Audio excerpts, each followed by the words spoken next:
upon the sea, and notorious they shall be. They sail for gleaming gold, and for glory and for fame. Any foe who meets them wouldn't dare to speak their name. Oh, to battle we sail, for fortune and victory, or death if we fail. Yo-ho, all to sea, for riches or ruin. Ooh, It's yeah. extremely close. We got 4 teams. Stuka third partying this fight. Definitely taking a part upon there. Oh my goodness, I've never seen. Oh wow, full fight. What? That was Wow. like that was.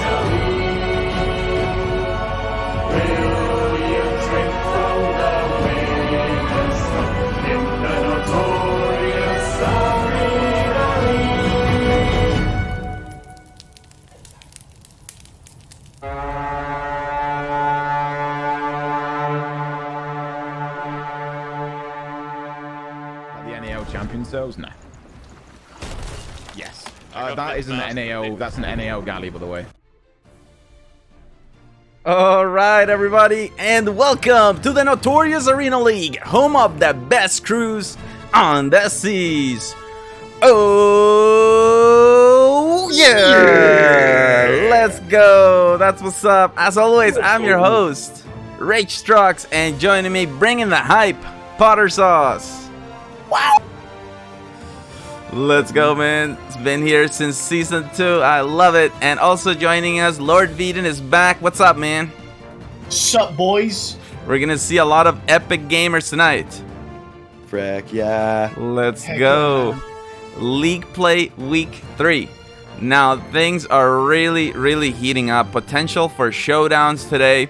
We're gonna find out the first 3 teams to secure their spot in the grand finals. We're also going to find, unfortunately, the bottom 2 teams of semi-pro will get eliminated. We'll get to see also the 5 teams moving on to the round of fate. It's exciting. We're getting now towards the latter half of the season, and we're so much closer to finding out who is the best crew on the season, North America right now. So that is amazing. Our apologies for starting a little bit later than usual, but we took some care of some stuff, so hopefully now things should be pretty good. And by the way, special broadcast. We got Twitch drops going on right now. You can earn the Gilded Phoenix boots by watching the show for 20 minutes.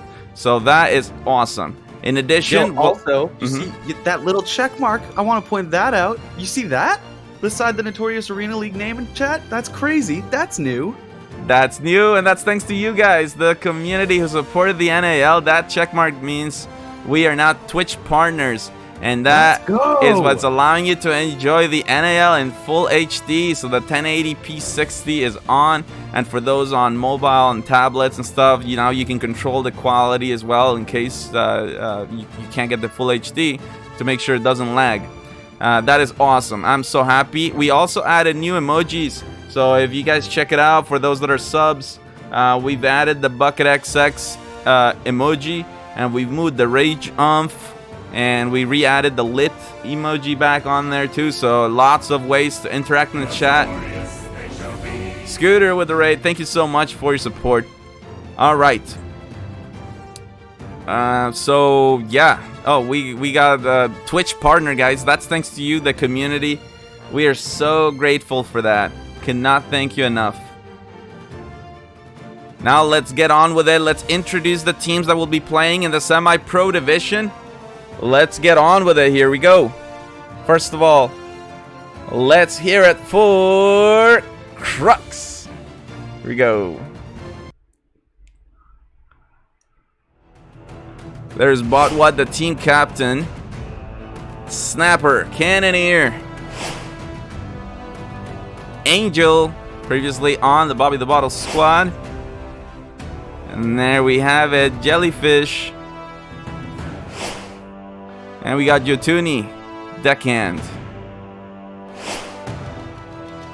There's Brax, Cannoneer Border. Newfound friend, the Helm of Crux. Crux has been playing so much better, and I love their story. how they got into Season 5 in the NAL. It's amazing, and they have not wasted this opportunity thus far. They've been practicing a lot, and I think everyone can tell that they mean business. Another team coming in. It's been fun watching them evolve. I just wanted to say that seeing them improve from the start of the season to where they are now, it's been night and day. They are such a different team to where they started. Absolutely. Yes, I couldn't agree more. Everything is, honestly, for many of these teams, especially now at semi-pro, we're starting with the semi-pro division. This is going to be the set. 2 teams get eliminated. So, like, now, there's not going to be any VOD review after this, for those teams that get knocked out. Like, they have to perform right here and right now. So, hey, let's go. Everyone has to show up. Let's hear it for the next team in the semi-pro division. High and Dry. And there it is, Pumplo, the wheel enthusiast, the helm of High and Dry, and team captain. We got one dude army, one hell of a cannon spammer, and of course we've got abusive pillow sword expert, Ragiest Cage, the team mom, Flaccid Nanner, Just Believe, the hype man.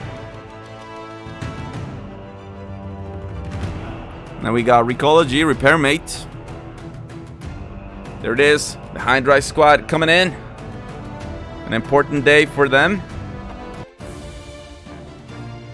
Now with some really, really special team intros, carrying on the legacy of the Black Sails crew community. Let's hear it from Quebec, Canada, the Black Sheeps.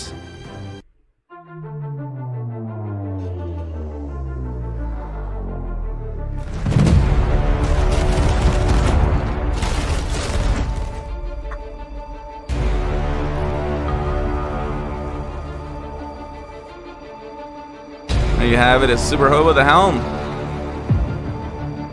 The team captain, Damayaya, future ukulele player, by the way. ROH Gold.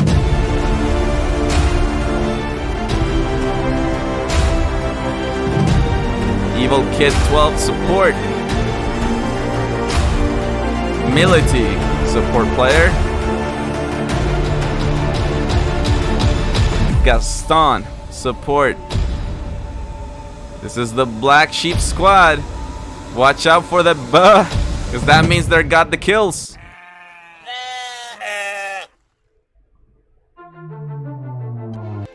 There you have it, guys. Black Sheeps. Now let's go. Let's hear it for a team. This is probably my favorite team intro so far this season. Absolutely amazing. Let's hear it for Barnacle Buds.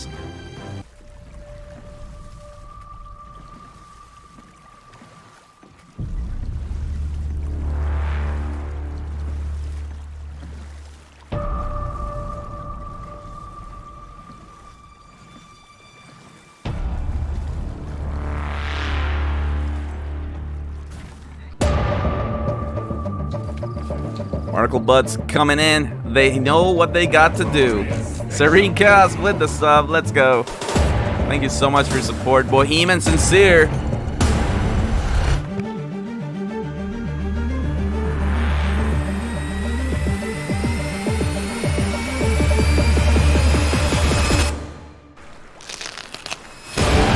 Iron C-Dab and Gab.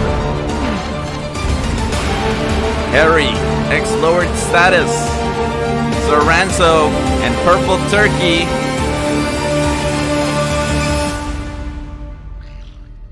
Watch out, guys. These are the Barnacle Buds, and with the power of their friendship, anything is possible. Chip. I'll tell you, man, this is a team that rises to the occasion, and today they gotta perform.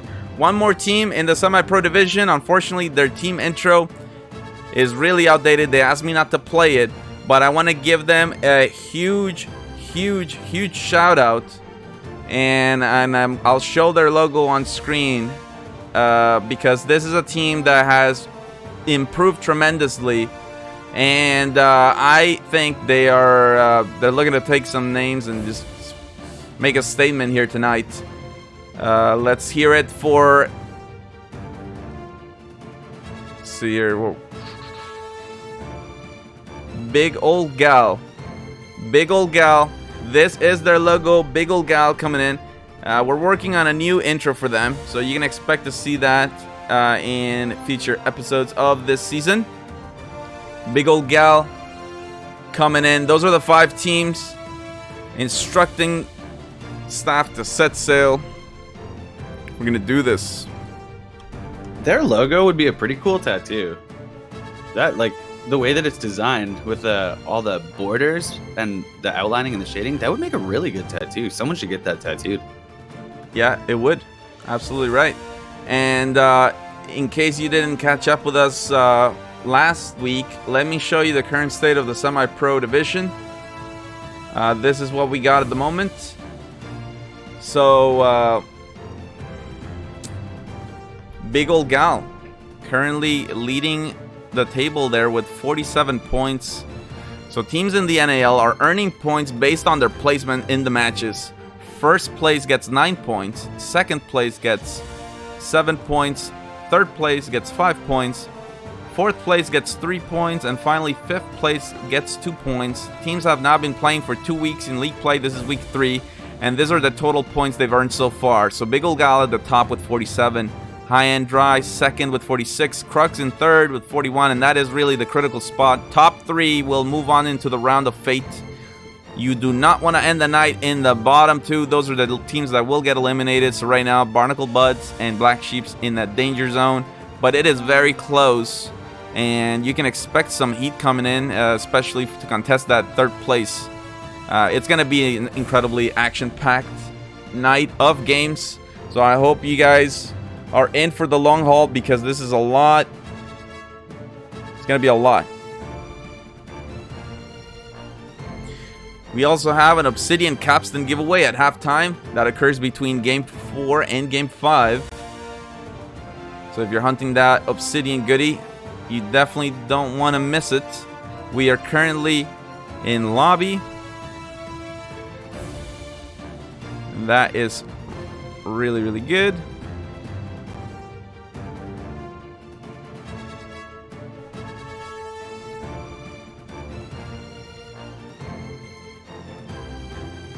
All right, I think it's gonna be a good... I'm so excited for this. What do you think is gonna happen, Potter and Skooma, Lord Veden? I think we're gonna see some really good arena games tonight. That's for sure. Yeah, I'm so pumped for this. We gotta wait a whole week to get to this point, but here we are, and I can't wait.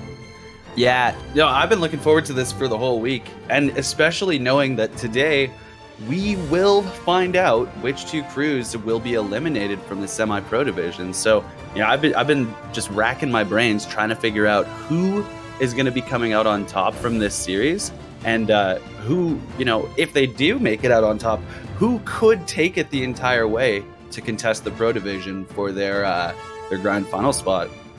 Well, Yeah.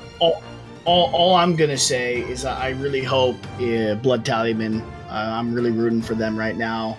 Believe it or not, I got a Sanguine's pirate, his face tattooed on my chest, and I would feel pretty bad if he didn't do well today, because it says Sanguine, my #1 champion, NAL. So really hoping I don't regret this tattoo. Just saying. There's no possible way that you could regret that tattoo. No, that's a tattoo Yeah. worthy. You know what? Yeah, I mean, it's consumed my entire chest. The tattoo's just like it's. How many You know, hours was it? It was a few weeks. Oh, you just laid there the whole time? I played with Sanguine the other day, and I'll tell you what, I have never seen a pirate with whiter teeth than Sanguine. We're gonna get him in on a Colgate commercial or something. It's gonna be hilarious. He's got style, I tell you. But it looks like the Marco is getting us underway. Oh man, I say we start with let's go Barnacle Buds to start game 1 here in the semi-pro division. Let's do this. Let's Get it on. Cruise to your ship. Let's go.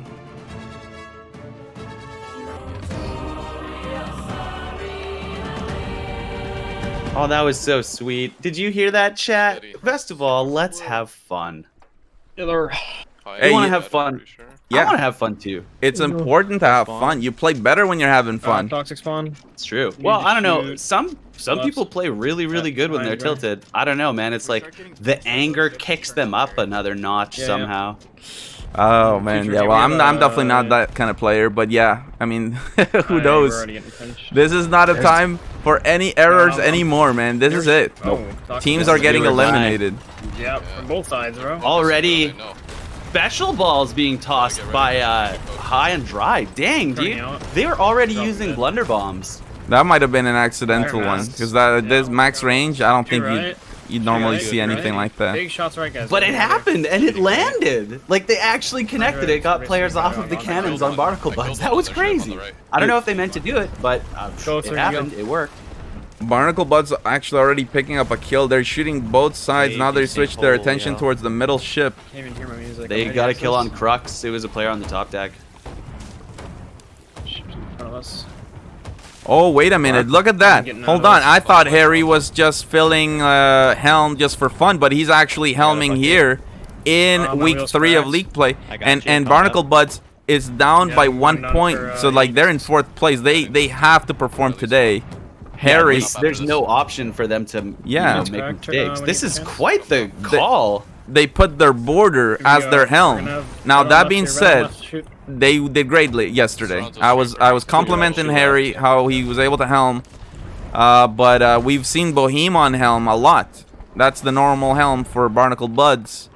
Harry showing that he can do a hell of a lot. He's a very complete player. Hi, greens are here. You know what else? We got a bunch of really good players in this match. Crux is showing their dominance right now. They're climbing up the leaderboards. They've been in a fight against High and Dry for quite some time now, losing players on both sides to cannonballs. But we'll see. We'll see if they can turn it into a little bit more of a deadly match here. Crux does have a couple of their masts, or actually just their back mast is down, so they're not terribly slow. They should be able to sail to whichever fight they need to now. Still lingering actually is High and Dry. They're in the distance hoping to just find a new angle and start laying cannon fire on their enemies once more. Oh, Barnacle Buds is coming in behind them though.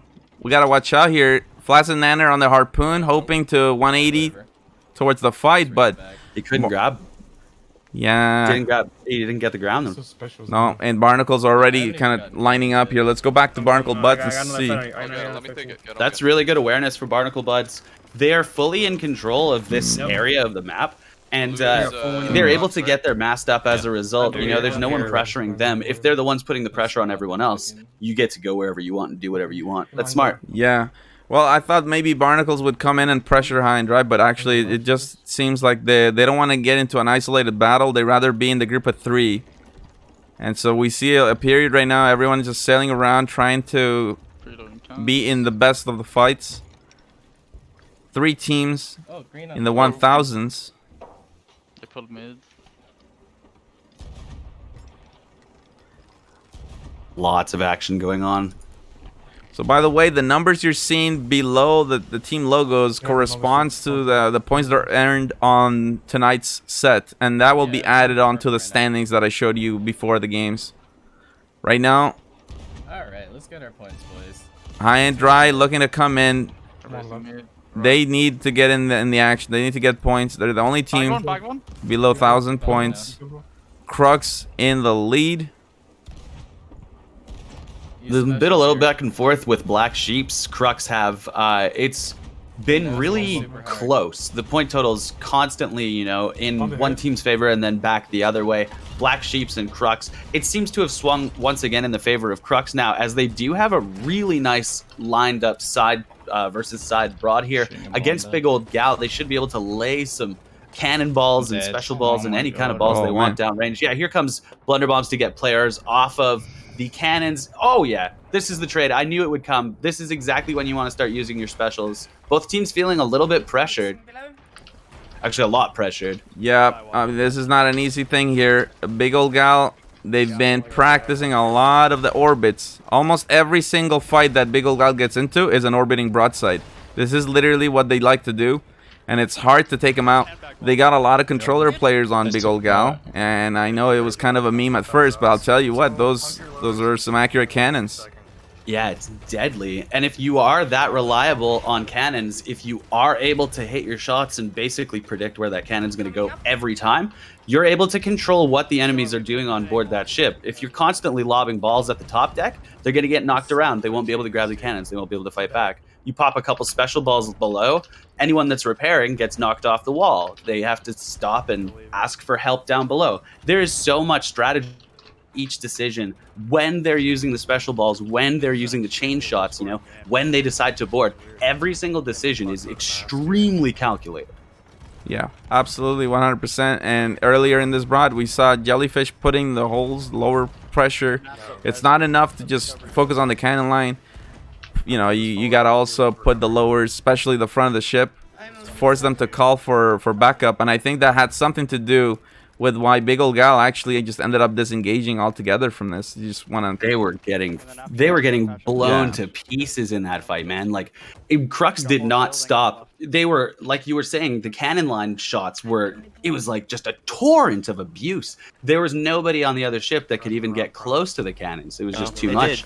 So smart decision of them to peel off. You know, you don't get shot as much when you're being. When you're leaving. Hey, that was fun. We just saw a player on Crux actually just earn a commendation. Oh. The Pirate Storyteller, they've got some viewers. Go and check out Yotuni, chat. Go and check out Yotuni. Get them the Pirate Storyteller commendation. That would be so sweet. Look at that. Notorious Arena League helping out all of the other pirates. That's just the greatest, man. I love NAL. And the NAL loves you. Let's go, man. Let's do this. Let's go. Okay, Barnacle Buds. Let's draw attention to them. They're in the red sailing out, but look at what they see. They see two ships in the distance that are lined up on each other, which means they don't know for a fact that there's someone else behind them. Actually, I see three. I see 3 vessels. With 8 minutes remaining in the game, they are in a position. The Barnacle Buds are in a position right now to pick and choose whichever battle they want for the entire rest of the game. Like, this is a very good spot to be in. No one to fight yet. You won't even need it. You won't even need it at this rate. You want front down? Go ahead. I was gonna say, I think that might be all 4 ships. Yeah. Oh, yeah. So you see, Harry. Harry just now saw yellow, but you said 3, and I was like, I think that might be all 4 actually. Boom. So they're right behind the whole pack here. They gotta be real careful.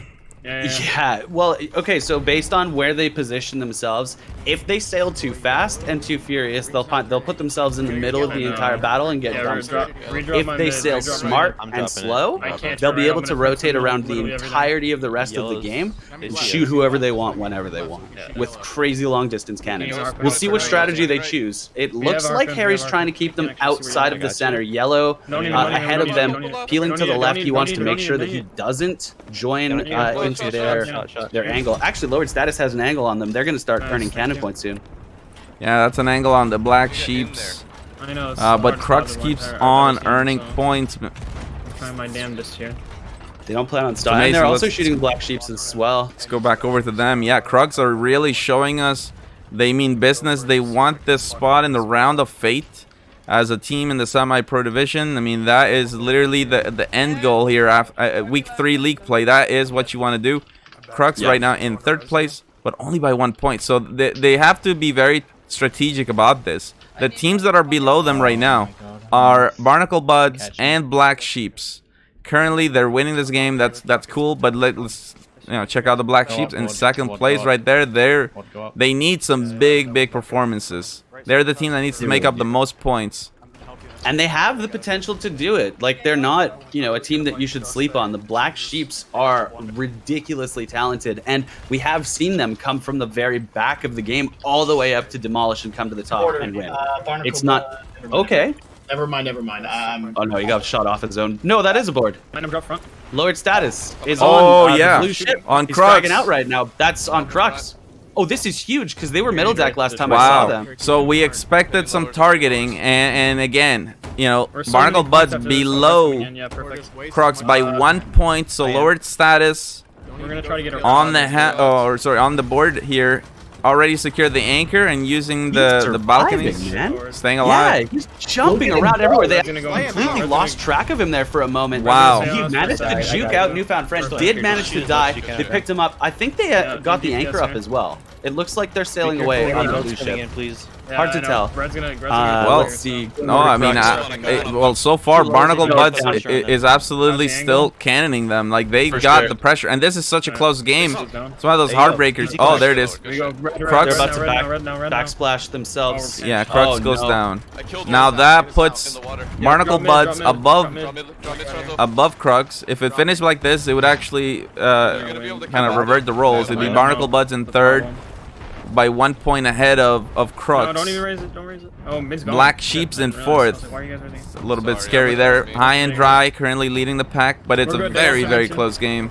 5 minutes And left. really long range cannons as well from High and Dry. These are managing to connect, and they're hitting like sails, they're hitting top deck shots, but you know, you're not going to get anything remotely close to a sink from this range. You're just lobbing points trying to, or lobbing cannons trying to get points from this range. However, if I'm not mistaken, Barnacle Buds are actually entering their broadside a little bit closer. I think they're pointed at the broad, so they're going to need to slow down and turn to get the orbit here. And you know what the thing is, teams at this high of a level in the NAL, they know when somebody nosedives into you like this, you got to take those lower front holes. You got to punish that. That's the opportunity. You know, we've spoken before at length about how valuable those lower front holes are, how much it puts the other team at a disadvantage. They have to run so far to go get those. You know, you basically just like have to accept that, okay, we have holes, we just have to keep a bucketer, because you can't put those out. You know what, you try and get your wood on that hole, someone shoots one cannonball, you're reset completely again. You have to stand there and repair. That is like a repairman's worst nightmare. Well, look at this, the hype on High and Dry as they pick up 2 kills on the Barnacle Buds. We're gonna take him back. Dude, they're owning right now, absolutely demolishing. Barnacle Buds are getting booty blasted at the moment. There's multiple vessels here. There's High and Dry, and another third party is in the vicinity. Black Sheep. I think it's Black Sheep. I think you're correct. Yeah, and High and Dry actually chose to disengage from Barnacle Buds altogether. They're gonna go over to the other side of the map. Crux is already back and shooting in second place. 3 minutes. They do have an angle, and they're gonna try and stop High and Dry rather from leaving. These are really good cannon shots. I think actually it's still just gonna be a broad v broad. Rumbling up on our other side. Yep. Which is going to extend the reach of High and Dry even farther and farther into the lead. High and Dry about to get into a little bit of a sandwich, though. The entire lobby has their eyes for High and Dry at the moment. They're in the middle of 2 vessels, purple and green. Another one way in the distance on the left, blue, trying to smash some booty. Dude, this is crazy. Like, look at this Tokyo Drift action we see from the helmsman of Crux. I'm shooting. Man. I want someone to do a remix of this and put the Tokyo Drift music to it. That's gonna be sweet. That's gonna be a cool video. It's this race for, you know, again, for the bottom 2 teams, Barnacle Buds and Black Sheeps. Like what they really want to do is place higher than Crux. Right now, Barnacle Buds is doing that. However, oh wait, Black Sheeps too. The entire match. This is scary. And they only have 1 person re-raising anchor. Okay, this could potentially be their downfall. High and Dry. I'm getting ahead. Oh, High and Dry. 2 players on anchor after a tactical anchor turn right when they were in the middle of the entire match. I don't know if that was the play or not. Barnacle Buds, they're farming points. They're gonna try and steal first here. Last 2 minutes of the game. And the Black on the Sheeps wheel. For Barnacle Buds, trying to find the backside of the Black Sheeps. Black Sheeps do have shots, but they're about to lose their angle unless they do some kind of sneaky maneuver. Too far away from the shoreline to be able to grab the ground with a harpoon. I don't know if Black Sheeps will be able to survive this. Like, the angle is coming. This is crazy though. I mean, right here, Black Sheeps is doing what they need to do. A second place or even a win here is huge for them. Remember, they have to make up the most points to get into that top 3. if they can hold on, if they can keep their boat afloat for the rest of the game and keep their points where they are, they're fantastic. And look at the angle that they have. Yeah. Dama Yaya on cannons with the god tier angle on Barnacle Buds on behind. Just barely about got knocked off by a cannonball. Like, they're not without pressure here. Yeah, absolutely nuts here. High and dry.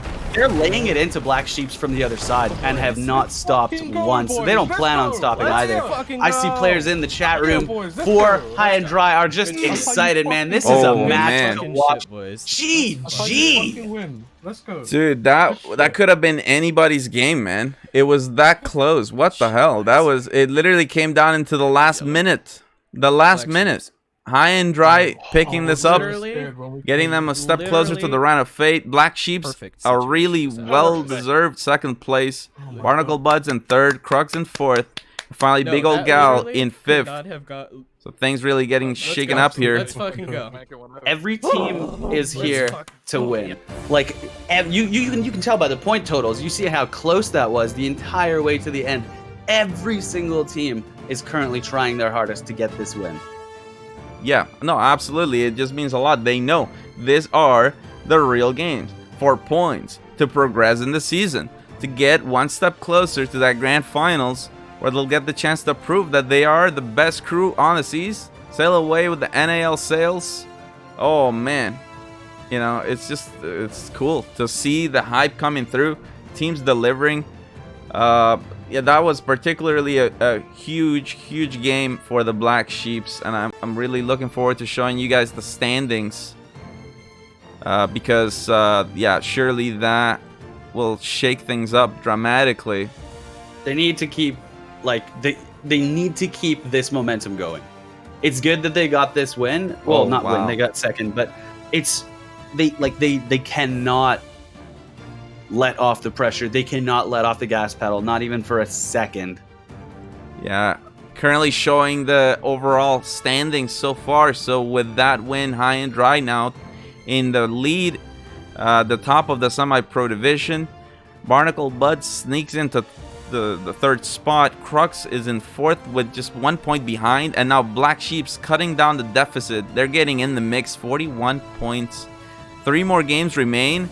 And look, I'm not even playing in those series, but I'm feeling the pressure. I'm feeling it. Yeah, my palms are a little bit sweaty, man. Like, my kneecaps are trembling a little bit.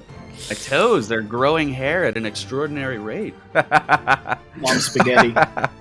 Oh man, that was a good one. Can we just appreciate a good board? Like, I love a good board, man. Yes, right. Lowered status with such an important board. You know, in the end of this, Barnacle Buds did manage to place above Crux, and it was huge. They needed that board.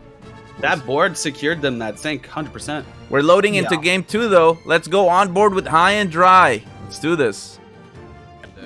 Let's go.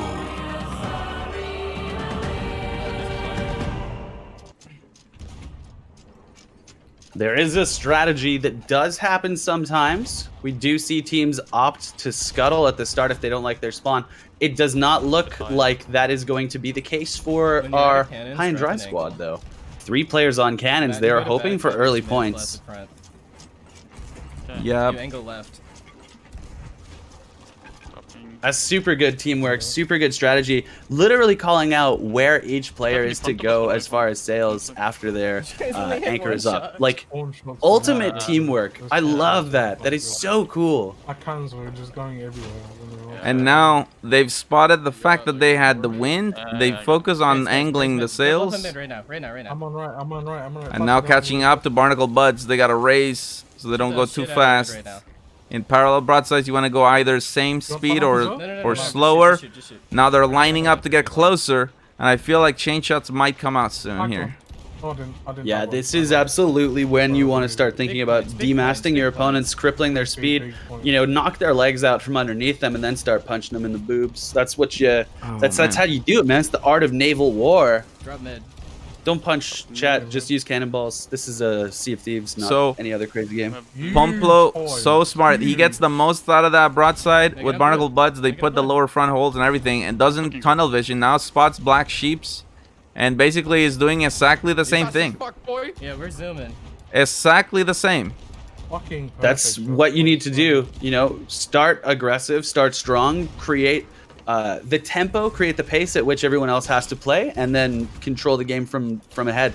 And You now- always want to be in the lead. Look at High and Dry using this harpoon to make sure that they're Wow. not going to crash into the island. Wow. And they've got a crazy angle. Wow. They just zoop by their opponents. That should be on Pumplo's helming peg leg montage, because Dude, he still that got him. that needs to be on there. Somebody clip it, because that needs to be in there, guys. Like that That was is insane. And look, I think That's they actually incredible. just angled their opponents into the island. They're gonna crash. Yeah, that Black Sheeps is gonna crash into the island as a result. They have to use some tactical harpoon maneuvers. Man, look at that. Hold on. Him around, dude. They're ramming straight into the barnacle buds too. Oh my gosh, they are full speed. These guys are playing on another level, man. They're going X Games mode. And now, this is awesome. And now Pumplo is gonna try to go full crank left and punish the Black Sheeps. This is insane. This might be some of the best we've ever seen High and Dry. This is crazy, dude. These guys are like actually on another level right now. I don't know what they did between games, but that's some seriously next level maneuvers. Some indecision though ultimately is costing them, because now Barnacle Bud's applying immense pressure. That's what's happening. Black Sheeps is gonna get on the receiving end of it though, and they're gonna get the lower front holes. So Ranzo is going for it. It's almost like it's just a no-brainer. That's what they're doing. Yeah, you gotta push him down after that. All right, back to right, back to right, back to right, back to right, back to right, back to right. Okay, Black Sheeps, Barnacle Buds in each other's eyes. They've got the prize right now. They want that. Like, look at this parallel. Oh, okay. Actually, Harry's turning off. He sees the top dogs in the match. He wants the very, very top guys, High and Dry. He wants to put them down, you know? Yeah, let's go back over to High and Dry and see what's going on here. They have an angle up against Barnacle Buds, and they are just showing them what's up, you know? Yep. Giving it to them. But being very aware, they're in the group of 3, so they can't tunnel vision. They open up now for the barrage onto the Black Sheeps. Oh! Amazing use of Blunder Bomb. Knocks Harry off of the boat as he was going to res one of his teammates. Currently only 2 players on Barnacle Bud's vessel, as the enemy team is sailing away. Now Barnacle Bud's completely demasted in the water, or not completely, sorry, they still have 2 up. They have to get back into the fight. They need to find another engagement. Meanwhile, High and Dry, they still have 3,365 points, and they're super comfortable to repair their boat and get back into the fray. Absolutely. They are on top of it, and you know, we have our scrim nights. We got all this practice and all that, but nothing like an official league day. And by the way, the prize pool now here in NA's Season 5, $522, which means we are in Tier 2. That means for the Grand Finals, the top 3 teams will be earning some rewards. And that prize pool comes from you guys, the community. When you donate to the NAL, using the link below in the panels, 75% of your donation goes straight into that prize pool. 25% goes towards improving the league. And we got some exciting projects coming. Everything, if you've been following NAL since the beginning, you know, we've been doing this for nearly 2 years. And then you know that promise is legit. You know, we are always evolving and improving, bringing new things. I can't wait for you guys all to see what we're doing with Ranked Arena. That's the next major thing in the NAL. High and Dry is absolutely obliterating Barnacle Buds at the moment. Wow, really good ladder grab by a player from High and Dry. They are about to drop some blunder balls at the enemy, and currently, like, they've just been rotating around trying to get the front side. They've put a lot of holes in the front. Those top, or those lower front holes that we were talking about, the super troublesome ones, those are the ones they've been trying to prioritize up against Barnacle Buds. Just get them downstairs, make sure they can't hammer you back with cannons, and then keep applying the pressure. Holy moly, Big Old Gal just took the lead. What the hell? Yeah, let's go see what's happening with Big Old Gal. Oh, they're right behind Crux. They're right behind Crux, and they're really laying into him. Crux nearly demasted and on fire. Word. Dude, this is the fight we should have been watching from the get-go. This is some naval combat at its finest. Big Old Gal has crippled Crux. Yep, and Crux fighting hard to get the angle, but I can almost guarantee you that wheel's broken.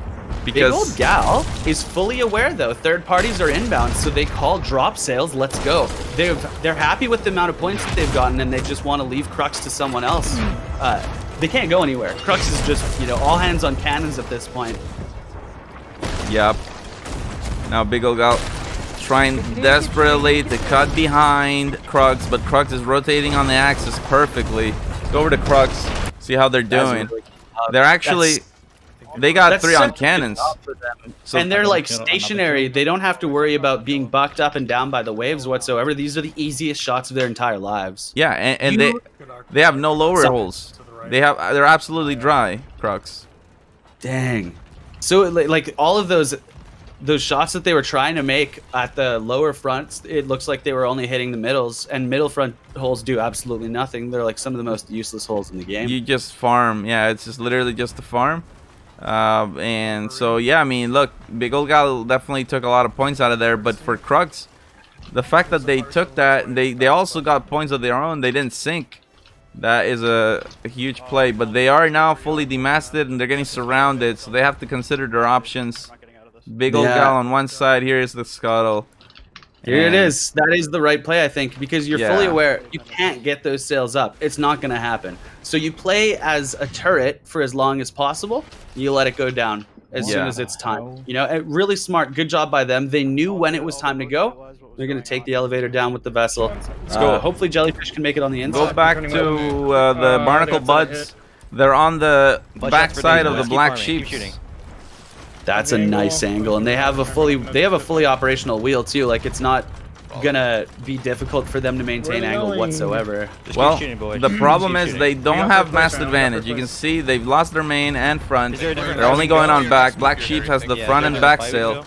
So eventually, Black Sheep should be able to just get too far and just recover. You want an anchor turn or We're just gonna... They're basically just looking to leave, and once they leave Barnacle Buds, we'll have to try and look for a new target, a new option. Doesn't really look like there's anyone else around. 7 minutes in the match means we're past the halfway point. Can I raise sails or you need help, Straza? And they're about to enter the red.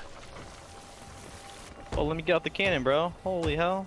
They are in the red now, actually. I got fat. When you said I needed to turn, this is really interesting. So Barnacle Buds in the 3rd place.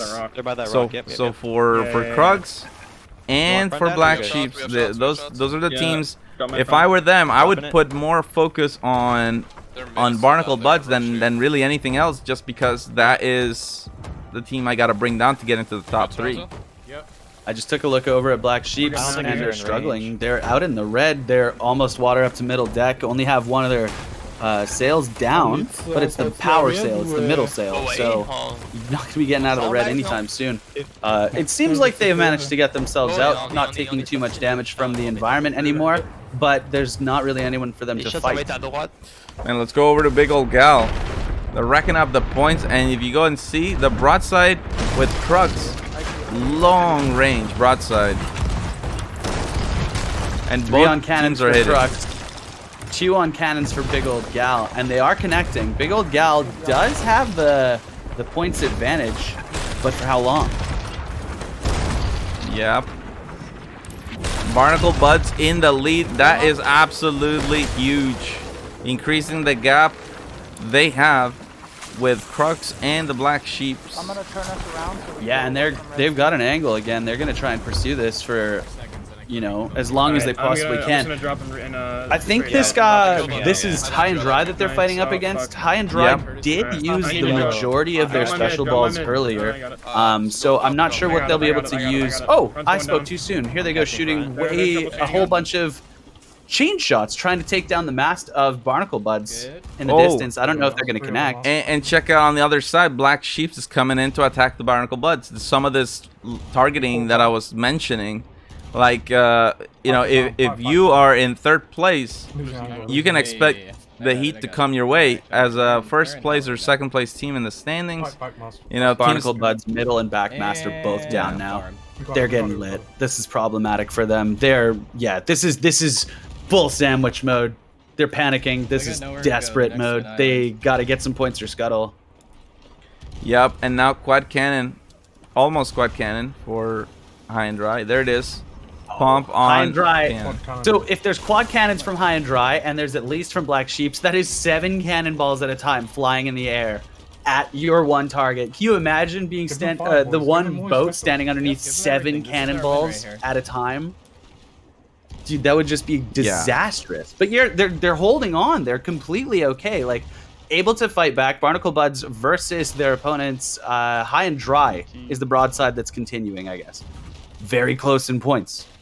Very close in points between High and Dry and Barnacle Buds. Yeah, Barnacle Buds is almost middle deck. Let's go over to them and see how they do it. Lowered status. Holding stairs. They're getting way too close to each other for comfort. I wonder if they're going to collide. Yep, we're gonna get behind them. We might see a TDM. Yep, both boats have collided. Now we see some Eye of Reach and hand cannon and blunderbuss action. Some shots being traded. High and Dry versus Barnacle Buds, trying to find some shots over the lower deck. Lowered status actually has gone and boarded the enemy vessel on board, trying to find players with his crazy cool looking blunderbuss. Gets spadupled. He's gone now. Harry going to make an attempt for it. Does not choose to leave his vessel. He's just going over the bowsprit, trying to get some shots. Just make sure the wheel's good. Like lots of action going on top of the top deck. But look at the points. 2,000 basically. It's a 2,000 point difference between first and second somehow. And there's no angle for cannons. Nobody's going to be able to get any point trade here. And they're stuck on each other. Black Sheeps is entering the picture. And they need a huge farm. It's only 2 minutes left in this game. Big old gal is here. They're at the backside and they have a cannon angle. And they're not going to stop. This is crazy. Man, they need to get unstuck from each other. Well, you know, the other ship over there, don't be shy, come on in, collide into the other 2 ships, and have a good old threesome TDM, you know what I'm saying? Yeah, let's just get point all the bowsprits together, you know, just have a good old-fashioned TDM. Old-fashioned TDM, let's go, boys. I would like that. That would be nice. You wouldn't mind casting a TDM. Crux is also coming in, and dude, the whole game's here. Arrow's here. This is like the final fight, the last stand, the last bastion, you know what I mean? Everybody has put their pennies on the line, man. They're invested. Their stock has been settled. This is it. This is the fight. Last minute remaining in the game. Flaccid Nanner on the cannons for High and Dry, trying to extend their point lead farther and farther and farther, and doing so, managing to connect these shots from long distance, from downtown. Can I go board right after I've done my cannonball? No. This is brutal. This is just unrelenting punishment. High and Dry is playing so crazy good, man. Amazing. You know, last night in the scrims, they won 3 out of the 4 games in their set. And right now, they are exactly playing like that. I mean, they are just on top of it. And this could be a very, very dangerous team for anyone in the round of fate. I mean, watch out. Like, seriously. let alone Round of Fate, I wouldn't even want to face against these guys in, like, just the normal Sea of Thieves. They're terrifying. Yep. They're just... You can tell they were warming up. I mean, come on now. Over 10,000 points. At this point, man. Yeah, they're just having fun at this point. Like, jeez. 2 in a High row. and Dry is putting on a show for us, and I am, like, ready to go make a bowl of popcorn and watch. This is sweet. Yeah. 2 in a row. And look, huge play for Barnacle Buds in second. And for them, their biggest rivals, which is the Black Sheeps and Crux, seeing them in 4th and 5th, respectively. I mean, that for them, Barnacle Buds must be feeling really good. That is their main objective of the night, really, to secure a spot in the round of fate. They're doing that. 2 more games remain, and that is going to be insane. Ooh, let's check out the overall standings now before we go into game 3.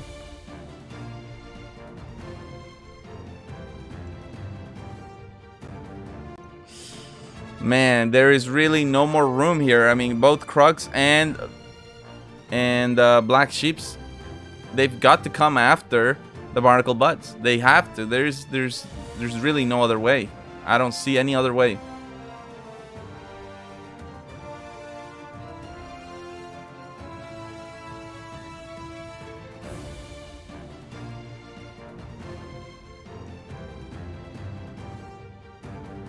Okay, yeah, let's check this out here. The current situation.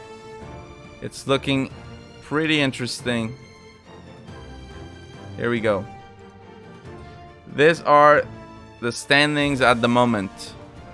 And you can see Barnacle Buds, not only are they playing to be higher than Crux and Black Sheeps, but they are closing in this gap with big old Gal. One dude army with a sub. Let's go. High and Dry just on top, 64 points. That is absolutely huge. And Barnacle Buds has developed a 6-point lead on Crux, 8-point lead on to Black Sheeps. And now that's the thing, 2 games remain. The maximum gap you can close in one single game is 7 points. So for Crux, they've got their work cut out for them. They got to do this over the next 2 games. And Black Sheeps as well. I mean, it's not impossible, but there's just really no more room for anything else. They've got to get the win. They've got to. They have to. That's how it is. The goal has been set for them. They know what they need. Can they manage to pull it out? That's the big question. Let's start game 3 on board with High and Dry. Let's go.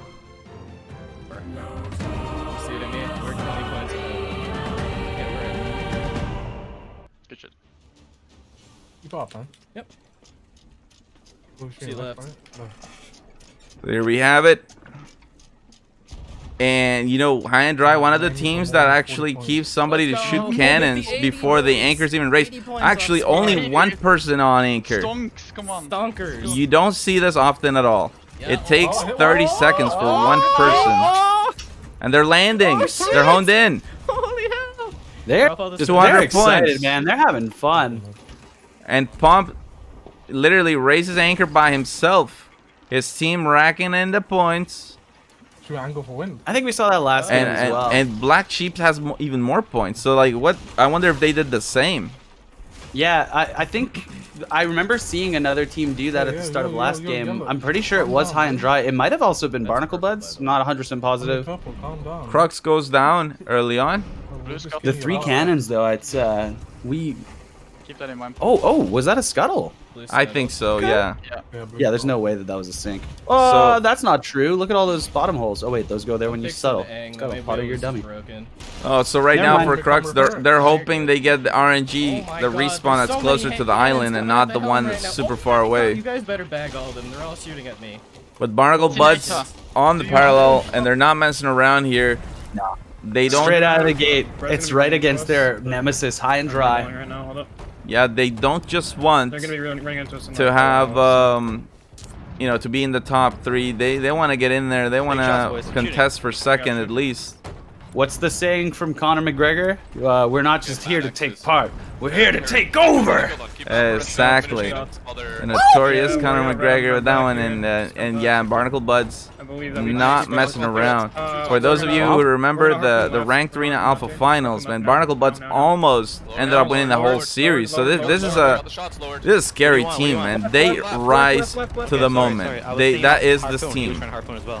High and Dry's wheel is cranked the entire way to the right, and they're hoping to get the harpoon. They did. They managed to get it. That was scary. If they didn't get that harpoon, they were stuck in against the island, and there would have been not a whole lot they could have done with their middle mast down. Fortunately, they did manage to get themselves out of the mucky muck there. High and Dry now has to face the Black Sheeps. Let's check it out from the Black Sheeps' perspectives here.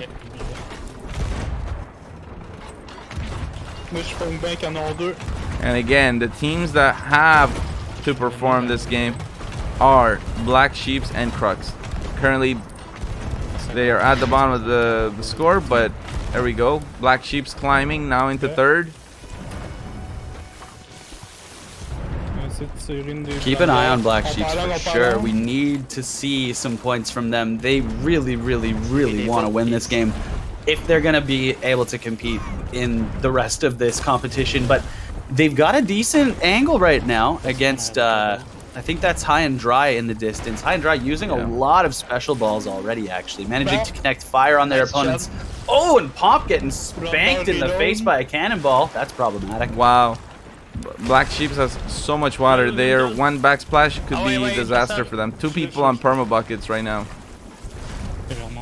As they take the broadside with High and Dry. Barnacle Buds. A lot of holes below for Black Sheeps. Holy moly. That's a ridiculous amount. Yep. I think that's like every single possible hole is at least a tier 2. Anchor turn, go. Oh, calling for an anchor turn. They've got the balls. Oh, we'll see if they turned though. Oh, they changed their mind. Well, what happened? I'm a little bit confused here. Let's go back over to high and dry. You want to race, friends? Black Sheeps did do an anchor turn. Yeah, hold on. Oh, that was... Yeah, high and dry actually... I guess it worked. High and dry is going to just go after Barnacle Buds instead. So the anchor manages to just break off. Big Ol' Gal kind of spotting them, but they're still really, really far away. We go back over to Barnacle Buds. Harry got knocked off. Look at high and dry really quick for a second. Okay. They're all the way in the lead, but look at this angle that they have. Like, this is the golden opportunity. The Barnacle Buds just walked directly into the death corridor, effectively. Yeah, and now losing mass. They're sailing too high on the waves because they have their back sail down. They can't rotate on spot, so they will not be able to maximize on the potential of this broad. But look at the cannons, look at the points. Actually, they're happy with the amount of sails that they have down. They're gonna leave it. It's crazy, man. High and dry currently with almost 2,000 points lead. And man, if they win this game, that literally is 3 in a row. Looking extremely scary. And now I'm starting to get vibes like Stuka back in season 2 of EU, when all of a sudden in the round of fate they won 6 out of 7. And I'm like, whoa, what the heck is going on? Then they came to the grand finals and they won the whole thing. I'm gonna go check bottom plus it. Yo, everyone loves a story like that. I would be so okay with a story like that for this season. It's incredible when you see it, but they are playing out of their minds right now. Yeah, look at how efficiently High and Dry is repairing their boat too. Every single player, once they've got realized that there's no one for us to shoot, okay, all hands to repair. Let's get this bad boy up and fully operational. Check out the Black Sheeps. They got an orbiting broadside right now. I think it's against Big Ol' Gal. Yes, that is. And it's a must-win here. 9 minutes. It's the lifelines. And same thing for Crux. They are way below right now, and they need it. Both these teams, this is their chance to stay in the league. Black Sheep's had an opportunity to commit to a broadside, but they're turning away right when they should have probably kept in. Maybe it's because they realize how much holes they have bottom deck. But this has been a recurring theme, I feel like, for Black Sheeps. They get themselves in a decent position where it looks like they'll be able to get some farm, and then they leave. I don't really get it. They really need to commit. If they're going to try and get some points, like they really just need to commit. Crux is finally getting some points, but it is long range. Yeah. Oh, so long, and that's a really, really fast-moving target, too. I think those all the way down range are at High and Dry. Yep. Finished themselves. Yeah, they're angling sails. High and Dry, we know, can hit long-range cannons. Like, they're no stranger. Flaccid Nanner on cannons, he's trying to loose them back. Actually, his helmsman just got killed. He has to leave and try and get the res. Yeah, so, like, obviously, you know, you're at the bottom, you're trying to get points. You know, you'll get them however you can get them, but we cannot forget about the element of the strategic targeting, logical targeting. And it seems like Barnacle Buds is not really receiving that additional pressure that I was expecting that they might get this game. This is a very interesting strategy. I just watched High and Dry lock in a scuttle. Yep. Who cares? That was the halfway mark. That is exactly the time when you should scuttle. Anytime you sink past 8 minutes, I think, is detrimental to your game. If you sink from the first 15 until the last 8, I don't think it's a big deal, because I think the points that you're able to get back thanks to those special balls are almost worth the 1,000-point sink. Yeah, and now Barnacle Buds in the lead, looking to solidify here. I think if they were to do that, they might mathematically lock in now for the round of fate if they manage to win this game.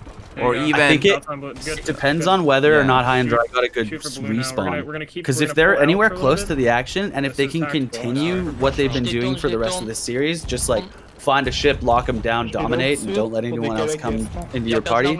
You know, no invitations. I think they'll be able to win. Check this out. Black Sheep's in the lead. We talked about them. They're one of the teams fighting for their lives. They need a big performance. Shooting at Crux. Crux climbing a lot as well. It's becoming a much closer game here. 7 minutes left. Crux is in the middle of a cheese sandwich right now, and they are the Gruyere. Yeah, now they've lost their mast. All of their mast, actually. And they can't, they've called it out, they can't scuttle. Like, this is bad. They have to ride it out. Very bad spot. I think they may have just been turned into the sacrificial lamb. There was a board attempt on Crux, got dealt with very quickly. Big Old Gal did lose a player there. And I think the Black Sheeps are not going to look anywhere else. They're going to try to rotate on Crux and see if they can hold on to this lead. Barnacle Buds in third. They have arrived. Oh yeah, high and dry arriving. So that means their point total is going to start screaming in, and I don't think anyone was aware. Like, I don't think a single team was aware of the fact that high and dry is going to sneak up from nowhere. Watch their point total. All right, they're already in second place. Going to climb up into first easily. I'm going to guess from this trade they're going to get up plus 2,000. Yeah, just shooting right into Big Old Gal. So for high and dry, trying to make their lead at the top of the standings even bigger. 4 on cannons from high and dry. They've got fresh specials like it's nobody's business. Dude, this is crazy. And you know what? Black Sheeps, Barnacle Buds, Crux, they're all keeping us in suspense here because look, Barnacle Buds in fourth. Now that would really open things up, but it's about back and forth with Big Old Gal. Barnacle Buds now in third. Oh man. Big Old Gal just received 3 blunder bombs in a row. Now they're gonna start taking some fire bombs. This is the pressure that high and dry needed to start applying. Like, you start getting on fire, you lose all your health, you can't res your teammate. Dude, for me, this is literally a nail biter right now. As I'm looking at the scores here in this game, what's happening? It's extremely close. 5 minutes, and every single placement. Perspective though, like it looks close, but oh man, look at how on fire they are. Look at how just being bashed around everywhere they are. Look at how many players they have dead on their boat. This is hell. If you are on this boat, you are like, God, get me out of here, man. Yep, and for the Black Sheeps, look at them too. Like they're contesting the win here, high and dry. They're back in it and farming. I'm proud of Black Sheep. I'm so glad they've got the points that they've got, and I'm so excited for them, man. I hope they can pull this win out. They need it. They need to, yeah, I mean, they need the win, but it's not, winning is not enough. They have to win, and they also have to bring down the Barnacle Buds. It's literally such a hard thing to do. Big Old Gal goes down. Well, yeah, that's not a surprise, to be honest. They were struggling. Yeah, like, they got dang, high and dry gave them the full treatment, dude.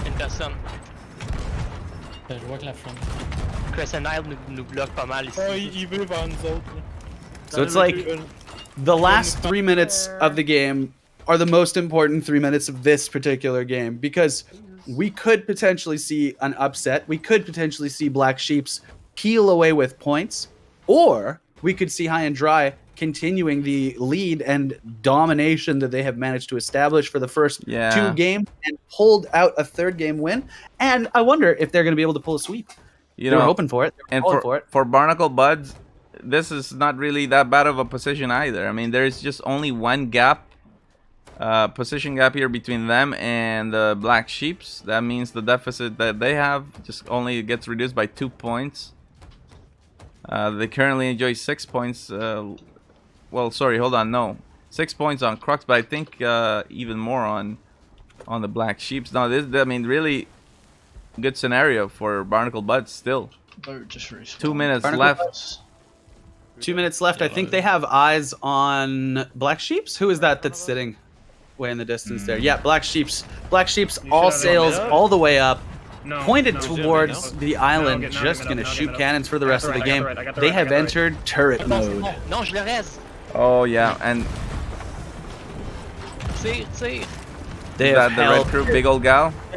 They're like, they've claimed this spot as theirs, you know? This is their final stand. This is where they're gonna turret up and post up and fight. This is it, man. D-Day, it's like the beaches. Oh, they're dealing with a border. Flaccid Danner from High and Dry. All the way on Black Sheeps did get taken out in the middle deck, but he got a player with him. Yep, and High and Dry capitalizing. They they wrap around the island, and I think Flaccid Danner might have gotten the anchor down. I think so. And this is going to be huge because these points against the stationary ship and the second place stationary ship at that, there's no way they could possibly fight back against all of this. Oh, Krog's actually bouncing back into third. The last moment of the game. Let's see how they're doing. Oh, they have a parallel with High and Dry. Oh, wait, so High and Dry is High and Dry as High and Dry is shooting the Black Sheep. And it's the last minute of the game. High and Dry opting for the anchor. They're just going to make sure that their boat stays afloat for the rest of the game. This should secure them the victory, realizing that Black Sheeps are stuck dead in the water. They won't be able to turn. They won't be able to do anything. And there is a gigantic looming problem directly behind their vessel. Dude, now I'm starting to think here, if it ends like this, the potential for showdown in Game 4 is immense. It's immense. Like, oh man, well, let's wait and see, but... Let's wait and see. This is it, the last minute, the final couple seconds of Game 3. Look at that. I don't even have the team colors that game. And it's locked in. Yeah, no, I mean, High and Dry, literally 3 in a row here. Week 3 of league play, they are not messing around whatsoever. Black Sheeps, Black Sheeps in second, that's a huge thing. They needed that. Crux in third, also huge. Barnacle Buds in fourth. Finally, Big Ol' Gal in 5th place. This is going to shake things up incredibly. Let's go check it out. What are the standings? Ahead of the last game for 2 teams, this will be the last game for them in the season. It's kind of sad. It's kind of sad, but it builds up. I've grown quite attached to all these teams. I like them all. Yep, me too. Absolutely. Now, there's not a single team here that I dislike. They're all a bunch of top tier players. They're all a bunch. They've all got my respect.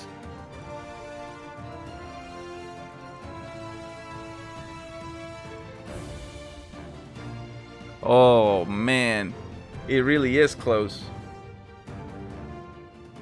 Wow, anything could happen.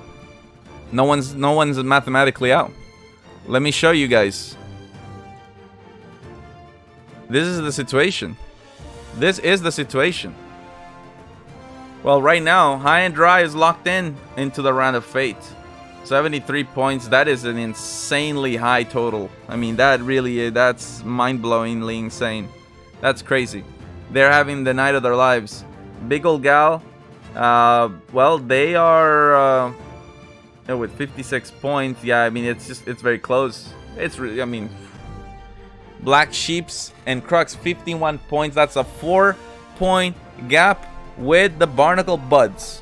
So in order to close that, they would have to tie with them. They would have to place 2 positions higher than Barnacle Buds. To win, they'd have to be 3 positions higher. So everything is coming down to this last game. This is targeting to the max. Will Barnacle Buds be able to endure that kind of pressure? Insane. Sounds like the game is about to get started. We are just about to get underway. Yeah, colors being set right now. We'll start again on board with High and Dry. They're just on a roll, but man, the set is wide open. Let's go. Game 4 on board with High and Dry. Here we go. This one is for all the marbles. Yeah, Flaccid could shoot left, but everybody else... I don't think they'll expect it either. Yeah, let's drop. And cannonballs already starting to fly. The match has begun. So, by the way, if we have a tie, alright, a tie for 3rd place, I still have auto then that means we will have to resolve that via showdown. And it's been a long time since we saw showdown. It's essentially, it's a 1v1 series best of 5. See, these shots are Crux easy, opted but to no, scuttle. Same as last game. Smacking. Schmack. Black Sheep starting out in the lead. Oh, and That's what they need to do. Bro, It's gonna be pretty crazy. It all comes down to the last game. Black Sheep's in the lead. Let's go. Let's go to them. I mean, they have to do well, but they also have to do well by pressuring the Barnacle Buds. And guess what? They are on it. They are already bringing the heat. Barnacle Buds Barnacle Buds down. getting shot. Barnacle Buds is turning actually. They're going to try and find the backside of Black Sheep's here. Black Sheep's fully aware and they're choosing to keep the turn cranked. There is an enemy team inbound, however. Big Old Gal is going to try and third party this from a distance.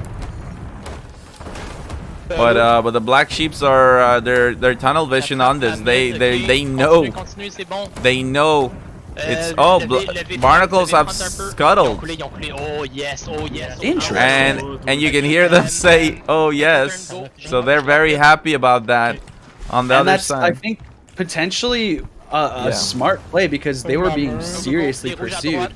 And that pressure actually is now being taken upon High and Dry is absorbing that pressure. They found Big Old Gal who was hunting that Black Sheep squad, and now they have become the hunted themselves.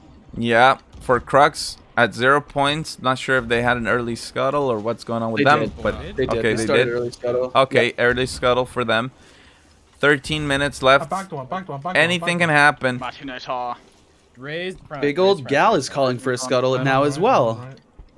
Oh man, but I mean Black Sheeps is literally pouring it on, and it does it. 2. Look at that. Gaston is smiling like there's no tomorrow because they just literally sunk 2 of the teams, and they're at the top right now.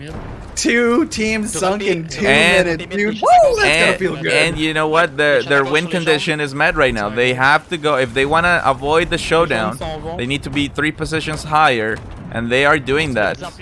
I mean, right now. Look at how many points they have compared to everyone else. This is crazy. They're doing that. And Black they Sheep. found another one. High and Dry is their new target. They're hitting sales, they're hitting players, they're hitting top deck shots, and High and Dry is committed into a battle long distance. I think they're fully aware of how much their booties are being blasted at the moment. Oh, over the island. Look at that. Cool, Let's go. Literally. Cool fight for you to watch and check out. Barnacle Buds has found the back of Crux. Long distance, tough to hit, but they did find him.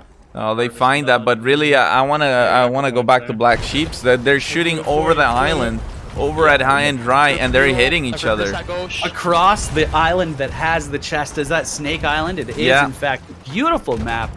I just love this, man. This is beautiful. Cannons flying across the island. Can you imagine if you were standing on that island, you just see all those cannons flying above you? Oh yeah, it would be crazy. That'd be one hell of a screenshot, I tell you. I would try and dig a hole and sit in the hole so that I couldn't die. Yeah, they're still broad v broad. They don't plan on stopping anytime soon. Demasted is Black Sheeps, so they will be losing some speed. Their opponents will have to adjust to compensate. Otherwise, they're going to blow straight past. Man, if I had to describe this so far again, this is the nail biter. You know, if you're a Black Sheep supporter, you're like, oh man, you're looking at this, like what's happening?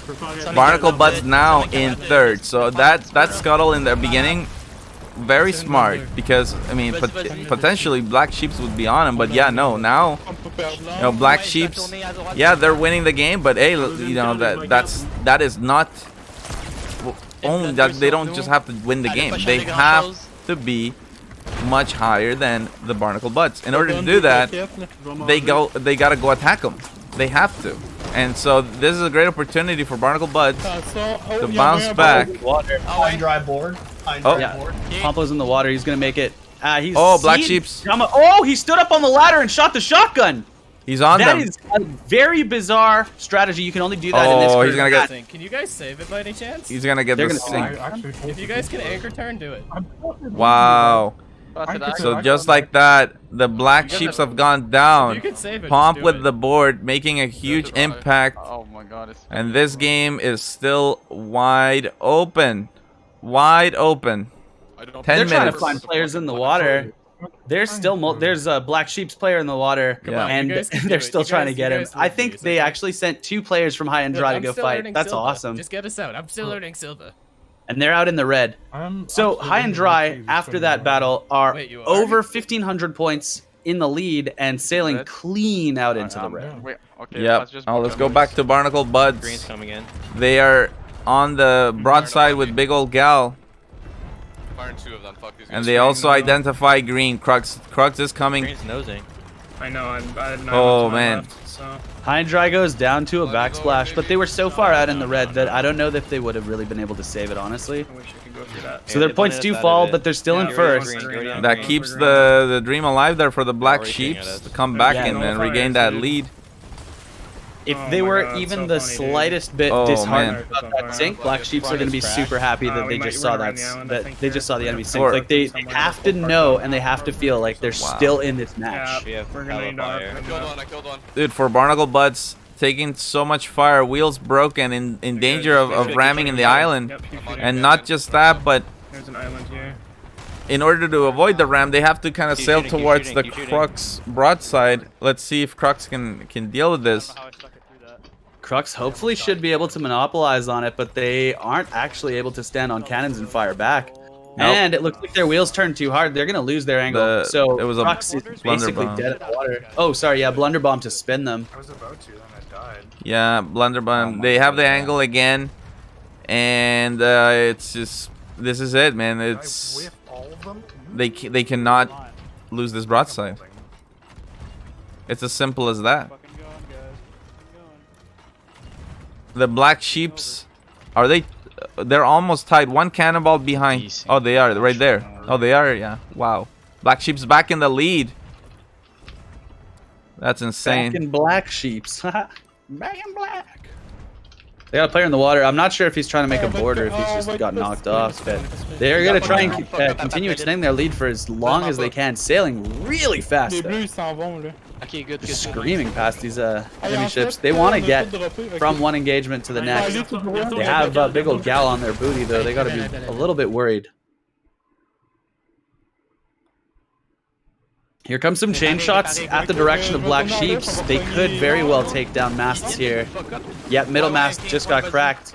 Black Sheeps receiving a lot of punishment, and they have no way to fight back whatsoever. The main is also cracked. They're just fixing the front.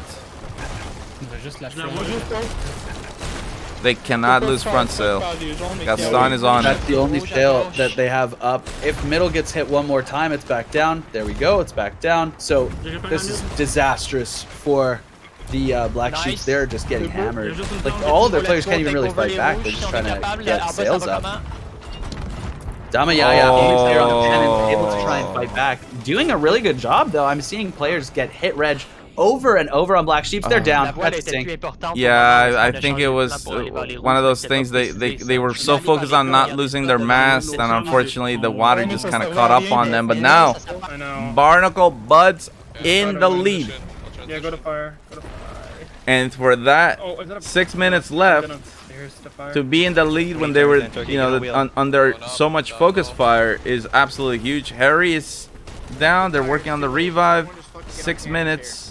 It's still an extremely close game. I'm dead. It is. 6 And minutes. 6 minutes means we're past that halfway mark, so nobody wants to sink anymore. Nobody wants to scuttle anymore. You want to keep your boat afloat and just use out those stock of cannonballs for the rest of the match.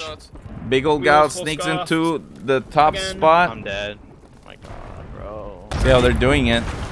Long range range broadside to do that. Super long range.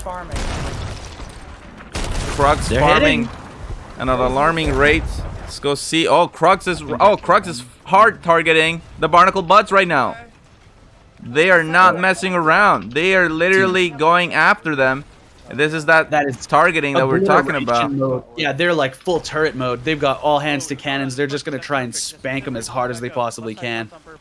And Barnacle Buds is completely on fire, but they're trying to tank it as much as they can. Black Sheep's now coming to fight with Crux, which is second. A little in first. So it's a little weird because they're like the two teams that that should be targeting, I guess, the Barnacle Buds. They're actually shooting each other. We'll see how it works out. 5 minutes left. I think it's less tactical targeting at this point and just more opportunistic shooting. They'll take any shots they can possibly get on anyone that's close to them. Yeah, absolutely. It's so easy to tunnel vision. I mean, like, oh guys, here we have our objective, blah blah blah. But you get caught in a sandwich. You know, anything can happen. Let's go over to the Black Sheeps because now they're gonna try to keep the pressure going. Did they land that harpoon? They did. Yes, they did. Yep. And now 4 minutes left. Barnacle Buds are absolute legends for holding on for this long and still in the lead. But those 4 minutes are gonna feel like an eternity. This is such a good angle for the Black Sheeps. If they can hold this, they can climb the point total so far. I think they managed to get the back mast on their opponents as well. ROH Gold going for a sneaky quick bucket, just fully aware they cannot sink no matter what. I like that play. Like, it's just instinctual. He goes downstairs, grabs his bucket, just air swipes just to make sure. Just to be perfectly sure there's no water. Let's check this out from Barnacle Buds because they are doing amazing. I mean, their ship is on fire. 100%. Like, they can't go anywhere on the top deck without being on fire. Wheel broken, and they're tanking it. They're literally taking the best they got. They took the best of Crux. Now they took the best of the Black Sheeps. Black Sheep board. Black Sheep board. Oh, Black Sheep's board. Oh, here we go. Damayaya. This could be it right here. This is the moment to clutch up. Oh, Harry was watching. Oh, man, just huge. That is what I'm telling you. Barnacle Buds is just taking it. They're so aware. It's not easy to be on a ship like this, completely engulfed in fire. And Harry was literally just standing in the middle of an inferno waiting. Like, yeah. That's so crazy. That's balls of steel mode. Yeah. They lost the lead mode. That's problematic. It has been stolen by high and dry. Yeah, well, but it's not really that problematic because they just have to be higher than Crux and the Black Sheeps, which they're doing that right now. They're in the lead. Their objective isn't to win. Their objective is just not lose. You don't want to get eliminated. That is the ultimate point here. Dude, Crux goes in the lead now. And for them, they are in this situation. It would be a showdown. Oh goodness! Barnacle Buds now drops to 4th. Crux coming in, clutching up in the end here. 2 minutes left. What is happening? Oh my goodness! Yo, Tooney goes down. Crux is happy. They found the fight. They want to keep this going on until the rest of the game. This is the I think that's high and dry as their opponent. Yeah. I think so. Barnacle Buds goes down, puts them into 4th, and that would not be showdown. I don't think that would be Crux going through. Making a board attempt over at the Crux squad. He's gonna make it up the ladder. Goes for the silent board. He's now going up. Sees an enemy and gets booty blasted off the ladder immediately. Almost got the standing blunder. Yeah, but he's grabbing again, and they're not watching this time. Here comes to get him off the cannons. Oh wow, he's jumping off, but on purpose. Really? Oh no, I'm sorry. High and He's dry. just being annoying as he possibly can. He doesn't need to be on board getting kills over and over. The more they don't know where he is, the more effective he's being. Oh. You keep as many players occupied on that squad as possible, they can't shoot their cannons back. Dude, this could be showdown then. If it ended like this, Flassenander's still on board. He's still doing so much shenanigans. I think the sink. Oh my goodness, there's a sink coming. And that will... Oh, but the game... Wait. That's it. Wait, the game's over. What happened? What happened? They sunk. Green sunk. Crux sunk. Yeah, but was it in time? No, they... Oh, yes, it was. They still... They 145 points. They stole the 1,000 Yeah, points. but they still got second. They still got second. Oh, wait, we get an interview, too. High and dry got first. Yeah. High and dry with 4 in a Finally, row, it's right? time for the They got first ever full high and dry clean entry. white sweep, dude. Like a bunch Dude. of freaking chads. Let's It's a go. showdown. You interview God damn Dude, game. I'm getting the goosebumps. go, What is dude. this?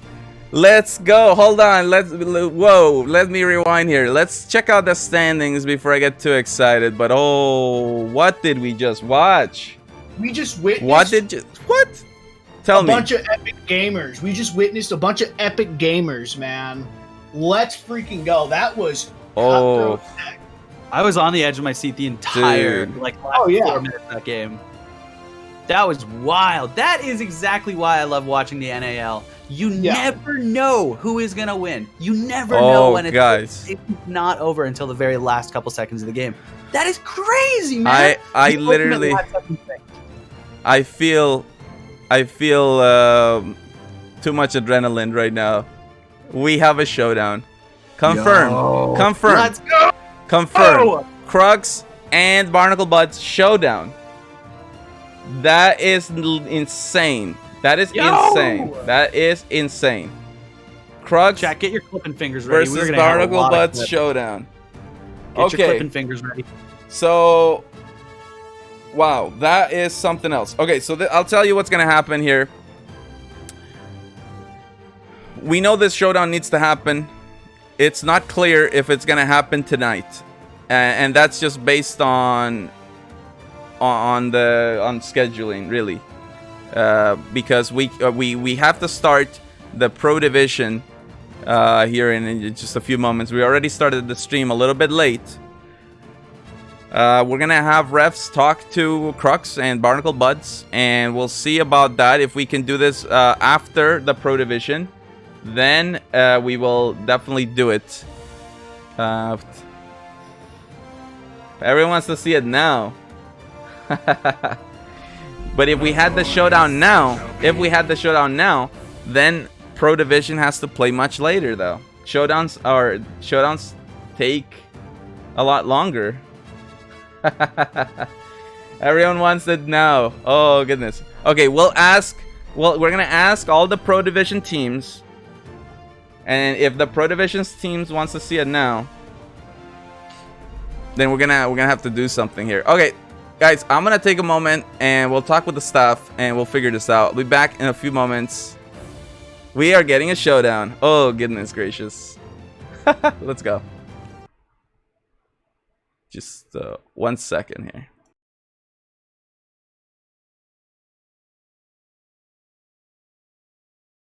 VPN is fine. Hello. Yep. Fuck. Notorious they shall be.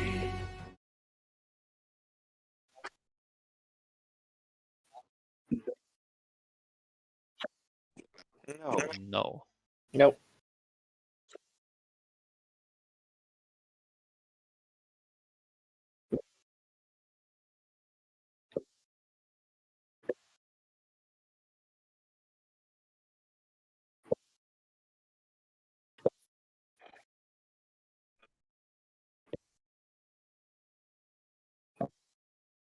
Okay. Okay.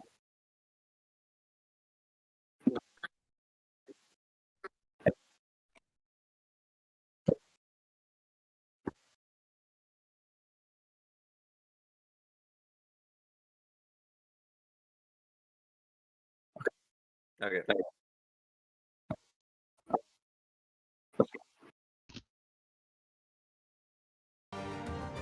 Okay, guys, we are back. I'm bringing you some stuff here. So we will not have the showdown right now. Okay, the showdown will not happen right now. We're working with Crux and Barnacle Buds to figure out if we're gonna have that after the pro lobby or if we're gonna schedule it for a different day. But the showdown will happen, and we will stream it, and we'll get to see which team is gonna fight it out throughout the season. We're testing teams on their ability to compete in the arena, and Crux is dead even with Barnacle Buds, 58 points apiece. So now we're gonna go to the next level, and it's gonna be the individual ability that is gonna actually make that challenge. So that is what's gonna happen. We're gonna figure this out, It'll either happen after the Pro Division or it may happen on a completely different day. But the showdown is coming. So that is the latest update. Now let's actually go on with the interview. High and Dry. I know they definitely want it. They definitely want it, and they deserve it after a performance like that. So let's bring him in. High and Dry. Let's bring them in right here.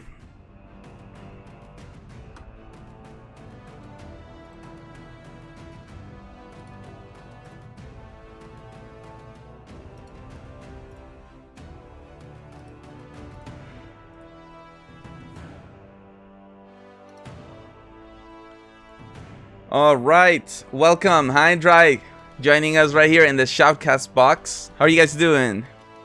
Doing good. Oh, you know, we're chilling. How you doing? Just chilling. Dude, you guys absolutely just blew us all away with a perfect series. Straight up perfect series. 4.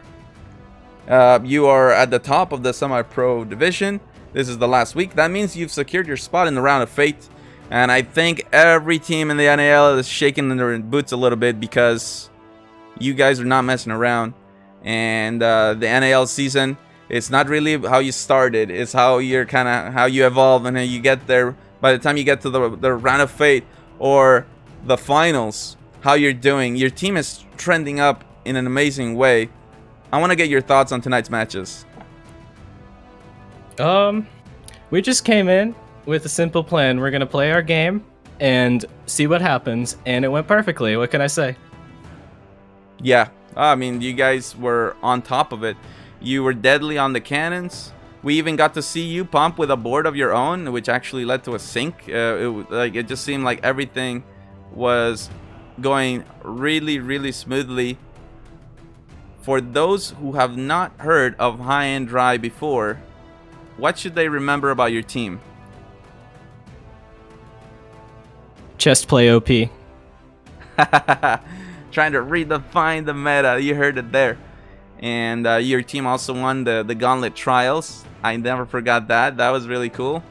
Skooma has a really important question. Lord Veden, the really important question here. Hey, you guys plan on meeting up at Comic-Con or something, or like, you know, convention? Do you guys plan on doing that? I don't know, maybe. Yeah, would you guys have some brews together? Oh, absolutely. Yeah, Oh, so we're how definitely you gonna room with each other though? Do you guys all have individual rooms, or do you all like share the same room or 2 rooms? What's up? No, we'll split it. We'll split it EU NA if you feel me. Okay. I mean, me and Palm can share a bed. It's no big deal. Yeah, me and Flaccid are gonna cuddle. Nice, because it gets pretty cold too, you know, sometimes at night. The Yeah, it team gets bond. really cold up in Canada. You know what? Obviously we're kind of joking, but the bond that you develop as you go through these matches together, now that is the kind of stuff you don't forget. And tonight is your night, guys. You earned it. We look forward to seeing you in the round of fate. Bring it. Keep the momentum going. Keep practicing. It's definitely paying off. And for us, it's a huge honor to host your team in the NAL.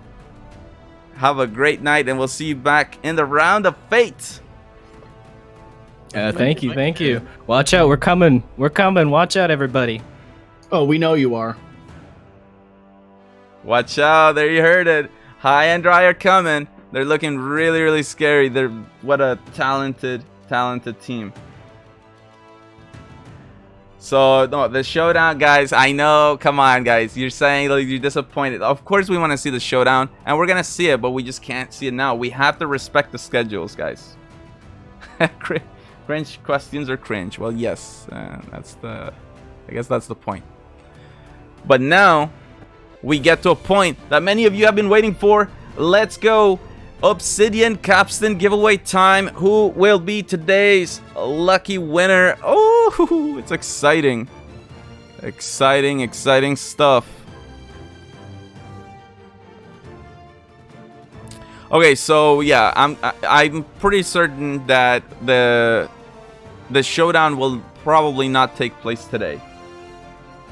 All right, we'll bring it. We'll let you guys know when it gets arranged. But yes, let's go over to our giveaway. Here we go.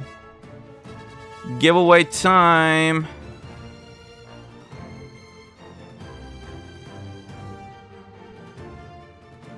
What you gotta do? Oh, I know the word for today. I know the word for today. TDM. TDM. Nah, TDM? dude, what do you mean? No, no TDM. Dude, come on, man. We have TDM? to. TDM? We TDM? have to use this one. TDM. TDM. Yes. Yes. TDM? It's not. Baba Blues got it. Baba Blues got it. Baba Blues got it. There it is. Exclamation mark showdown to enter today's giveaway. And by the way, you know, a lot of people are probably really confused. Like, what is the showdown thing they keep talking about? I'm going to show you guys a video of what the showdown is. So there's no confusion. Actually, while we wait for people to come in, I think that would be a great moment to show that video. Rage, if I'm not mistaken, the very first season, the very first time I ever freaking casted with the NAL, we had a showdown. Yes, exactly. In the Season 2 Grand Finals between Crimson Tide Pirates and QRF. And yeah, no, I didn't forget that. Insane. Ooh, showdown. Yeah, that I still remember to this day. Like, that was so cool. That's chat. If you guys have not experienced, seen, or witnessed a Notorious Arena League showdown, dude, it is crazy. Yeah, Unusual Rabbit in the chat. I was there.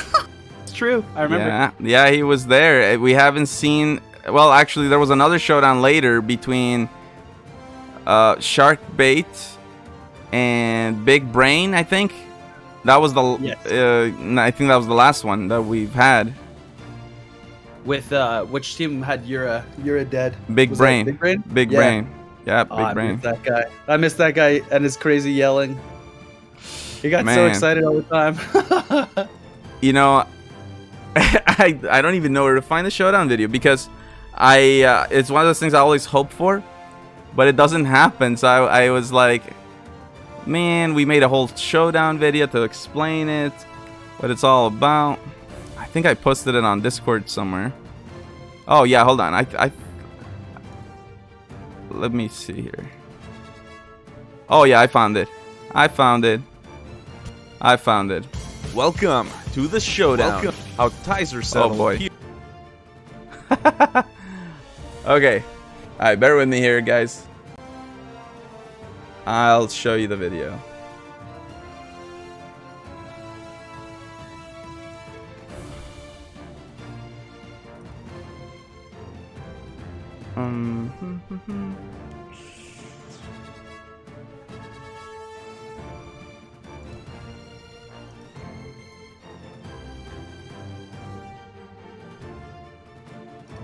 Okay.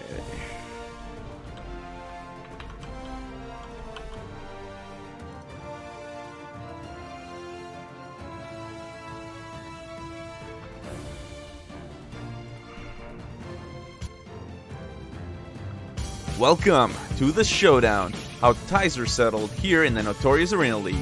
At the beginning, a coin will be Oh tossed boy, to here's determine that where code. each team's ship will be parked. Hold on.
Hold on, sorry guys, that was a little weird. I was trying to fix the echo. Alright, here we go. I hope this works. It's a little bit weird, but I want to show you what the showdown is, why we're so excited. So, welcome to the showdown. How ties are settled here in the Notorious Arena League. At the beginning, a coin will be tossed to determine where each team's ship will be parked. The showdown is a best of 5 series of 1v1s, and the following map shows where the ships will be parked. Players are only allowed you don't see it. Oh, Oh, their ship goodness. and And may not loot barrels from the island. Hold on. The referee's shot will signal. Hold on. Hold on here. There we go.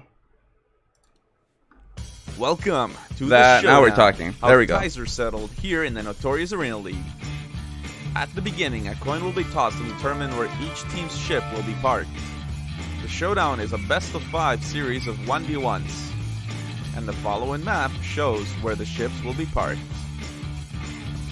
Players are only allowed coconuts from their ship and may not loot barrels from the island. The referee's shot will signal the start of the round, and players may cannon onto the island. Be sure to bring your A game so you can take down your opponent, as you may only go one time, except for round 5, where teams may pick their best pirate to go twice. In the event that both pirates are double gunning and they run out of bullets, we will go to referee slashes to determine the winner. The player that dies first will lose the round. In the event that both players die to the same slash, the round will be considered a tie and it will be replayed. Remember that throwables are not allowed. But wait, if one player is using a sword and the other one runs out of ammo, they will have 30 seconds to chase down that kill and claim their prize. There you go. So that's what we got forward. We can look forward to that. That will be pretty cool.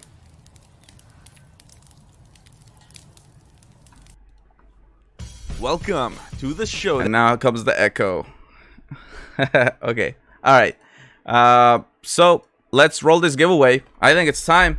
I hope the luck is on your side because we're rolling this in 3, 2, 1, and roll it.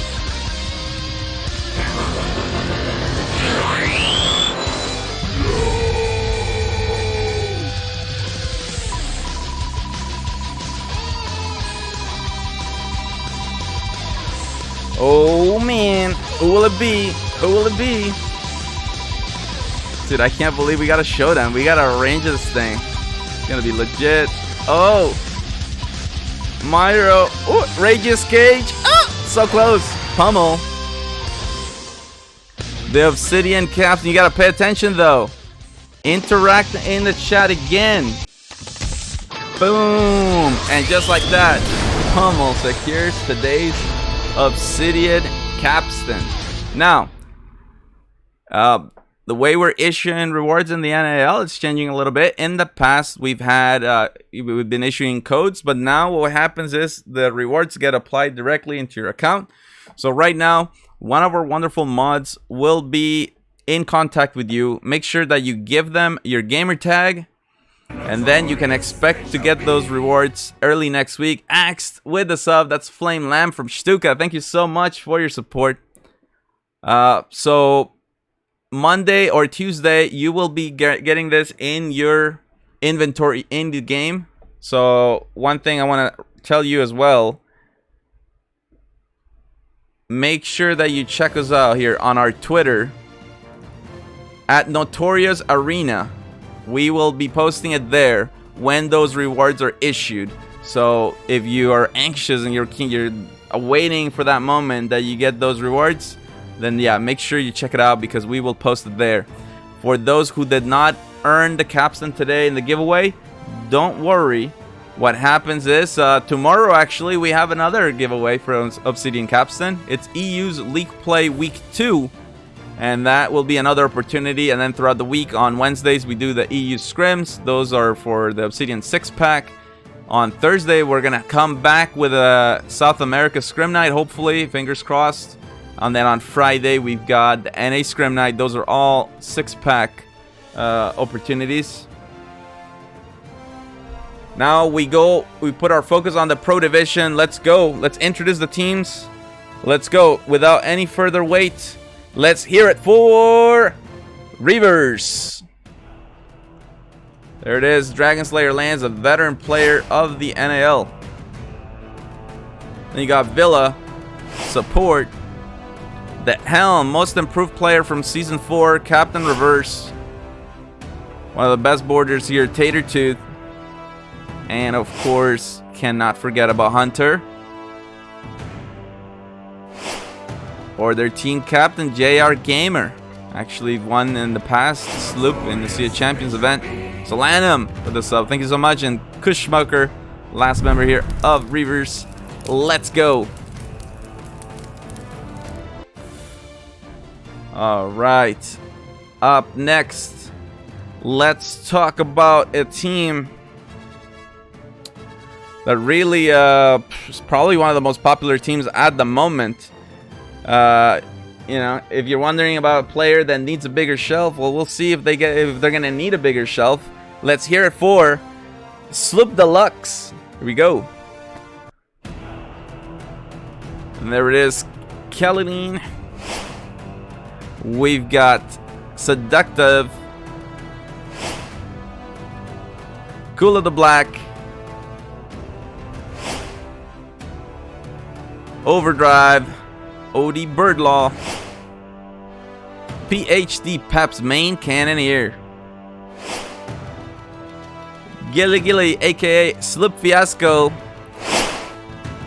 team captain Payray, get him a bigger shelf, and of course let's not forget Smiley Faces, their coach, hoping to secure a spot in the grand finals.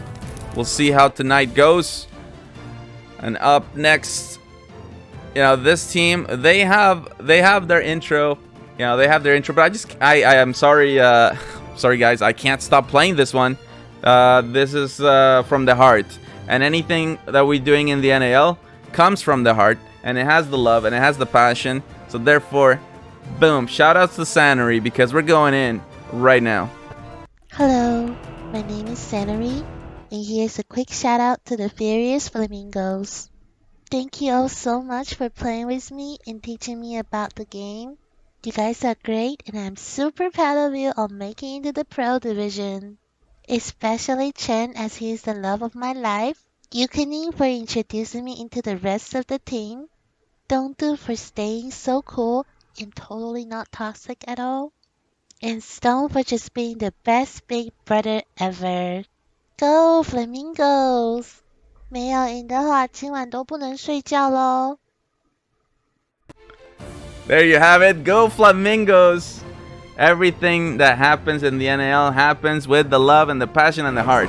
So that's what we got to do. Janto with the party of 17. Thank you so much for your support. Just now introducing the pro teams. We're about to get into it. Let's hear it for the Salt Miners. There you have it. Quite the squad. Let's start off with the team captain and helm, Thick Sauce.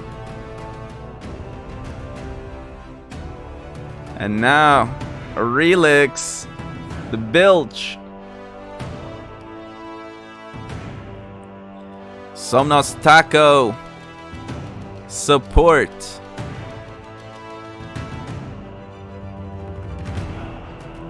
Balls of Bronze, Cannoneer,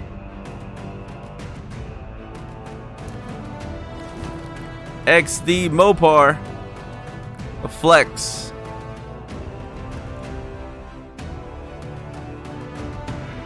Nacho Mama, Bilge. So what's up, guys? Salt Miners coming in. See if they can manage to get some salt out there today. All right, guys, and finally the last team, the crew of the captain, who keeps track of every ship he sinks, every kill he gets, every piece of loot that he steals. If you see him on the seas, don't let him add you to his tally. Let's hear it for Blood Tallyman. There it is, their helm, Haganth.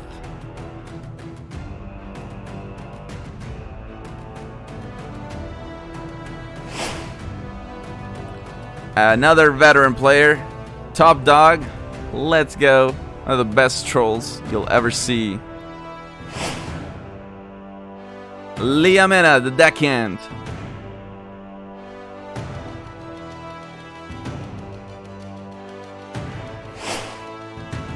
And there it is.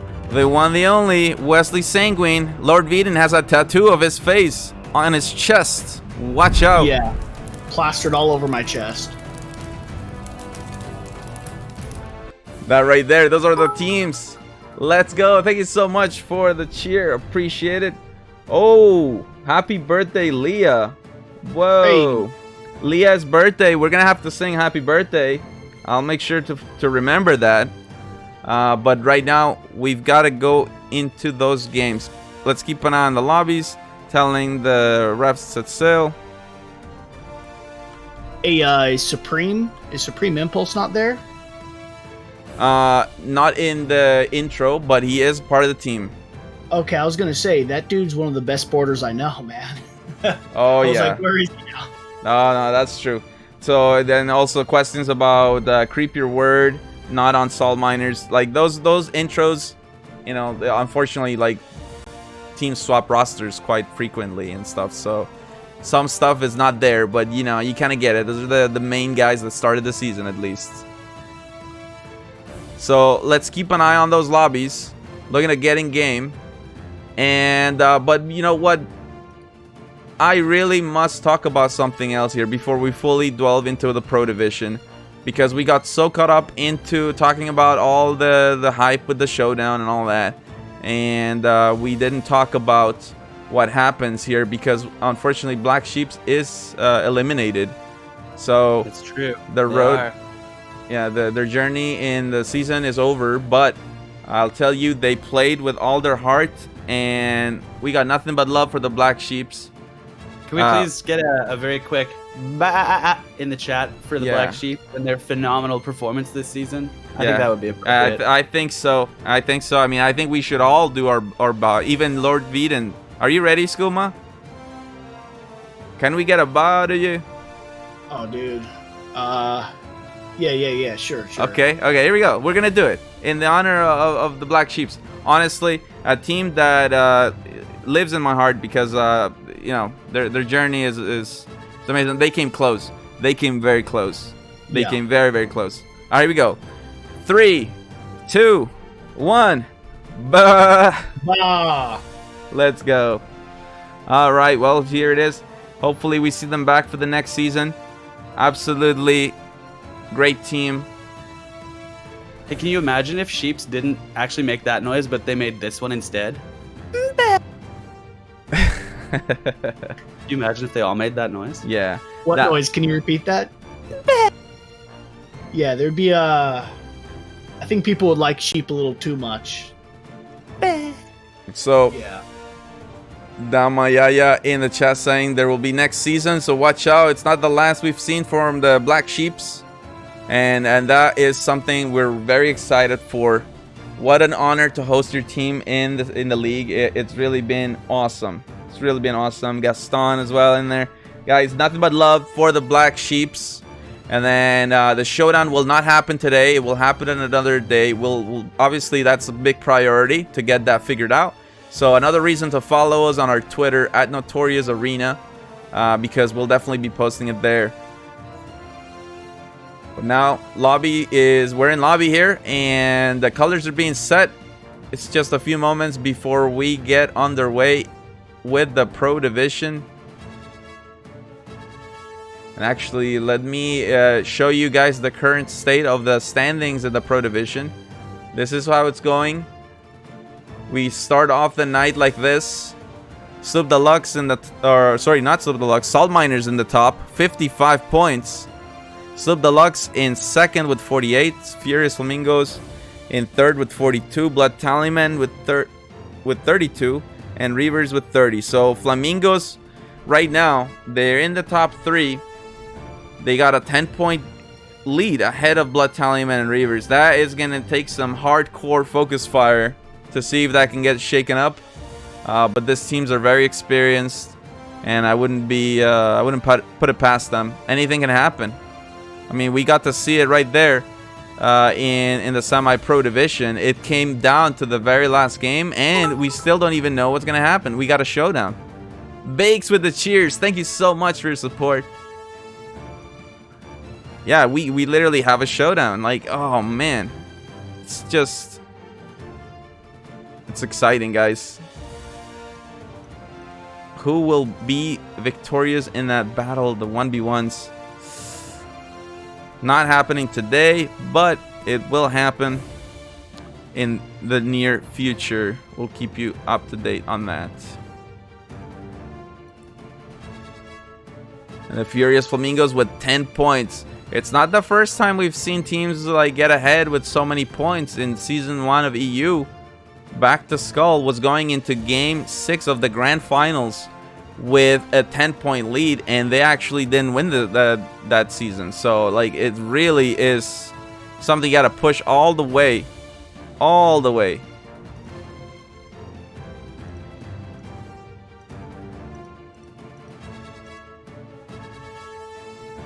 So DeMarco has one job, and that is to get us on their way in the games. All the teams are currently in the lobby, and the action is about to get started. 4 games to go in the Pro Division. No one will be eliminated from this set. What will happen is top 3 go into the Grand Finals, and then the bottom 2 teams will battle it out against the top 3 teams from the semi-pro in a special standalone series called the Round of Fate. So actually, I'll explain a little bit about that. Going back to the semi-pro standings, this is the last, the final standings after all their games, after the 3 weeks of league play. High and Dry qualified for Round of Fate, Big Ol' Gal as well. We don't know if it's going to be Crux or Barnacle Butts joining in the top 3. We don't know that. That's why we're going to have that showdown. Those are going to be the 3 teams that are qualifying there from semi-pro, and then from the pro division, they're just looking to get top 3 to go straight into the grand finals, not have to battle it for the last 2 spots in the grand finals. That battle is the Round of Fate. So just in case you're a little bit wondering about what the Round of Fate is, why it's important, why we're so excited. So now I'm looking at chat, guys, and I'm wondering, who should we start on? Who should we start on? Blood Tallyman. Blood Tallyman? Yeah. Okay. Say Reavers. We got 1 Blood Tallyman, 3 Blood Tallymans. Oh, but those are all Blood Tallyman.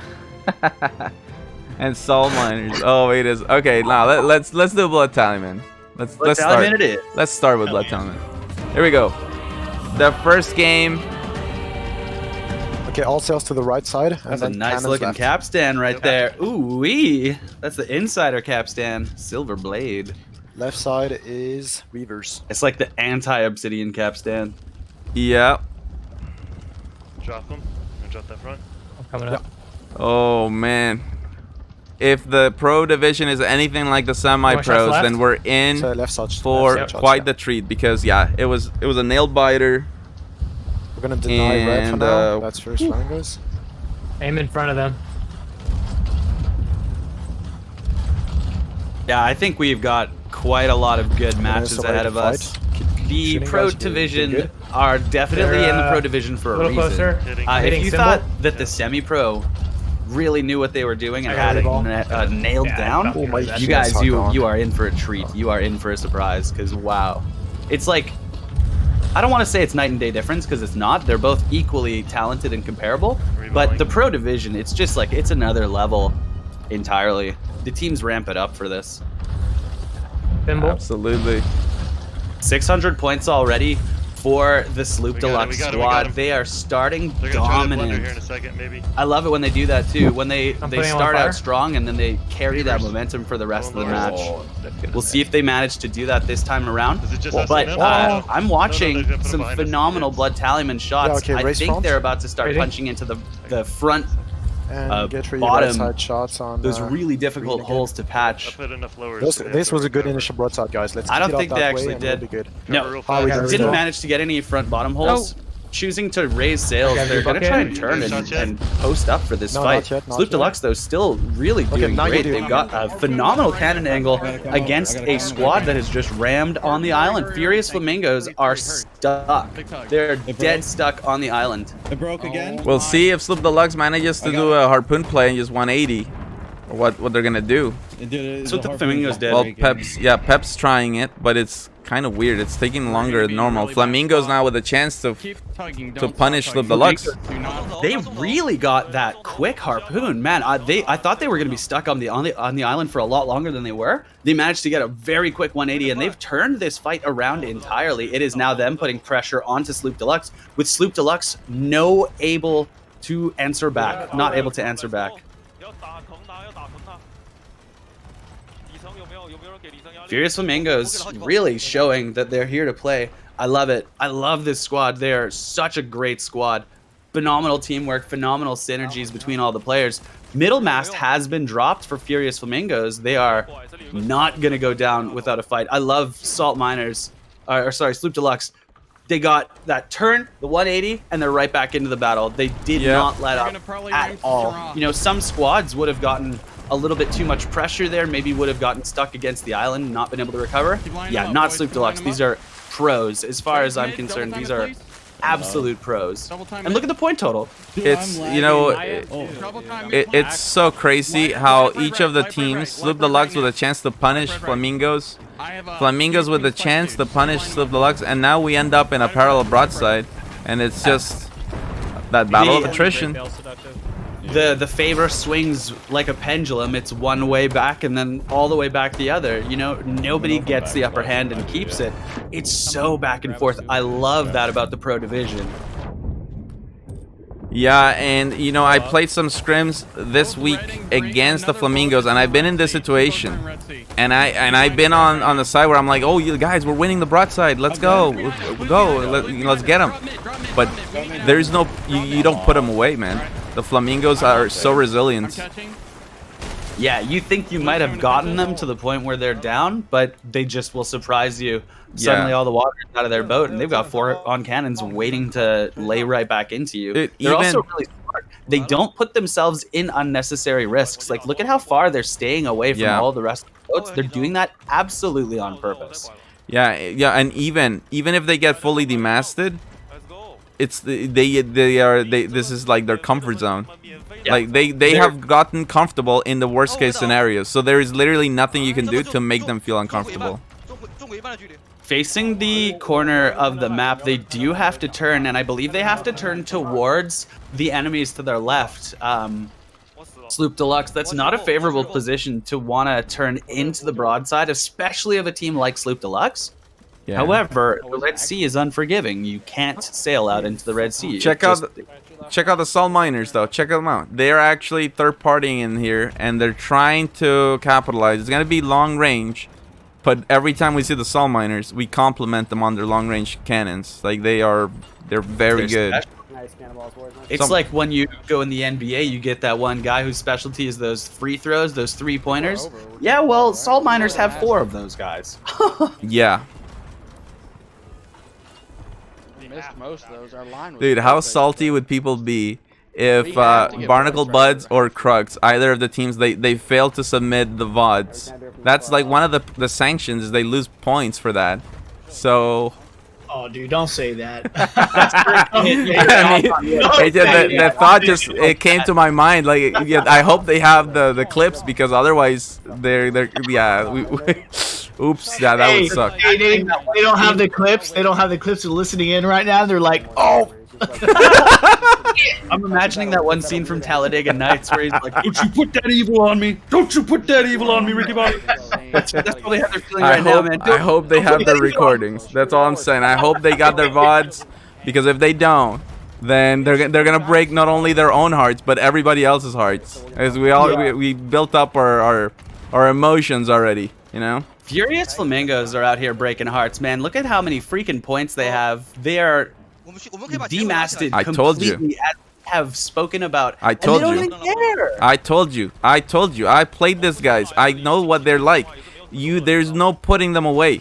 They thrive fully demasted, this is what they're all about. And right here, you see them loading up the cannonball from the stairs. Great job, Stone, Man. with the Eye of Reach, standing by the captain's cabin and lights up players on cannons, makes sure gets them off. They have to back off. They have to heal. Yeah. He's gonna call the scuttle. The scuttle. Wow, that is huge. So that really is a credit to Sloop Deluxe, because I mean, essentially what's happening here is like, hey, look, yeah, battle of attrition. Sloop Deluxe they basically say, you know what? Okay, Sloop, we respect you. We're gonna come back with a different boat, okay? And then we're just gonna start lighting you up from there. So you, Sloop Deluxe, now get to have the fun of dealing with every other vessel that has come to third party. And we, Furious Flamingos, will just come back with a new boat. Exactly, and you know what? The third party is none other than Salt Miners. So it's no joke here. Sloop Deluxe in real danger. Salt Miners with the harpoon play on the rocks. These rocks are way out in the middle of nowhere. Actually, double harpoon plays. They're using rocks and islands. Look at them navigating this ocean. Oh my gosh, dude. This is crazy. They're just sailing with the harpoons. Man. And they got their cannon angle really, really quickly. As a result of that, Sloop Deluxe is still in the process of recovering. They're still trying to get their masts up. They're still trying to get their boat fixed. And Salt Miners is like, yo, what's up, dudes? We're here to party. Yo, we brought the White Claws. Woo!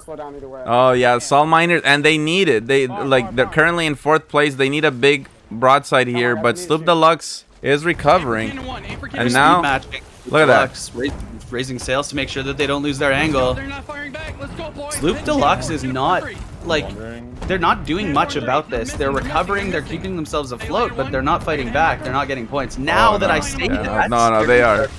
Of course.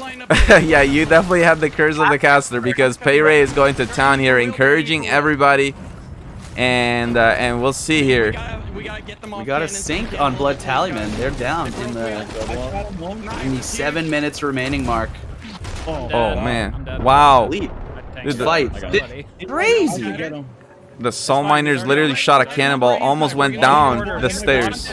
Border. And it took like 3 players with it at once. Holy moly! Okay, are they gonna board? They called out a border, but I don't know who was. I think maybe they're just trying to be like they were watching, maybe. Yeah, just called out like to watch ladders or something. Yeah.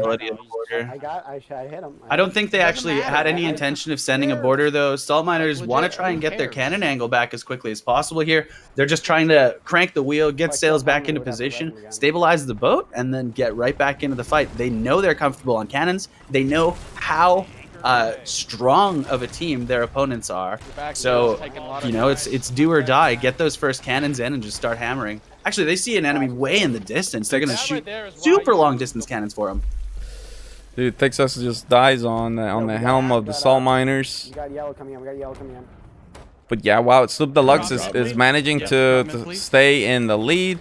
Flamingo's coming back. Yeah.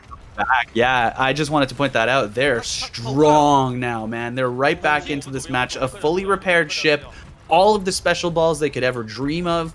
They're sailing into a really nice spot here between the island and a rock. We saw Salt Miners use the harpoons very effectively in this exact same position. See if the Flamingos can do as well. Absolutely. They have been demasted. I think that's all of them, all of their masts. I see mid down for sure, back down for sure. I'm not 100% positive about front.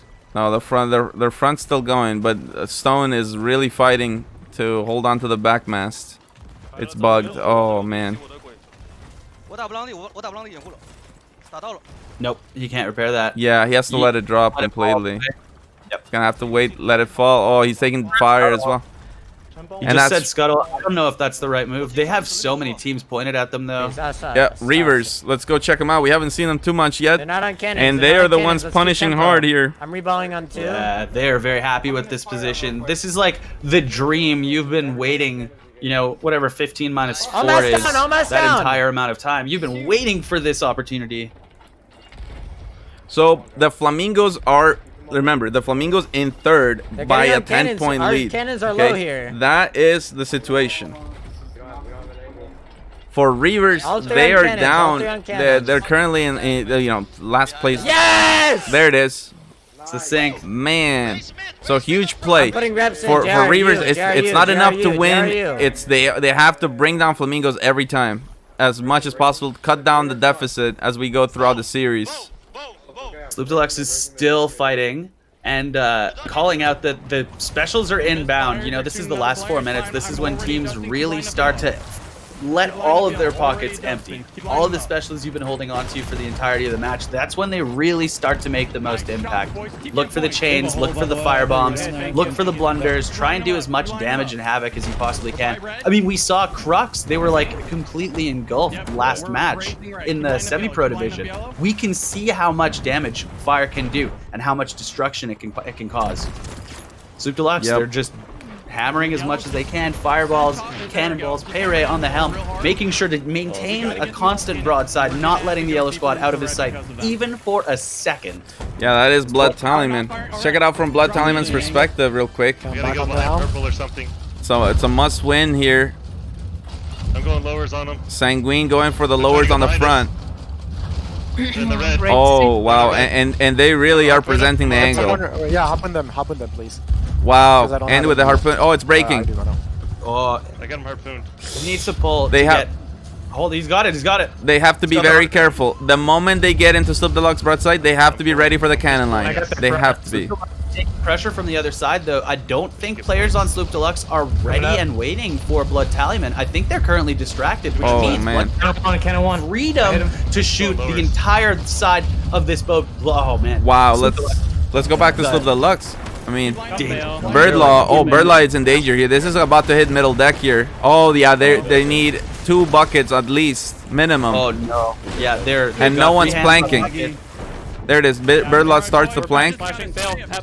They cannot sink. Absolutely cannot sink. Dude, Peps and Seductive. They're both holding stairs. Birdlaw working through it. Dude, they're gonna make it. That's crazy. Yeah. What? Unless they get boarded. This is non-issue. It's the last minute of the game too. Potential for board is here. Payray on cannons. Sees the yellow ship aside, trying to keep the pressure off. So far, they're doing fine. Able to hold the water at the stairs, making sure that they're not going to sink. 8,210 points. Can Sloop Deluxe secure themselves a first game, an early lead, a victory into this? Dude, you know, and the crazy thing is, look at how close this is. So Sloop Deluxe, they look locked in first, but Wild changing games right now here, positions, and the Flamingos in last. Oh man. Back and forth, back and forth, back and forth. Yeah, Reavers now in second. Both those teams needed big stuff here. Phenomenal teamwork. Flamingos are coming back. Look at this. From the bottom, they climb into second. Oh, that is a devastating blow for both Reavers and Blood Tallyman. And they get second. Wow. And they finish in second. Oh my goodness. Devastating blow. And huge play for the Flamingos. Unbelievable. That is really a huge push. And for Sloop Deluxe, you don't see it. I mean, I almost every time I see a team getting sandwiched, we say, hey, they're going to go down. Not Sloop Deluxe.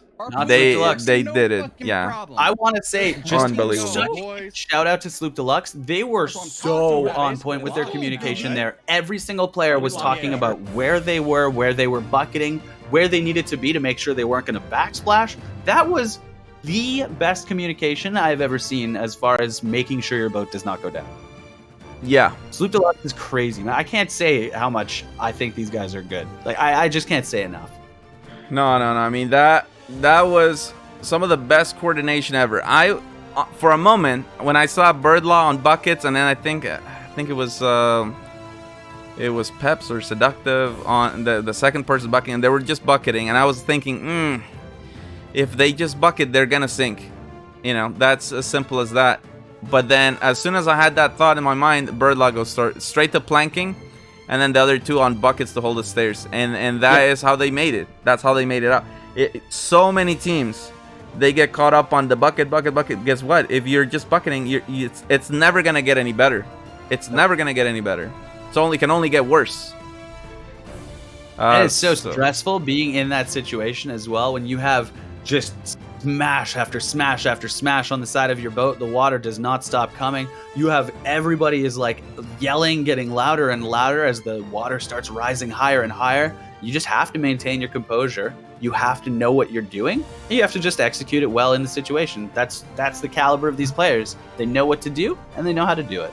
Yeah, and sometimes people ask, like, what's the difference, like, between Pro Division and Semi-Pro? Is it really that big of a difference? Well, I mean, you got to see it right there, how evenly matched this whole thing is. It all just, the little things. Somebody in the chat actually answered it perfectly. Like, a lot of the little things that add up actually make a big difference in the end. Let me show you the standings here before we head into the next game on board with Sloop Deluxe. It'll be game 6. But that is the situation. We started the night. We had the Flamingos with a 10-point lead in third, and they are increasing that. We also see a tie between Reavers and Blood Tallyman. But yeah, I mean, that to go from 5th to 2nd there in the last moments of the game for the Furious Flamingos is absolutely huge. Like, you know, mathematically, it's gonna take some of the most insane logical targeting that we've ever seen in the NAL to make this up, to make up for this deficit. But who knows?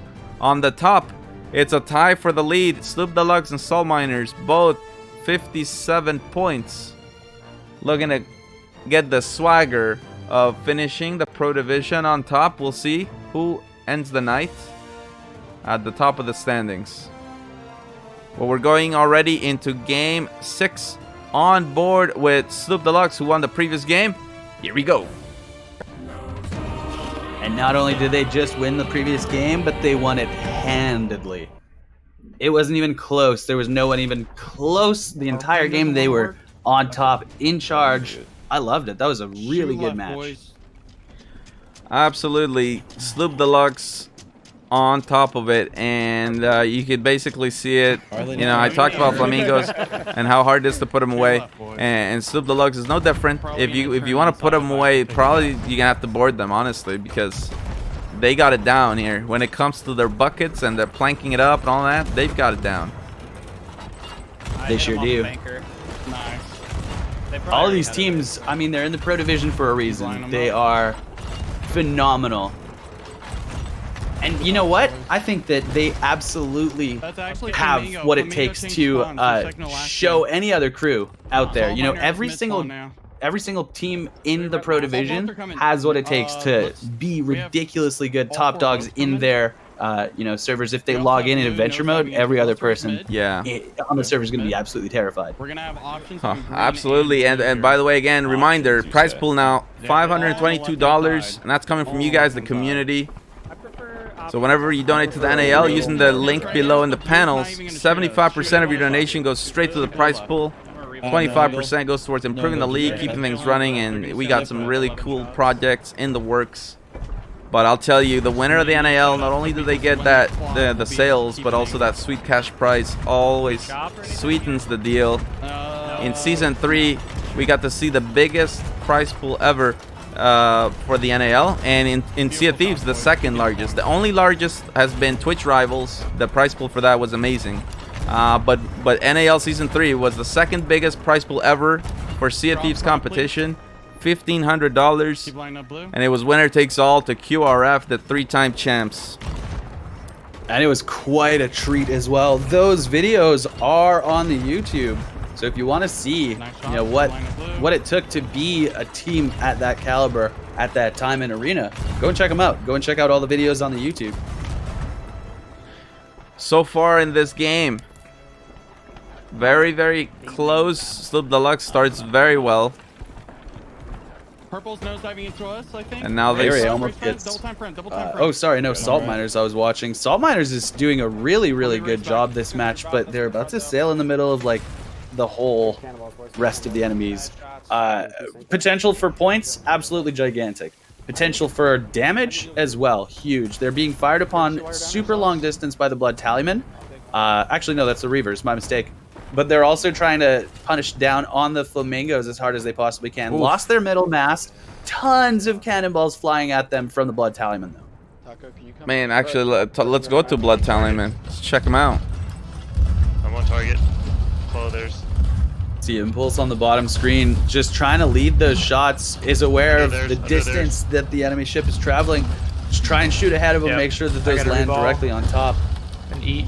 And they're doing a decent job, but I think they're just out of reach at this point. Coming up. Salt miners are sailing away. Crashed up against a rock momentarily. Have their eyes on Furious Flamingos still. Just aren't pouring water in. But Blood Tallyman is not stopping anytime soon. Just cannonballs flying everywhere.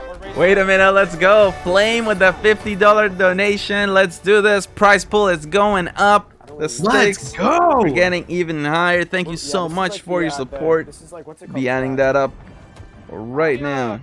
Hide behind the rocks. Yeah, Stalker, you're gonna have to spoon. You're gonna have to spoon. You're gonna have to spoon. Make sure you don't poon too much. We're gonna ram this rock again. Give it a second. Flamingos don't have an easy game. They're not able to see ships directly. There's one that's got eyes on them. It's a Reaver shooting cannonballs pretty far, maybe a chain or two as well.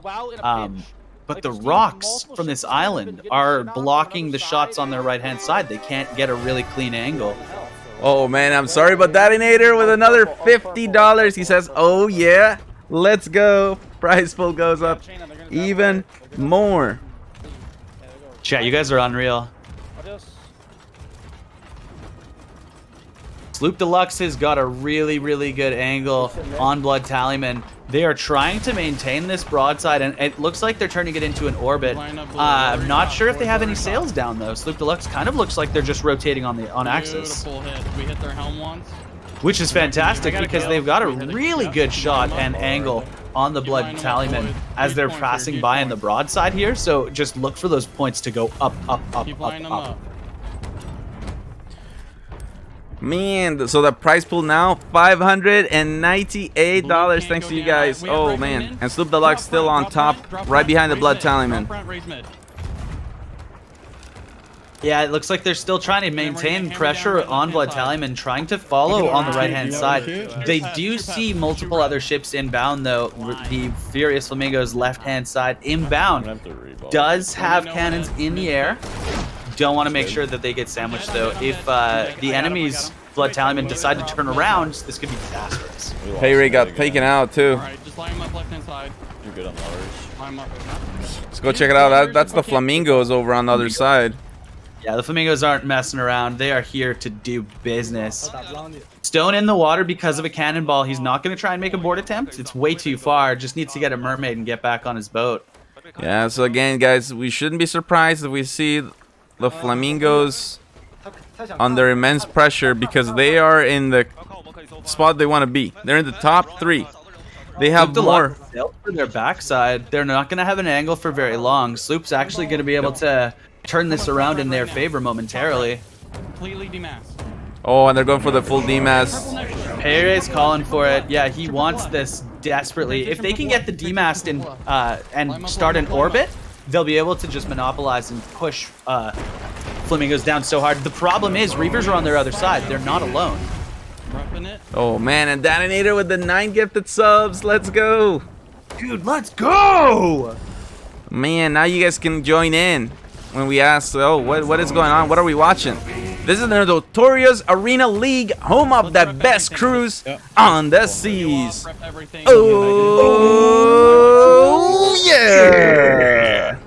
Let's go. Heck yeah. Sloop Deluxe is playing so well. This is their match. This is theirs. They've claimed it. You know, they spat on it before this one started. They dibsed it.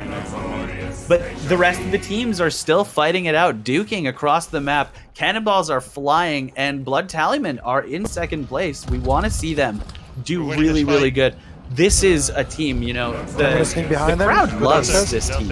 We watched them at the start of the match because you guys wanted us to. Obviously, audience picked them because they're phenomenal. Blood Tallyman, I think, is the only team that has been in every season of the NAL. Didn't I get it? And got they've, purple right I behind us. believe they've always been in the final too. So They're it's gonna play there. these guys are legit. They're gonna. Yeah, they don't mess around. Get on. Unfortunately, they couldn't border, quite border. connect the Guys, I told you, harpoon border. backside. Watch out for border. Border for Oh, the okay. Chen. Chen is on board, the Blood Tallyman, causing all kinds of problems for them. Let's go full screen with Chen. Eating the coconut. Here comes the sword. They take him out. Unlucky. He couldn't quite do enough. But he did a lot. You know, grabbing the anchor means that Wesley Sanguine is off. Oh no, I think that actually went down. The anchor went down. Yeah, the anchor went down because Wesley got hit by a cannonball. He had to get off, so they are dead in the water right now. And Flamingos might just look to kind of get away from the cannon angle and then just There's only 2 pegs. turn around. Oh, and there's the Reavers are coming as well. Why did it cancel? Fortunately, Reavers Right. are not Get looking at circle Blood on us. Tallyman. Reavers are trying to push down upon the Furious Flamingos. So it looks like the Blood Tallyman might be able to get their anchor up, and they're going to be able to leave. Yeah. What the fuck? What is wrong with the map? Whoa, what is this? Okay, so we're seeing some tilting going on the Reavers, complaining about the way the map works. I heard that too. I switched right at the same time. Was that Tater Toot? I think he was I pretty don't think upset. I don't think I've ever heard that before. But man, right here, You Flamingos. can get upset about anything in this game, man. You can get upset about the wind. You can get upset about spawns. You can get upset about the map, apparently. Yeah. Look at Furious Flamingos. They are like death spot. This is crazy. Ultimate cannon angle off the left-hand side, but they can't go forward anymore. Otherwise, they're just pinned against the island. Yeah, this is crazy. They're kind of, you know, you never want to have bow facing island, but you know, when you get at the level of the pro teams, you can break any rule because they know There's they're always keeping an angle. You know, if you got to ram the island to keep the angle, then that's what you got to do because your points just keep going up and up and up and up. Blood Tallyman goes down. So their potential for farm has just left, which means they're gonna need to reposition. But all of the focus of every other ship in the vicinity is now turned to the Flamingos, who are nose in at an island, and this could be disastrous. Yeah. If these cannonballs start hitting top deck, if they're not able to get the masts up, this could just mean the end for their 1,000 points as they sink. Yep, like Reavers on one side shooting them, and then there's another crew over on the other side shooting them back. Oh, Sloop Deluxe. is all sails up, just full yeah, there it is. hammering them from behind. This is crazy. Brutal. But now And they're just posting up. They don't really care too much. Furious Flamingos are just going to try and ride it out. They want to get as many points as they can before they're inevitably gone down. I think maybe they've just accepted the fact that their boat's just kind of in a really bad spot, and they'll probably have to scuttle to get it out of there. Not sure. Well, this is what I told you. Don't want to scuttle. The Furious Flamingos have gotten comfortable in the most uncomfortable positions. It takes a lot to put them out, and I think they're gonna actually be able to recover here. We'll see. You think so? I think so. I don't know, man. My gut feeling tells me. Well, right now it's just the battle between Reavers and the Flamingos. If it stays like that. Just look at Sloop Deluxe. That's why I say I don't know. Is because the angle Oh, that Sloop okay, Deluxe no, yeah, has you're on right. them is incredible, and they haven't left.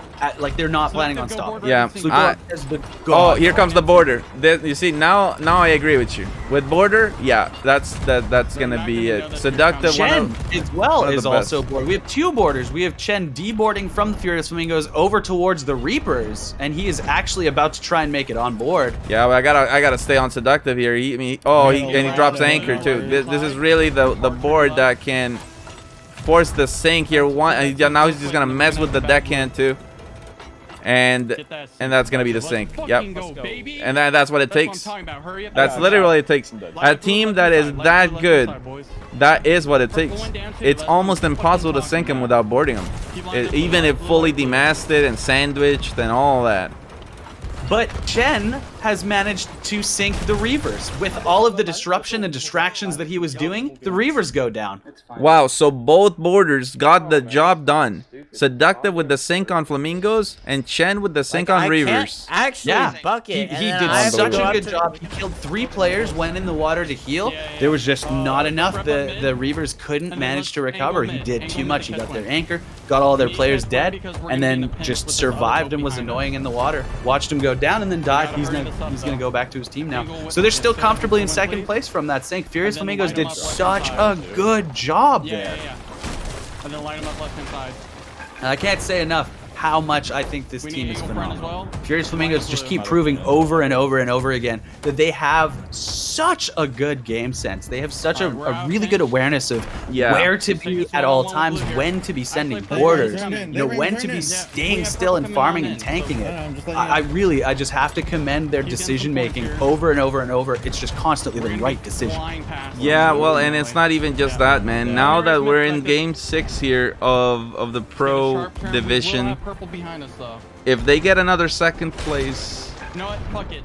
I mean, I honestly don't think it's even mathematically possible for anyone to mess with them. No? Yeah, I'm not sure about the points. I'll have to take your word for that, but you know, just based on the performance alone, I would believe it. Phenomenal performance. It's just been crazy. And once again now, straight up from a sync, they're all hands on cannons. They've got eyes on the prize. It's salt miners in the distance, and man, just like the crisscross of cannons as they pass by each other. It's so cool. Yeah. Final 2 minutes of the match. And for me, it's a big shock to see the Salt Miners right now in last place. And they also got last place in the previous game. That's what allowed Sloop Deluxe to tie with them. They're getting booty blasted at the moment. Yeah, they are in immense A pressure. whole bunch of specials. They're gonna fly by. Not gonna, you know, stop. Wait for them to. Not gonna wait for any other teams to mess with them. You know, not gonna give anyone an opportunity. They receive a middle mast demast as a result. They're flying in the middle of a lot of ships at the moment. Yep. Last minute of the game, and the Reavers are they boarded? Why are they anchoring? I Did they just choose this as their spot? Are they just anchoring? And I think they just wanted the quad cannon, but well, they do have an angle. It's not an easy one, but it's on the Salt Miners. It's 9,000 points, however, for Sloop Deluxe as they continue to press themselves further and further into the victory. Oh, man. Furious Flamingos finish with an emote in second. Sloop Deluxe with another. Yeah, that first. is huge. Huge. I wonder, can we see a Sloop Deluxe sweep of the top of the Pro Division? Would that be so cool if we saw 2 sweeps? 2 sweeps. Yeah. Semi-pro sweep by High and Dry, and now, yeah, Sloop Deluxe with 2 in a row. Could it be? The sweep on both divisions would be insane. And look at how Sloop Deluxe are all just dancing with their shovels out beside the cannons. They're so happy after that match. Their performance is just on top of the world, man. These guys are they're on top of their game for sure. Back-to-back grand finals. That's insane. I have to wonder, is Sloop Deluxe in there for sure? Like, have they guaranteed themselves a spot? I think so. Yeah, I think so. Let's check out the standings. I mean, even I think top 3 might be locked. Let's see.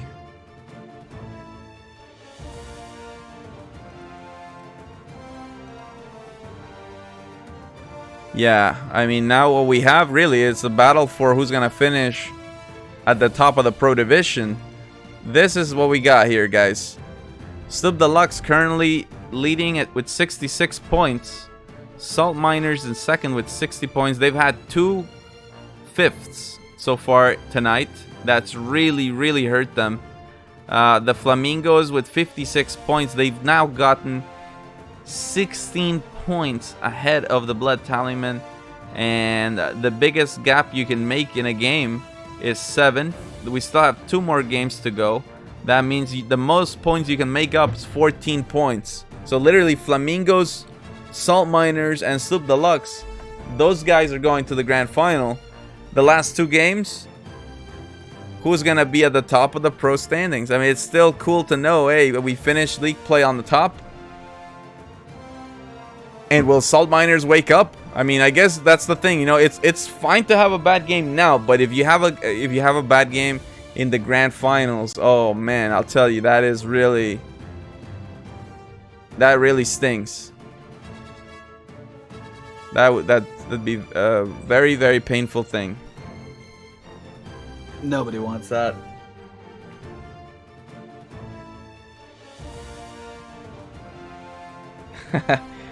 We see some chat about ramming, and believe it or not, in season 1, that was actually a thing for about 1 week, and then and then we realized, oh, it shouldn't be a thing.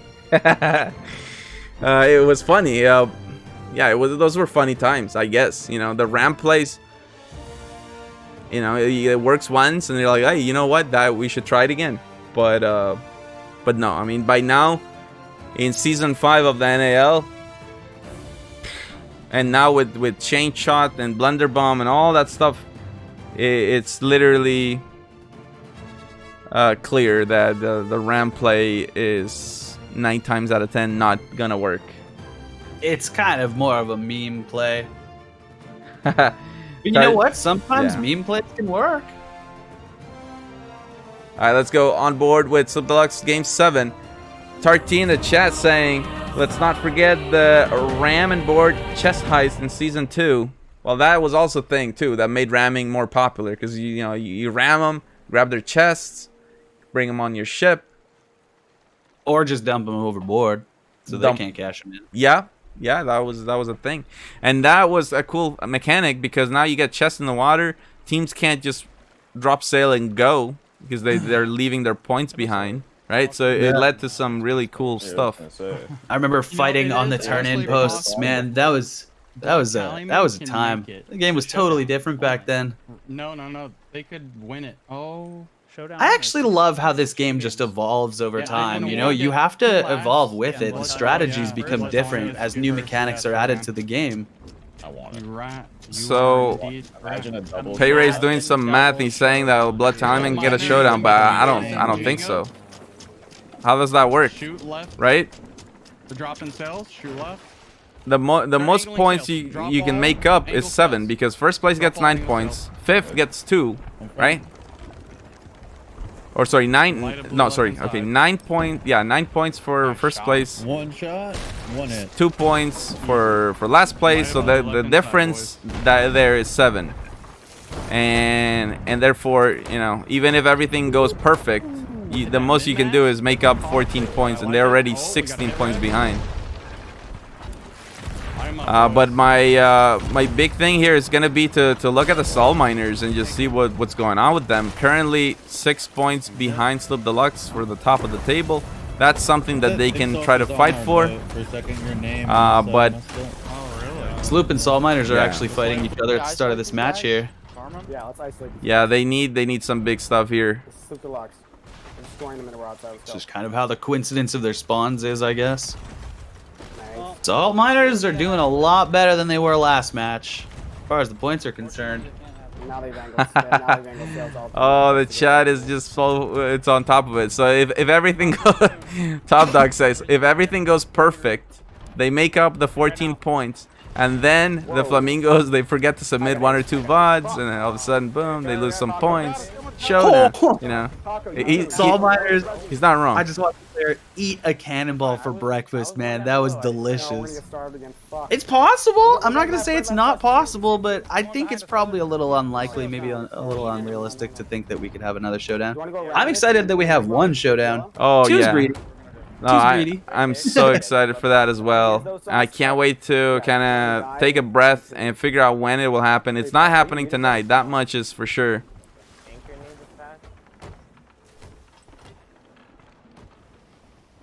But you can bet on it. It will be on stream. Big old gal love with the heart. Thank you so much, Trip. I really appreciate that support. There it is, the helm of Big old gal. One of the teams who's gone through for the round of fate. Solo race front though. Solo race front though. We gotta get shots. Salt Miners. So far, Salt Miners doing much better in 2nd place, and they're still keeping the pressure on Slip Deluxe. If they want to overcome the deficit, the 6 points, This is what they need to do. But at the same time, Slip Deluxe is smart. They know that. And they're going to try to lure Salt Miners into just chasing them all around the map. And now we also know one of the wisdoms of the NAL. If you're chasing, you're already losing. Yeah. It's the least fun thing to do in the entire game. I personally can't stand chasing boats. Like in adventure, rather than chase a boat, I'd rather just go and, you know, find a new one. Shoot them. Chasing's no fun. You don't benefit anything. You can't shoot a cannon off the front of your boat. You're not gonna gain any points. It's just boring. They're raising debate. 100% watch. People want blood. When you're playing in the NAL, you want blood. They're bloodthirsty pirates, man. This isn't Race of Legends. If you want to watch people see who can go faster, go watch Race of Legends. That's a great competition put on by another bunch of great people. But this here is the NAL. This is where you see the combat. This is where you see crazy boards and you see cannons flying from 400 bajillion miles away, and they all land, and it's crazy. Kind of want to check out Blood Tallyman. Currently in the lead, but Sloop Deluxe. Oh, they're in a sandwich. They're super Flamingos and Sloop Deluxe. Like Furious Flamingos is just having fun. That's just oh man. Yeah, you can already tell the frustration over there because the Flamingos are indeed having fun, and but they're gonna focus on their mast. Actually, they could have kept shooting, but they know they're dead in water. They can already know the end game fight here is gonna be probably with Sloop Deluxe. Yeah. They don't want to start that fight being fully demasted. Racing their mast is huge here. Sloop Deluxe has in fact already called out the order of who they're going to be firing upon. They're currently just shooting at the close ship, which is the Blood Tallyman, but they are fully aware of enemies in the distance and aware of the transition that they need to make once that they have finished pressing down upon this enemy of theirs, the Blood Tallyman. Blood Tallyman are desperate for any kind of top deck action. They have 3 players down below with buckets in hands and trying to make repairs. Very, very problematic. Salt Miners are doing really good. They're still in the lead. Yeah, they are. They are this team over here. And they're encroaching into this fight as well. You know, they may not be currently farming, but they're in a position where they're going to be very, very dominant very soon here. Expect to see their point total start skyrocketing momentarily. Oh man, they're gonna pick a fight with Sloop Deluxe, but they can't really turn to the left. They'll risk hitting the island.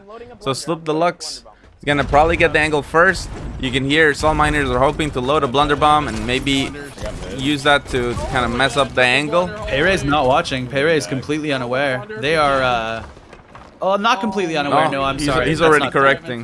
He's already correcting. Yeah, he's already correcting. He's on it. The Sloop Deluxe already have angled back. Salt Miners are aiming for the helm. I'm getting on the fucking cannons. I'm dead though. Oh man, the Salt Miners not messing around. No, unfortunate they couldn't connect on the helm. Payray's still completely fine up there, managing to get the turn, but yo, here comes the pain and punishment. There we go. There's the shots up to helm. Payray just took 3 cannonballs to the chest over and over. He's 1 shot from dead. Boom goes Payray. He's out of there. That's so problematic. When you lose your helm while he's on cannon, nobody's turning your boat. Keep us in the wind the whole time. So they've just completely lost all of their angle as a result of that too. They're gonna have to take a really wide orbit. Really wide orbit on here. It's just going to turn the opportunity for Salt Miners to just turn and start hammering back. Yeah, we'll see if they manage to hit. It's a long range.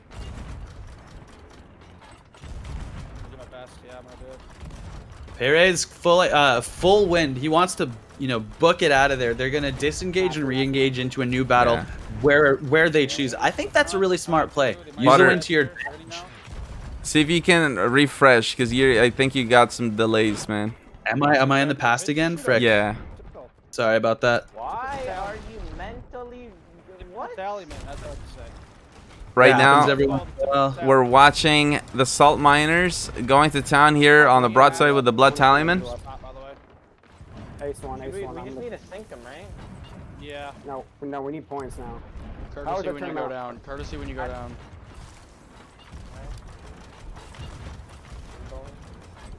Telling you that we are not in a good spot.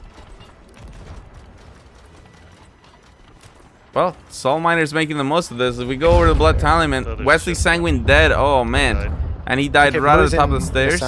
Should be easy for someone to res him, but we'll see if anyone I'll be comes. here and get you from buckets. We got perma buckets over there. Hang on. It's a very close match so far. Hagen getting the res. Oh, here we go. The Soul Miners are still locked in here. And they're hoping to harpoon. Oh, they get it. Wow, that's nasty. That is nasty. I am up to date now. I saw the harpoon same time. He's got the... Oh, he just missed, actually. Just missed again. Tried to get the rowboat. Okay, go up top. Thick Sauce is dead on the helm. I'm going to try and resurrect him. The Soul Miners really need to get back. That angle on the left-hand side is leaving. Their cannon shots, they're not going to be able to farm pretty soon here. I got the other one. Hard left, hard left. Shoot left, shoot left now, shoot left now. Meanwhile, Sloop Deluxe has a very strong cannon angle. They're here to third party, and they have got a lot of cannons in their pockets ready to go. The only other ships firing upon them in the distance is Reavers, but it's not an easy cannon angle. Sloop Deluxe should be able to get some really, really nice shots here. However, it's dangerous. You don't want to put yourself in the middle of all of these boats because, you know, one rogue chain shot, get all your mass down, suddenly you are squished and everyone's shooting you. Man, Sloop Deluxe is going to town with here and putting lowers onto Blood Tallyman. Soul Miners on the other side. Once we get close to the island, harpoon me left, probably right now. This is really good for Sloop Deluxe. They're basically uncontested. I mean, you do see Blood Tallyman, the eventual 1 or 2 cannonballs coming back, but it's not huge. It's not enough punishment to stop Sloop Deluxe from just absolutely demolishing. I think Sloop Deluxe even just chose to run aground. Oh man, I don't know. It's the Blood Tallyman is getting on these cannons. They got 3 on cannons. That's gonna hurt. Still shooting. Leah doing really good on buckets. Attacked them a few times. Doing what she's got to do to keep the pressure going. And Sanguine will just go for the here. Let's go. And swapping cannons too, dodging the incoming fire.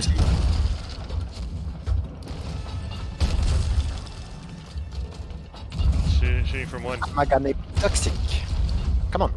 Oh my lord. And they're climbing. They're flying. Holy moly. Sloop Deluxe is taking serious pressure. They are not happy with how much aggression is being done to them. Blood Tallyman are really doing good right now. Like they've found their stride. They've found their cannon angles. Yeah, this is pretty crazy. It looked really grim for the Blood Tallyman. And the fact that they're kind of getting out of here and they're putting they're about to surpass Sloop Deluxe here, honestly. Yeah, Sloop Deluxe is in a lot of trouble. They're not able to fire back. It's the complete momentum shift. Let's get it first. You know, it swang one way. It was Sloop Deluxe's nice one. Let's go. Game, but now completely shifted momentum. However, Soul Miners are still climbing. Soul Miners on Furious Flamingos. There is a fight going on, and it is definitely going in the favor of Soul Miners. It does take a long time. So I want to just bring that attention, but yeah, we've got 2 big fights happening at the same time. We got to try and jump back. Oh, Soul Miners. Yeah, let's go check the Soul Miners out real quick. Soul Miners and Flamingos going at it. Let's go. And the Soul Miners, that's more like it. You know, currently in the lead. What? Oh man, 2 dead though. Balls of Bronze and Keep Your Word, both dead. Again. Fuck, that's unlucky, dude. Oh man, and Balls of Bronze gets the res and dies immediately. Immediately after. Oh man, he just wanted to play the game. Oh, what the heck? Somebody on the Flamingos entered a different dimension, guys. Oh yeah, look at that. He's straight up sideways. He just refreshed this thing. He fixed it? Yeah, he fixed it. Yeah, he was sideways. That sucks. A clip of. Oh, he's doing it again. Oh. It puts him sideways. He's stuck below deck. Yeah, that's this is.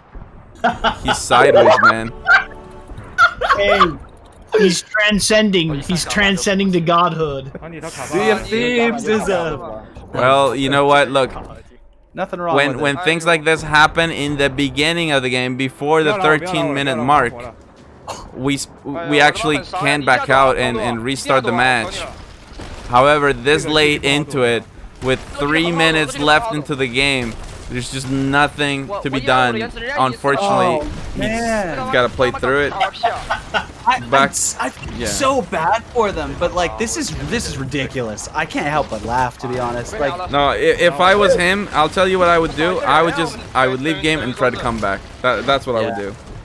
Yeah. Okay, he's vertical. No, he's horizontal again. Never mind. Yeah. I mean, can he even grab buckets? Is he? I think he is grabbing buckets.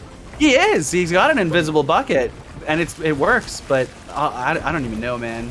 Salt Miners, just a heads up, they've got a clean 2,000 points over second place. But yeah, this is ridiculous. Yeah. Sideways cam. Yeah. Well, let's just for them, they should be very happy that it didn't happen in the final. They've gone down. Maybe when he respawns, maybe or when he takes Mermaid, he might get that fixed. That's so horrifying. I'd say we have over 12k. I have had that happen to me before. No, they're not. 2 minutes remaining. 4,420 points. Oh, actually no, that's not true. They got more. Oh, and Reaver's in second. This is more like it. Reaver's. You don't get a hit marker, you're not doing anything. I'm reballing. In second, here we go. Bottom left empty. Mom, boys, keep this up. Keep this up. Let's get a second. They got Sloop Deluxe right next to them. Sloop Deluxe pushing hard. Blood Tallyman Reverse, get up there and fire. in fourth at the moment. Use up blunders. I gotta eat. I don't have any more. I gotta use one. But as we get here, it might be. Yep, Archer, no. Oh yeah, no, this is Salt Miners in the lead. This is the Salt Miners we have been seeing and experiencing the past. Like this, I've been back and forth with them this whole match, and yeah, it's just been constant aggression. They never let up the cannon pressure for a second. It's been so awesome to watch. Yeah, I'm not sure what happened to them earlier on in the night, but with this win here, they make sure that Sloop Deluxe doesn't get the full clean sweep like we saw in the semi-pro with High and Dry. They also closed the deficit here, so Reavers ends up getting second place.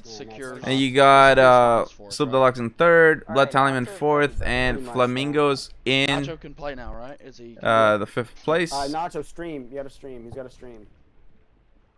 Oh, they're gonna have a substitution. There you have it. Sub coming in for the Salt Miners, and they're reminding, hey, you gotta stream, and that's what I'm talking about. You don't submit your VODs, you lose a point.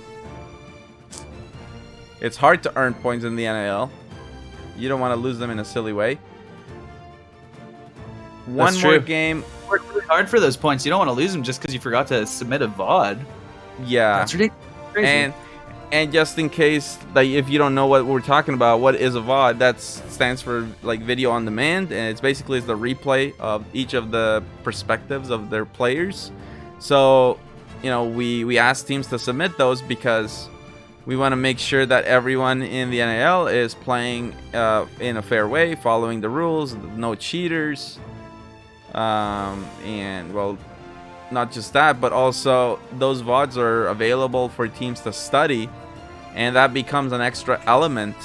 How well do you know your opponent? How do you adapt to the different matchups of the NAL? Those are all things that are fundamental here.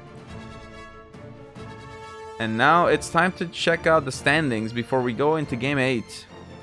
Let's see what the mathematical possibilities are for a showdown. We shall see here. Alright, here we go, guys. So this is the current pro standings. Sloop Deluxe in the lead with 71 points. Salt Miners with 69 in second place. The Furious Flamingos in third place with 58 points, and yeah, mathematically, there's just there's no chance for a showdown. The only showdown would happen is for third, if it's a tie for third, and there's no mathematical chance of that. So it's really about who will finish at the top of the pro standings. Will it be Sloop Deluxe or will it be the Salt Miners? And right now, there are 2 points gap. That is literally just one placement. So we shall see.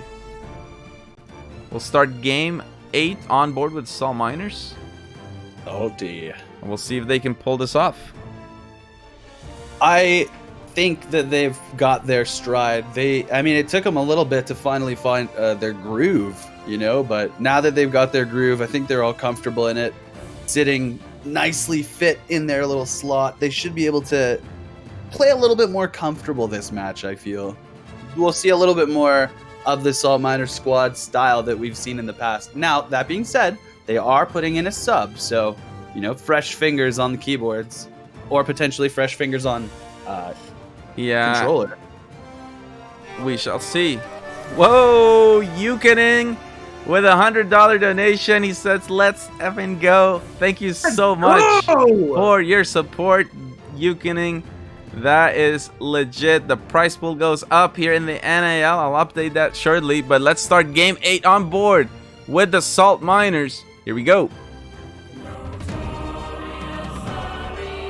Dude, let's go. Thank you so much for your support, guys. That is amazing. So tier 2 of the prize pool. That's going to keep things really, really nice and interesting. You know, not only will it be obviously the fight for the top, first place, the ultimate glory and the sales, but obviously also prizes for second and third. So that's going to be really, really amazing to see. Thank you so much for your support. That is awesome. Red side. Game is underway. You gotta drop sails with us. Starting with the Salt Miners. Unless the other boat is Hands to cannons. They're shooting way up in the air, trying to get some nice early points. Blood Tallyman managing to put themselves on the board already.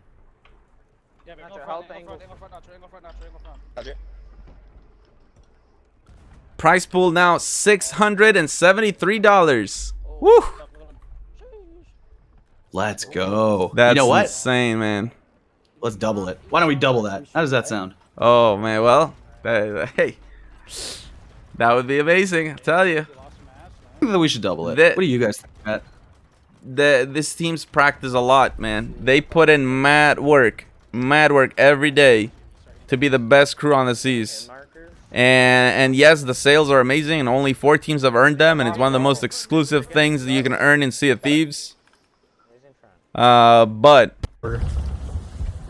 yeah, money is money. So true, man. You can do a lot of things with money. You could buy a lot of sticks of gum with money. You can't buy any sticks of gum. Grab you another bucket, Leah. Yeah, man. What kind of pirate wouldn't be interested in some money? You know. Switch on yellow now. I think most pirates. Honestly, I think most pirates would be interested in some money. Exactly. Hey, a little off subject, but you know Blood Tallyman's member Limina?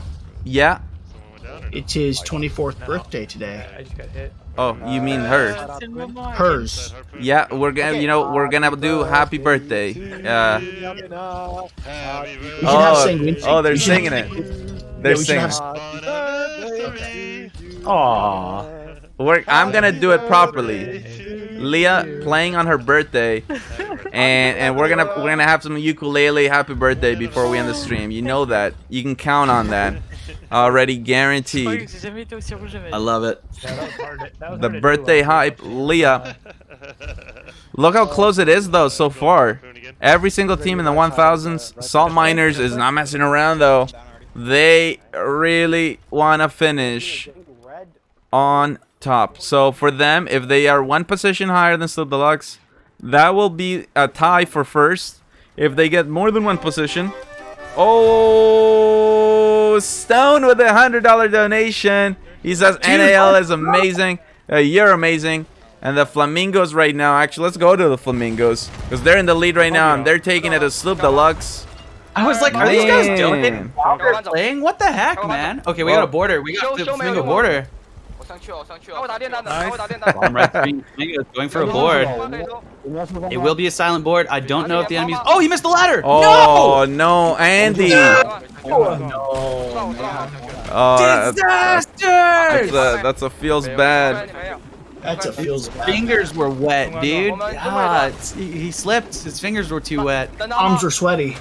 Right? Oh, man. Vomit on his sweater already. Mom spaghetti. Seriously nervous. though, couldn't But on the thank surface, it was calm and ready. you enough, guys. Now price pool $748. Let's go! Unreal, guys. Amazing. Imagine how hard these teams will sweat. So in case, just to go a little bit deeper into the price pool, we talked about tier 2 and how it goes to the top 3 teams.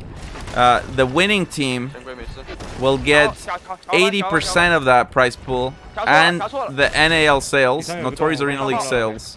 Second place gets 20%, and third place is gonna get a non-cash prize that is yet to be announced. So we'll announce that as we get closer to the grand finals. But yeah, top 3 are getting rewarded. Oh, Trip X with another $100 donation. What the hell? It's like we're gonna break the 1K mark, man. We're out here playing for the big bucks to celebrate the teams that don't mess around, man. They're playing and they're practicing hardcore. Freaking A, man. You guys are just on another level. Surreal. Price pool now rising $823. Man, that is gonna be one hell of an intense final. Wow. I knew you guys could do it. I said double it, and I knew you guys were gonna do it. Come on, man. We're close. Man, let's go. Let's go back to the Salt Miners in the lead, and right now their win condition is, well, you know, be. Oh my goodness, I was about to say be 1 position higher. Whoa, Chen with the flamingos. Oh my goodness, another $100. You guys are just, yo, this is nuts, man. So that only means one thing, guys. The flamingos are gonna practice so much. The flamingos are gonna be training like there's no tomorrow, man. That is insane. They have invested more than just time now. Yeah, no. Now it's, dude, That's perfect. that is some next level stuff, and we're getting so close to the 1,000, guys. Now, 898. That's insane, bro. That's what? insane.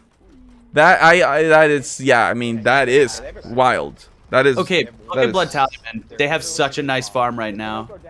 That is beyond wild. With only 1 sale down, and they're very close to the island. Blood Talisman in the lead right now. I know it would feel amazing to pick up a win here. They just sunk their enemy. Yep. They just sunk Reavers, who they were trying to push down really hard against, and now immediately transitioning onto Salt Miners. This is a scary transition. Top versus second place, and Salt Miners are not messing around. Immediately out of the gate with the fire bombs, they're just gonna try and put everyone on fire. Way to win the top deck battle. Holy, yeah, just put everyone else on fire. Wesley Sanguine decides to opt for the ocean as a method to put his water out, or to put his fire out. Don't put water out, Potter, you crazy boy. Man, but that is a parallel broadside with the Salt Miners, and the Salt Miners are not messing around. Currently, they are 1 position higher than Sloop Deluxe, but 8 minutes left to go, and they definitely want this. For sure. You know what's crazy is, so Sloop Deluxe, Salt Miners, Flamingos, these teams are locked in grand finals. The next time we see them, we'll be in that big show competing for the ultimate prize, for the chance to be, the best crew on the seas, to rock the NAL sales. Like this, guys, we got 8 minutes, and the next times we see these teams is in the grand finals. Whoa. Yeah, this is do or die. This is the final, but the time before the final. The final time before the final. That's what we're gonna call it. All right. Now we, final time before the final. those are the first 3 teams to make it into the grand final. But let's not forget, we got the round of fate. That's also, that comes up before. That's gonna be cool. Who will get the last 2 spots in the grand final? The chance to get the ultimate glory. My goodness gracious, I am excited for this. Dude, Salt Miners are pulling up. They are here to play. They are manpower. Like they're all cannons pointed at Blood Talisman. Sorry, Blood Talisman trying to find refuge in the little arch rock close to the turning point. That's like the only thing they can do right now is just kind of run and hide. It seems they're getting pooped on. Let's check out the Reavers. They're coming into third party, the Salt Miners. Yeah. Yeah, they had a good early angle. Salt Miners were fully aware, though. They did transition from the Blood Tallyman. Whoa. Oh my goodness. It's actually so funny. Sanary, $101. I don't know why, but all the cool kids are doing it. My goodness, more donations. Dude, you guys. Chat, thank you so much. That is just beyond belief. Like, we are so humbled. We're close to doubling it, man. We're freaking close to doubling it. When you said that, I was like, dude, that's cool. I don't know, but it's like, bro. You gotta believe, Rage. That's the Dude. thing, man. You gotta believe. Dude. I believe in the chat. That's what the difference is. Chat, I believe in you guys and your ability to freaking double it. I know you guys love the NAL as much as we do. And Bakes with the 500, like, damn, dude. Like, I'm literally doing the math on this. And I'm like, we're a little shy of the 1,000, but there's no way I cannot not ride the 1,000. Like, I will ride the 1,000. All right, we got this. It's happening. It's happening. It's happening. I am literally writing it down. Boom, boom, boom.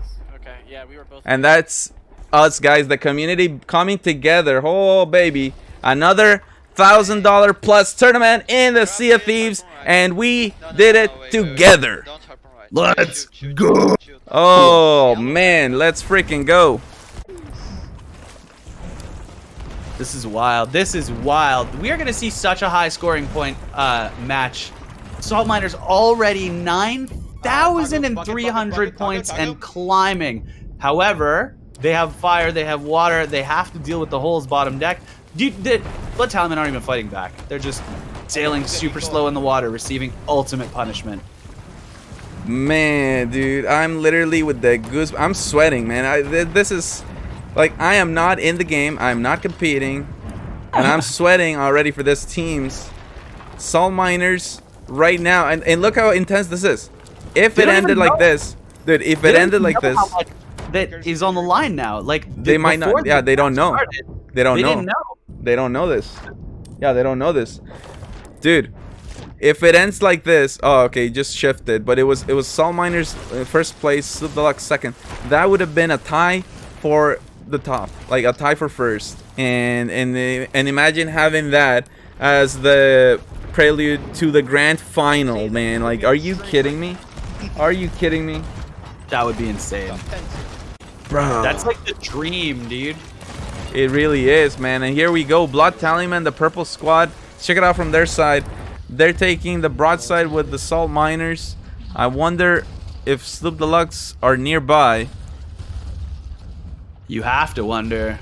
Sloop Deluxe has to be lurking. Like, there's no way they're gonna let this fight happen. Yeah, here they come. Smiley faces, pushing it even further with 102 donation. Oh my goodness! Now we go beyond to infinity and beyond. Chat, take us to the moon. My goodness gracious, Let's man. go, chat. Take us to the moon, chat. That is just too much, guys. You guys are really. You guys are really taking us to the next level. Like that, this is crazy. I can't even concentrate, man. Honestly, because I'm so excited for the players and for the NAL. This is good for everybody. Let me tell you, the NAL community is freaking top notch. 100%. I couldn't agree more, man. I couldn't agree more. 100% top notch. Now price pool $177. I need someone to repair my wheel, please. Man. I got it. My goodness. Or not. Now that is amazing. Because it's one thing to have like you know, the one person do the mega donation, which is, I mean, it's still awesome. Let's not underplay that. But this is literally everybody coming together. Never mind. Yeah, what that's this something is. special. 2 minutes left. Salt Miners. Salt Miners on fire. It's crazy. 2 minutes. They're still in the lead. Over 10,000 points for them. If it finishes like They're this, literally on they would fire. finish on the top of the Pro Division. Let's check out the sloop. Oh, border! I have to watch that. Border onto Blood Talion. It was pretty far. I don't think he's gonna make it. Now we should go to Sloop Deluxe and see. Double board, send Paps too. Oh, they're gonna go for the board. OD, you and I will just shoot him. Yeah. Double board. The sync is that much of a priority. Seductive. Have salt miners making a board too. I killed him. Let's see how. Hold on, board. Yeah. Oh wow. Yeah. Balls of bronze and seductive literally boarded at the same time on opposite ladders on the Blood Talion. That is a nasty combo. Salt Miners has players in the water. Blood Talion had players in the water. Sloop Deluxe has players in the water. Everyone's just swimming man. now. Yeah. This is nuts. They don't want to use their cannons. They don't want to use their guns. Everyone's just gonna swim. This has turned into a triathlon. Salt miner just making another board. Bro, Peps is on there. Oh, this is some crazy boarding to the next level here. Man. And you know what? They're using their cannons to shoot back over. Yeah, and you know what? With this outcome, it doesn't get more hype because I think that's a tie for first. Dude, no freaking way, man. The amount of adrenaline in my body is beyond belief. Let's go, boys. What a series. Both. Dude, both the semi-pro and the pro was insane. Absolutely insane. So Salt Miners got the first place there. Sloop Deluxe in second. Oh man, let's check out how this Pro Division finishes their league play. Wow, man. Unreal. I am still in shock. And now what can we say? Alright, hold on. I think... Oh yeah, okay. Wow. The scores are coming online right now. Just let's give it about 10 seconds here before I reveal it.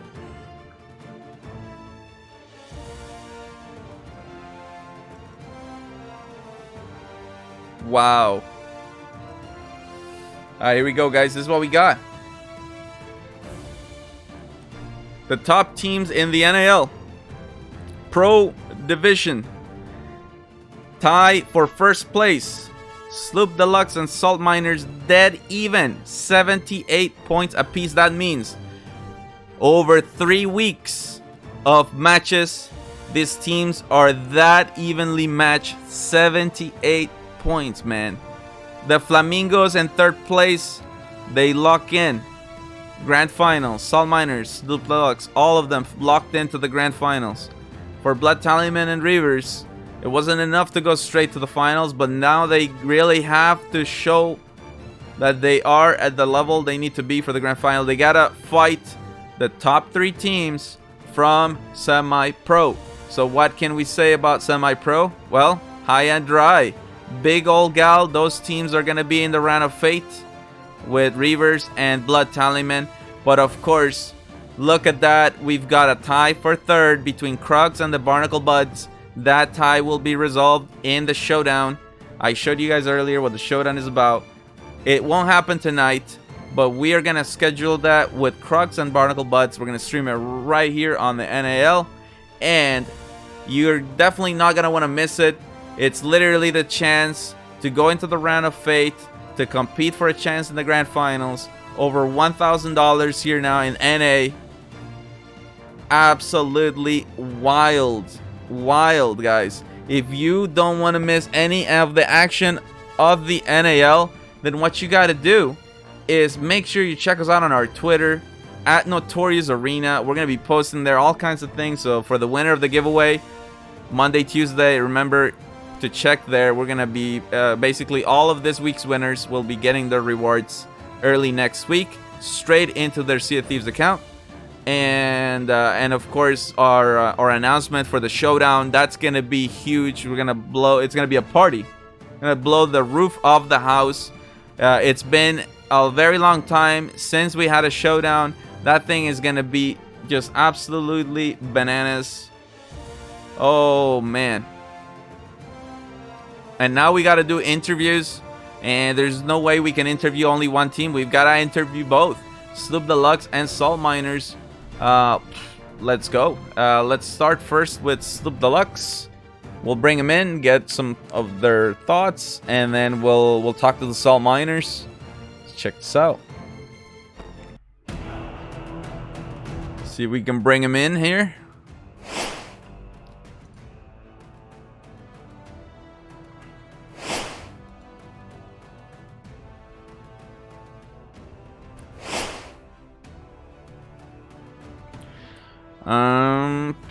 Actually, doesn't seem like anyone from the Salt Miners is around.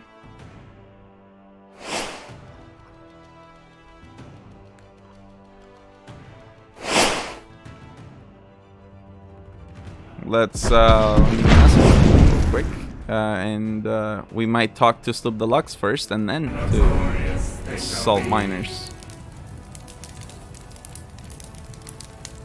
Oh, there we go. They're coming back. Balso Bronze in the house. We'll see if the rest of the team comes through.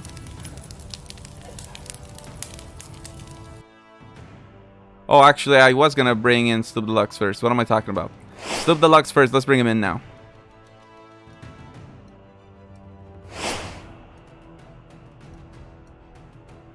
All right, here we go. Being joined right now by Sloop Deluxe. Dude, you guys... You've locked yourselves into the grand finals of the NAL, and while you guys were playing, I'll tell you what, the community came together. The prize pool is insane. Over $1,000, actually, to be exact, $1,077. We are in tier 2. Tier 2 of the prize pool. That means winners will get 80%, second place gets 20%, and third place gets a non-cash prize to be determined. But that happened while you guys were playing. It was intense.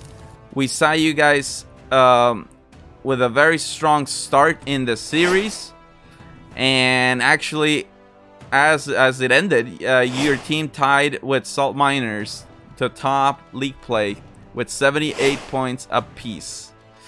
I want to get your thoughts on tonight's matches, and what can we expect from Sloop Deluxe? I mean, we were just showing up and doing what we do. We put in a lot of time, a lot of practice. We basically play this game practicing about 4 days a week, so it's almost nonstop. So yeah, proud of the boys. The cannon shots were on point. My helmet was it was all right. I mean, I had a crazy anchor turn for a free broad. That shit was crazy. I hope you guys are collecting your clips for the Peg Leg Awards. That's always something exciting after the season is finished. We saw some really clutch boards from Seductive. There was one instance in particular. I was commenting on the Furious Flamingo's ability to just, you know, not go down. I mean, it's so hard to put them down. And then you guys is like, okay, Seductive, go over. Boom. Gets the sync. But I don't know if you knew this. Actually, Flamingos at the same time sent a border of their own to Reavers. And we basically had 2 layouts going on. The Seductive one and Chen from Flamingos. It's gonna be such a wild grand finals. And now it's a little bit of a weird thing to say this, but like the next time we see Sloop Deluxe in official matches is gonna be in the grand finals. Like it's like, what is it, 2 weeks, 2 or 3 weeks, 3 weeks, right? 3 weeks. 3 weeks, yeah. 3 weeks. Oh man, yeah, that's gonna be intense. It's all building up to that moment. These are the most consistent teams. I think you made all your supporters really, really proud of you today. What do you have any message for them? Thank you everyone for supporting us. You know, we're hungry and we're grinding. Like your support means a lot, and it just keeps pushing us more forward. Thank you all. I love you all. Just light them up. Light them up. Light them up. Light them up. Oh man, that's amazing. Well, I can't finish the interview without, of course, you know, it's Lord Beeden. He's got a very important question to ask you guys, so I hope you're ready. Good to see you guys. Ooh, What's up, Pay Ray? How you feeling, Pay Ray?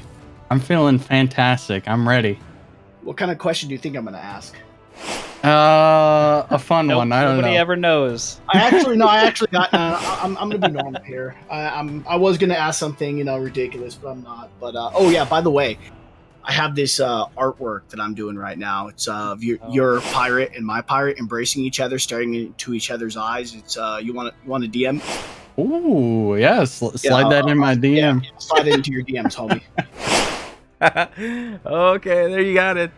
Some interesting artwork. So actually, Lord Veden also has a tattoo of Sanguine's pirate in his chest, and now he's working on this. This art with Pay Ray. I guess we'll keep an eye on that.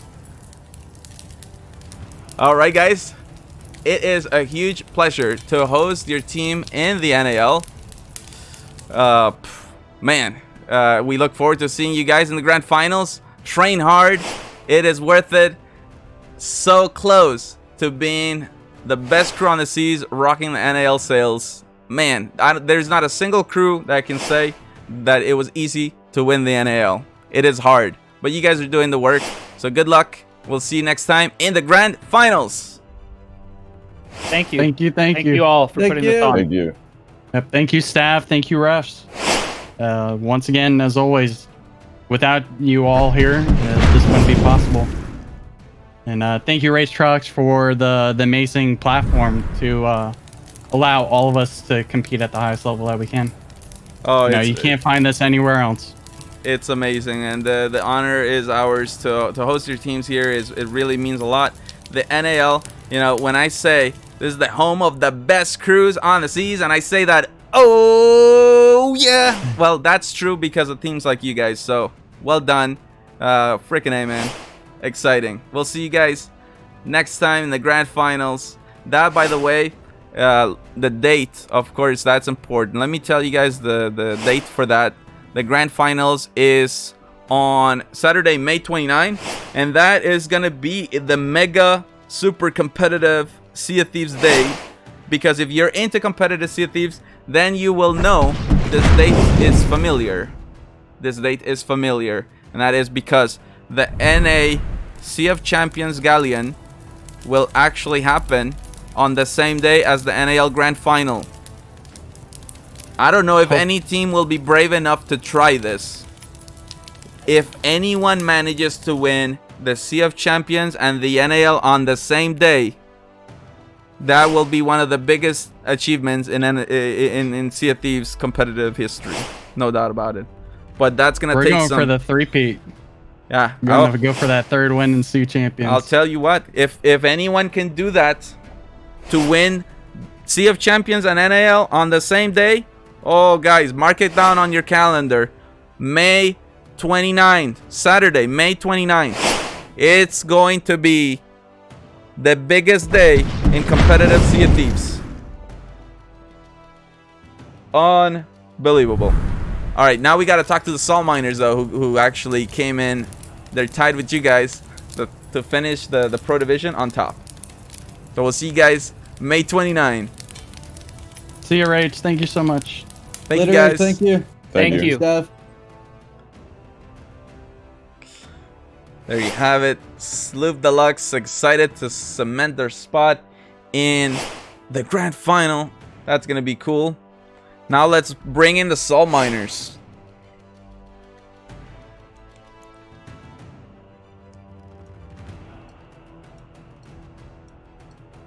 Well, because... Here we go. Being joined right now by the salt miners. Congratulations, you have locked in your spot in the grand finals, and while you guys were playing, the prize pool exploded. Over $1,000, actually, to be more precise, $1,077. That is incredible. And then, of course, Notorious Arena League sales. Whew. Absolutely, dude. May 29th. It's going to be an insane day. May 29, I was we just are also saying. going to be in Sea of Champions. Exactly. That's what I was just saying. I was talking to the Sloop Deluxe before you guys.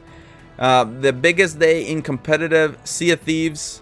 If any team has the balls to try to go for the Sea of Champions title and also NAL, and they actually get some on the same day, that will be one of the biggest achievements ever in competitive Sea of Thieves history.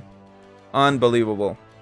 And you guys, well, you're already in the NAL final, grand final, I should say.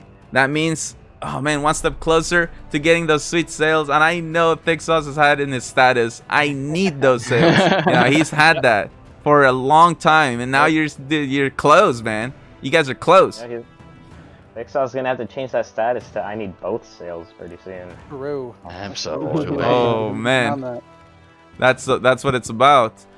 You guys gave us a little bit of a scare though in the beginning of tonight's series. Couple fifths, and we were like, "Whoa, what's happening?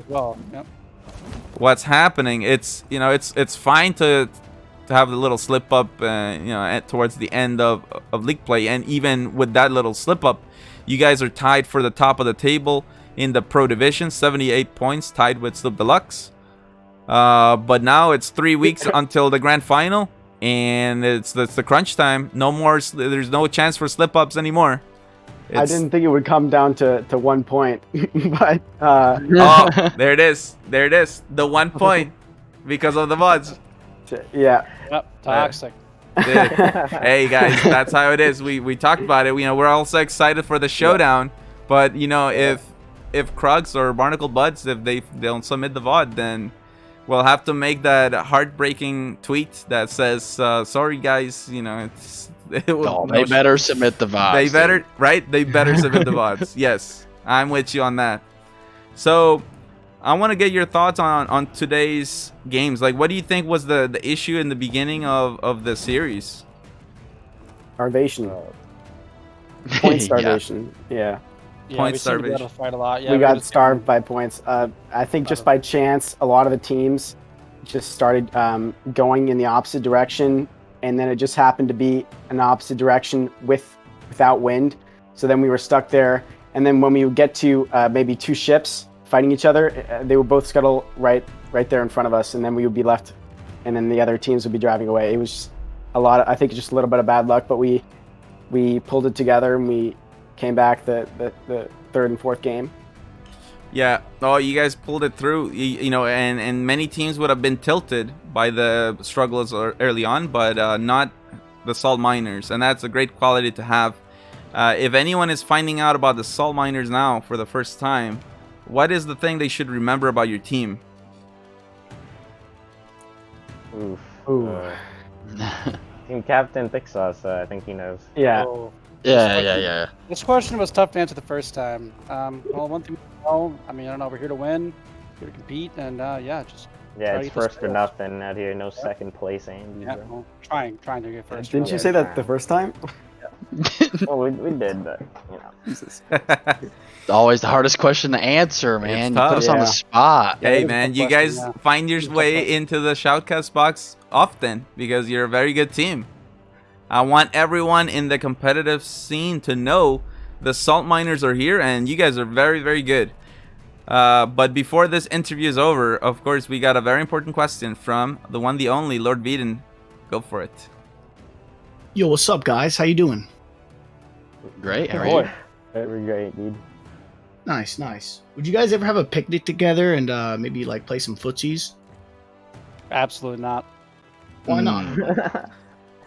I mean, I don't even know what footsies is. What is that? Oh no. Okay, fair enough. I don't know. I honestly don't know what is footsies. I was gonna say I don't know what that is even. Yeah. Where you're like sitting at a picnic table and you guys are like, like with your foot touching your homie's foot. You know what I'm saying? Oh, that's footsies. Playing footsies, Oh. Yeah, I mean, I don't really have a foot fetish, but.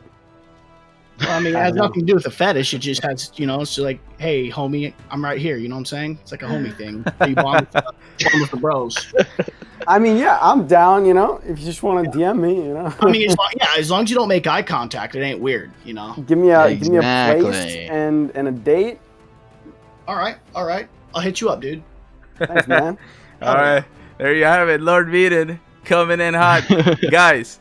No, but for reals, again. The bond that you guys experience going through this together, I hope you guys stay friends forever, because this is what a journey to be on. to fight against this incredible, talented teams out there and to make it into the grand final. I am very proud of your team. I think everyone else who supports you is also super proud. We'll look forward to seeing you guys May 29 in the grand final of the NAL.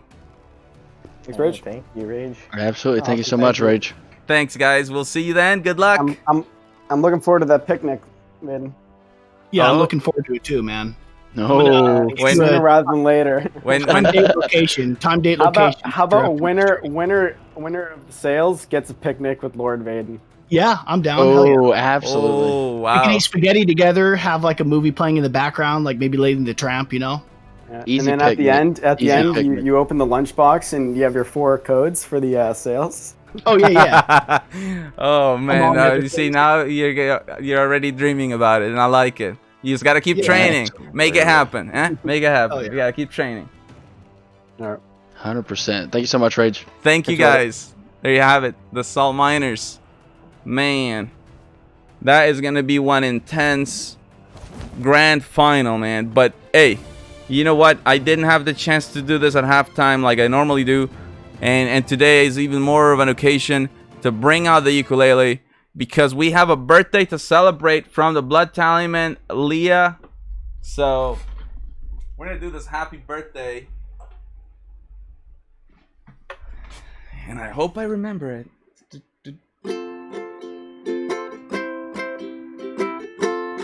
Okay, here we go. I hope I didn't forget it.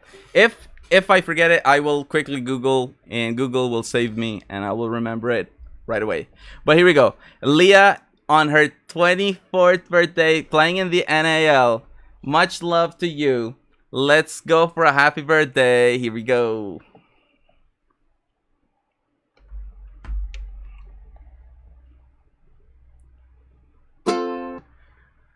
Happy birthday to you. Oh, okay, hold on. Happy birthday to you. Happy birthday to you.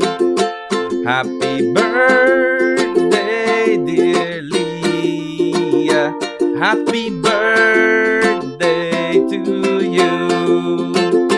Happy birthday to you. Happy birthday to you.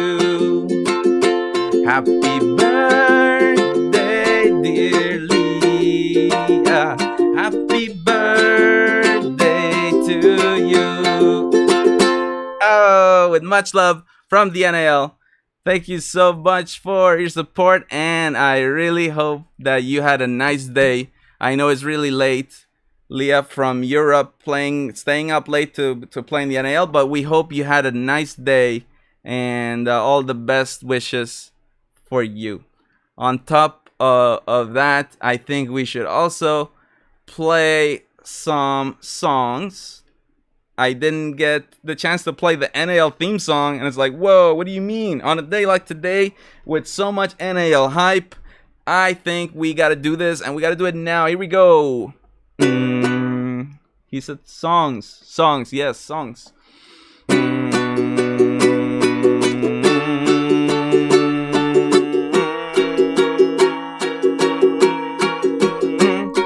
a rumor, and it's true.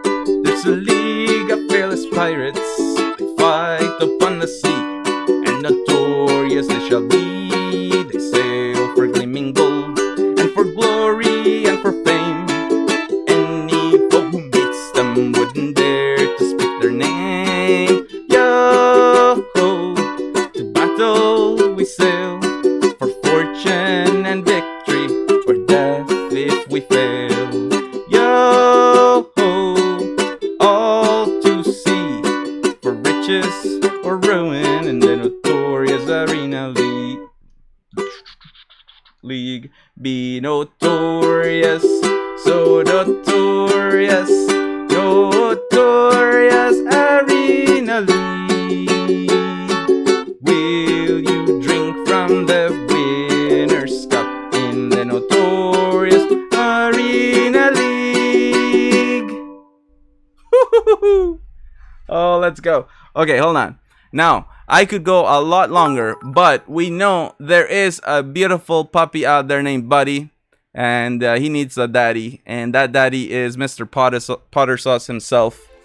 So before I go to town, Potter, dude, thank you so much for your casting, man. The NAL is your home. You know that. We love you. Hell yeah. I love it being here, man. I can't honestly thank you guys enough for putting on such a phenomenal event, and it's just so fun to be here week after week. I'm so glad you guys, keep having me. You know it, man. This is your house. This is your house, man. We love Potter Sauce, and it's a treat, man. It's not the same without you. It's not the same, I'm telling you. You bring the hype. Home of the best crews on the seas. I will absolutely be here for the Round of Fate. So if you guys want to hear some more Pottercast, better be there. But that's it for me tonight. I'm so thankful for everyone in the chat who decided to come and hang out with us, for all of the staff that helped put this on, and obviously for you, Rage and Skooma. You guys you're the best. Oh man, thank you so much. You're the homie. Yes. You guys take care. Take care, everyone. Have a wonderful rest of your weekend. Bye-bye. Thank you so much, Potter. Really appreciate it. There you have it, guys. Potter Sauce. What a treat. But now we can go back, get a little bit more loose, because I don't think that's enough ukulele. We need more, right? We need more. Who wants more ukulele? I'm looking at the chat. I think we need... I just saw someone in chat say they want to hear Louis Armstrong, It's a Wonderful World. Bro, come on. I did that already, okay? I did that, okay? I did it. It's a hard song, dude. You chose some difficult song. Maybe one day I will be good enough to master it. But right now I want to play... well, actually, I want to play Locked Away. Let's do it. Yeah, Grabalt says, anything new lately? 2 new this week. I don't know if you tuned in on the EU and NA scrims. But let's play some of the new stuff. Here we go.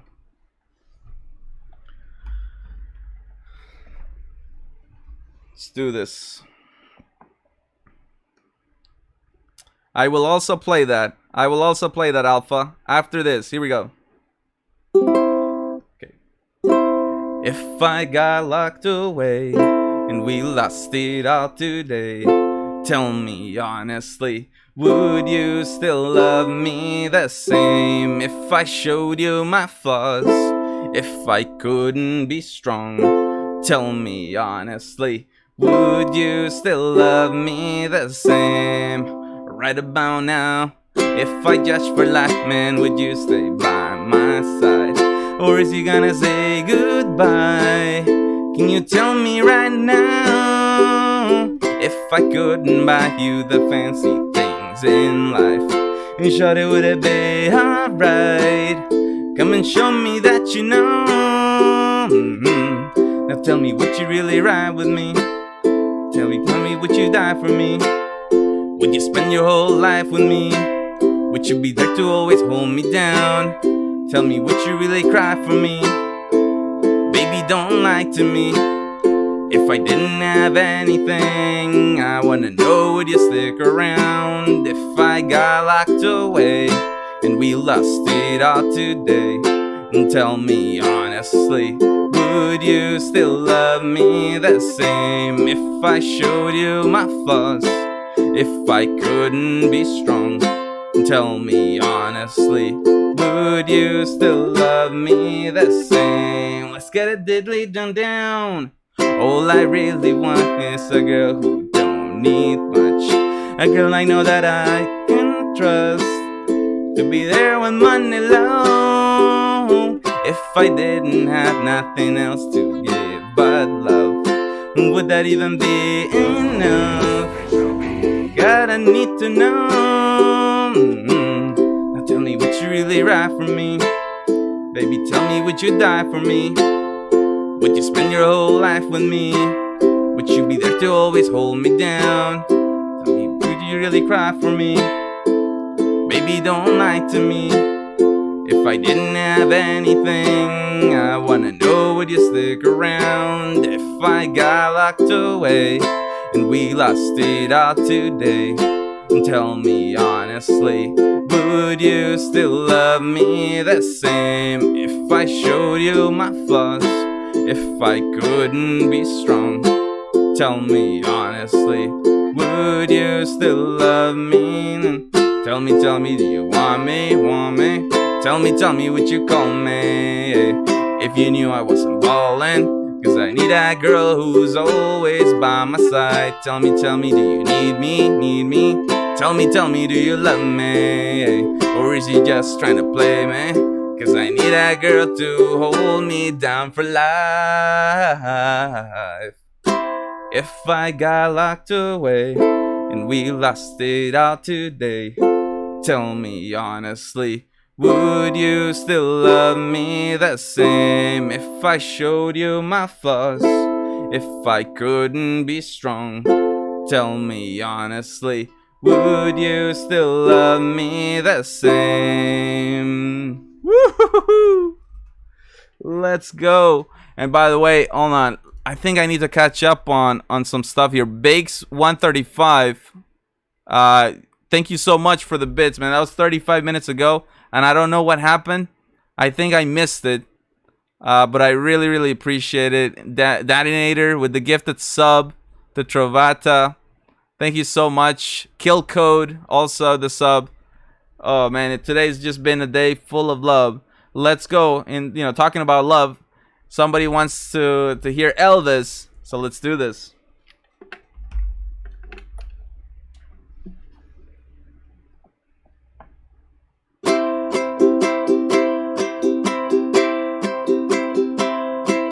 Wise men say only fools rush in, but I can't help falling in love with you.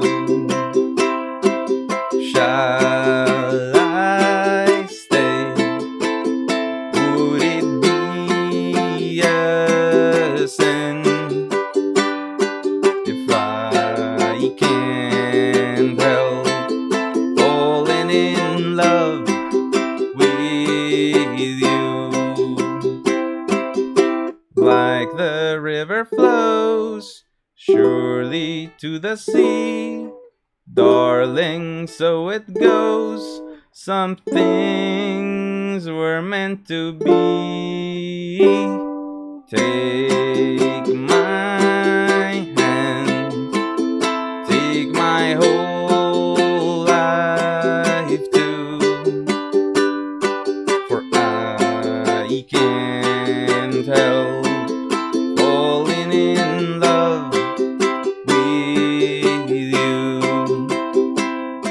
for I can't help falling in love with all of you. Woo-hoo-hoo. Let's go. And now soy un hombre muy honrado que me gusta lo mejor. Las mujeres no me faltan, el dinero ni el amor. Jineteando en mi caballo por la sierra yo me voy. Las estrellas y la luna ellas me dicen dónde voy. Ay, ay, ay, ay, ay, ay, amor. Ay, mi morena de mi corazón.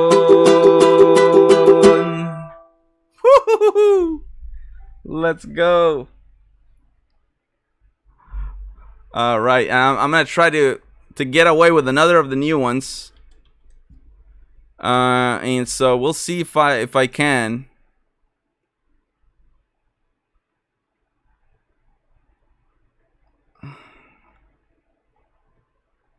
We'll see if I can.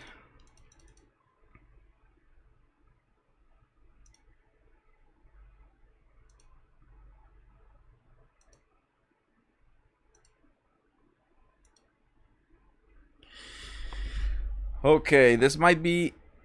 I might have to restart this, but I'm gonna hopefully I get it. Alright, here we go.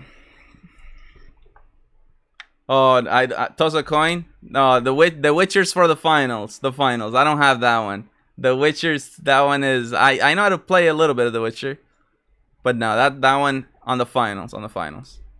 Here we go.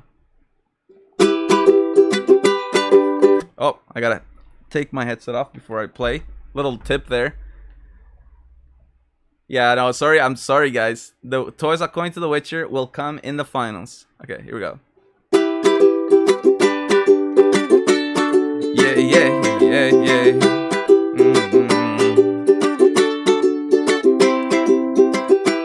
Ask you once, ask you twice now. There's lipstick on your color. You say she's just a friend now. Then why don't we call her? So you want to go on with someone to do all the things you used to do to me? I swear I know you do. Used to take me out in your fancy car and make out in the rain. And when I ring you up, don't know where you are till I hear her say your name. Used to sing along when you played guitar, just a distant memory. Hope she treats you better than she treated me. I'm unto you, yeah you. I'm not your number one. I saw you with her, kissing and having fun. You're giving all of your money and time. I'm not gonna answer, you're wasting mine on you, yeah you. Chawadiya Sandan. Chawadiya Sandan. Chawadiya Sandan. After 3, after 4 times, why did I bother? Tell me how many more times does it take to get smarter? Don't need to deny the hurt and the lies and all the things that you did to me. I swear I know you did. And now you take her out in your fancy car and make out in the rain. And when she rings you up, she knows where you are, but I know differently. And now she sings along when you play guitar, making brand new memories. Hope you treat her better than she treated me. I'm unto you, yeah you. I'm not your number one. I saw you with her, kissing and having fun. You're giving all of your money and time. I'm not gonna see you're wasting mine on you, yeah you. Chawadiya Sandan, I'm done. Chawadiya Sandan. Chawadiya Sandan. You're giving all of your money and time. I'm not gonna see you're wasting mine on you, yeah you. Chawadiya Sandan, I'm done. Take her out in your fancy car and make out in the rain. And when she rings you up, she knows where you are, but I know differently. And now she sings along when you play guitar, making brand new memories. Hope you treat her better than she treated me. I'm unto you, yeah you. I'm not your number one. I saw you with her, kissing and having fun.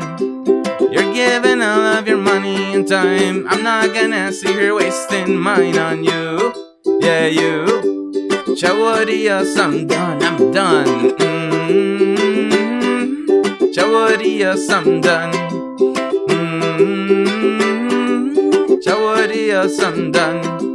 You're not giving all of your money and time. I'm not gonna see you're wasting mine on you, yeah you.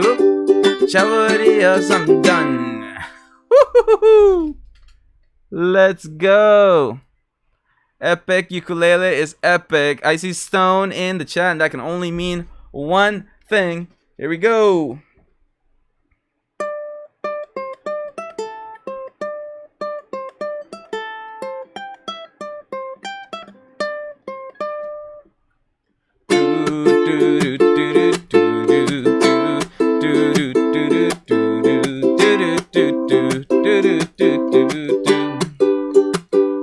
I've been trying to call.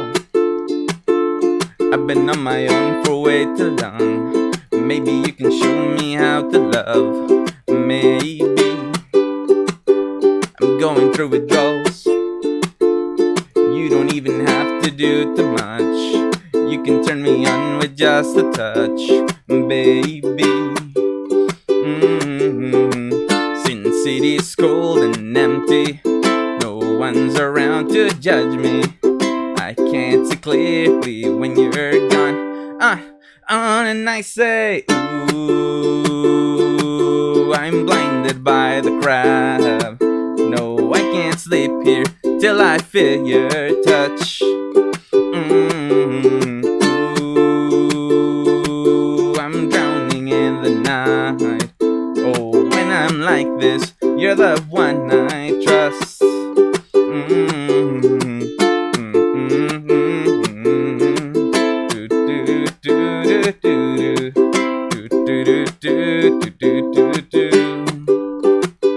I'm running out of time, 'cause I can see the sun light up the sky.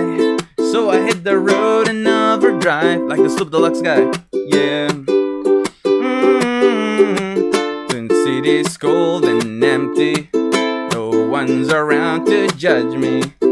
I can't see clearly when you're gone. And I say, ooh, I'm blinded by the lights. No, I can't sleep here till I feel your touch. Ooh, I'm drowning in the night. Oh, when I'm like this, you're the one I trust. I'm just walking by to let you know I could never say it on the phone. We'll never let you go this time, 'cause I say, ooh, I'm drowning in the lights. No, I can't sleep here till I feel your touch. Ooh, I'm drowning in the night. Oh, when I'm like this, you're the one I trust. Woo! Man, let's go. Oh man, I don't want to stop. Guys, I don't want to stop, man. I don't want to stop. So we don't have to stop. Let's do this.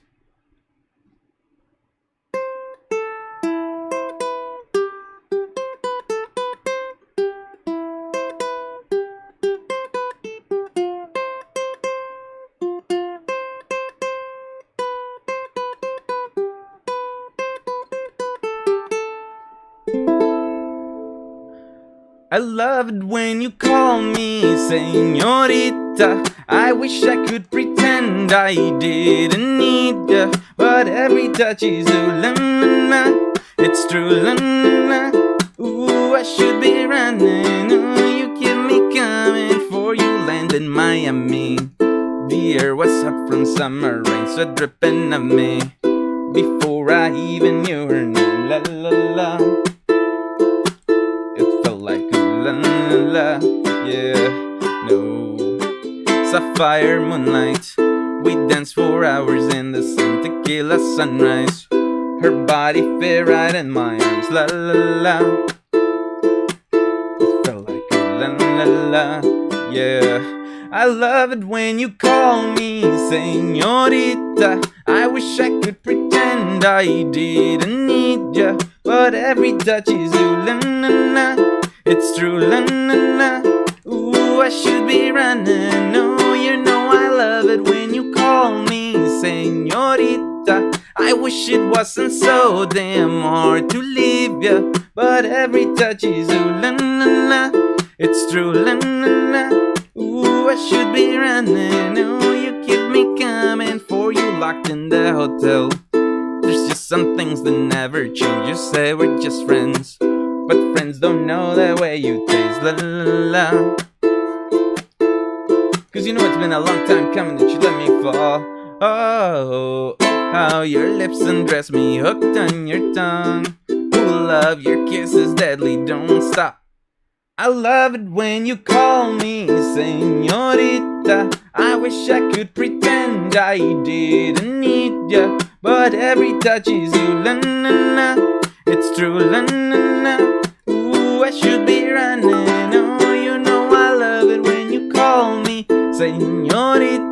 I wish it wasn't so damn hard to leave you, but every touch is ooh la la la.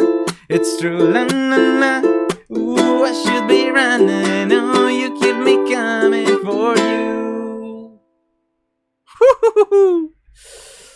Oh man, that's what's up. Grabbled Gaming, thank you so much for your support, man. Really, really appreciate it. So many people enjoying this, and I love it. We can't stop. So another one that people really like. Yeah, I mean, I don't know, man. I feel it. This is actually, my voice is tired for this, so my voice may crack, but I still will try it.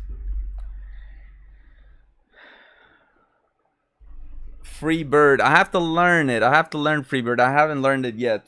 Here we go.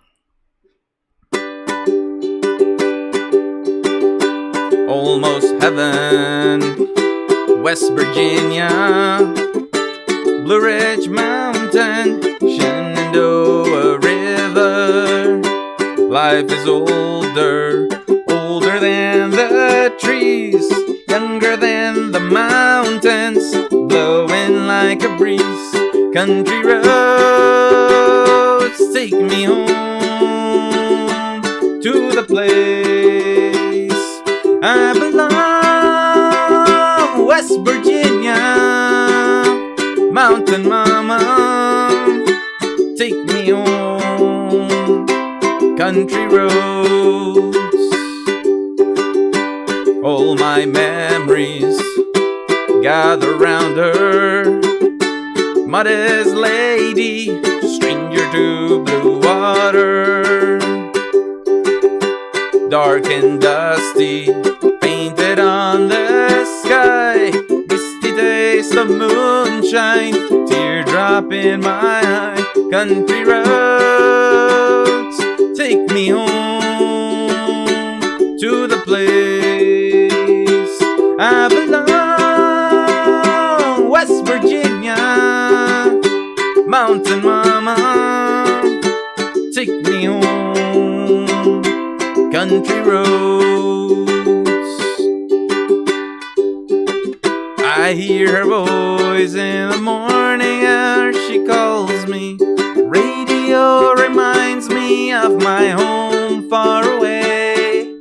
Driving down the road, I get a feeling that I should have been home yesterday.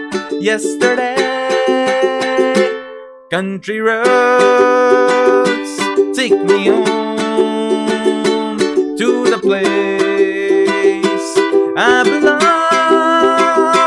West Virginia, Mountain Mama, take me home.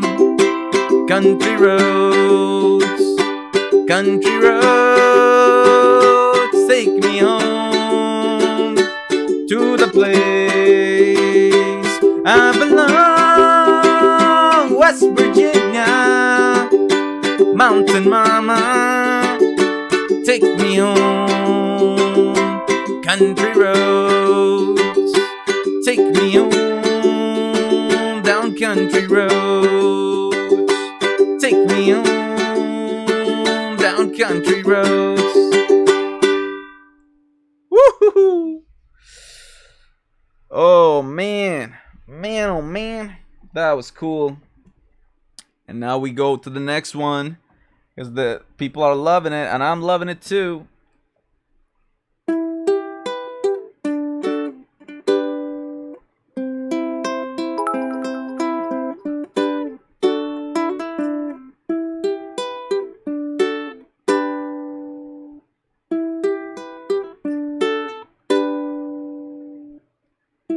Tell me something, girl. Are you happy in this modern world?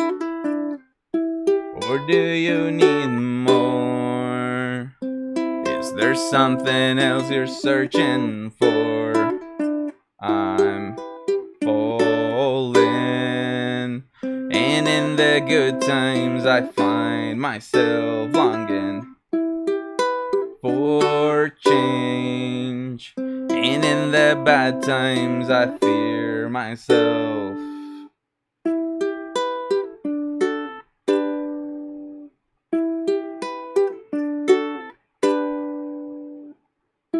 Tell me something, boy.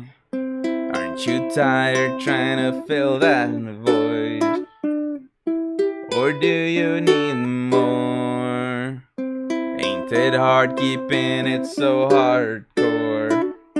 I'm falling, and in the good times I find myself longing for change, and in the bad times I fear myself.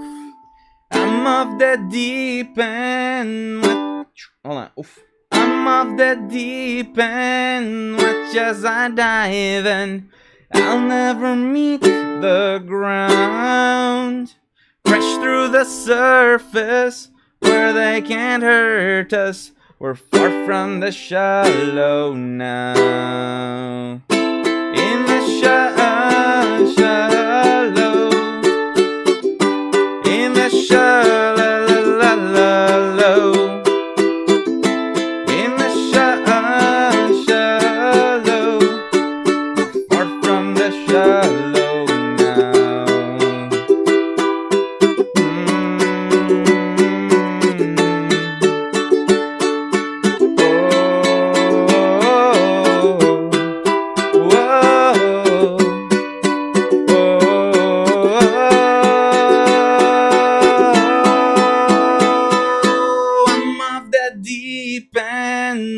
As I dive in, I'll never meet the ground. Crash through the surface where they can't hurt us. We're far from the shallow now. In the shallow. In the shallow. In the shallow. Far from the shallow now. Oh man, and I read in the chat, Stone says, from not liking ukulele session to absolutely loving it. Dude, you guys are so cool, man. And you know, I am trying to learn more and more songs. I know, like, especially those that come every time. Like, I want you guys to have something exciting. So this week, I brought 2 new ones, right? Locked Away and Ciao Adios. Those are the 2 new ones. And I'm gonna hopefully like keep doing that and build up the repertoire. You know, keep doing that. So that's the fun thing. I'm still feeling the vibes here, man. So I'm gonna keep going. Let's go. Let's do this.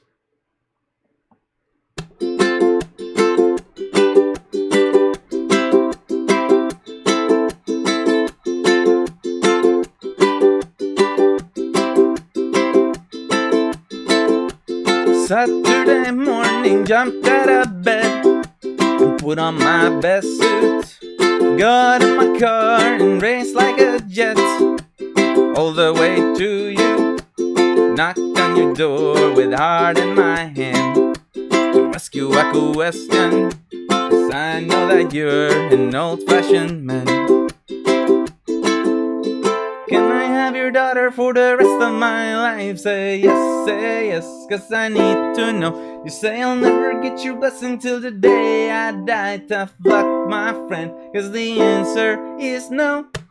Why you gotta be so rude? Don't you know I'm human too?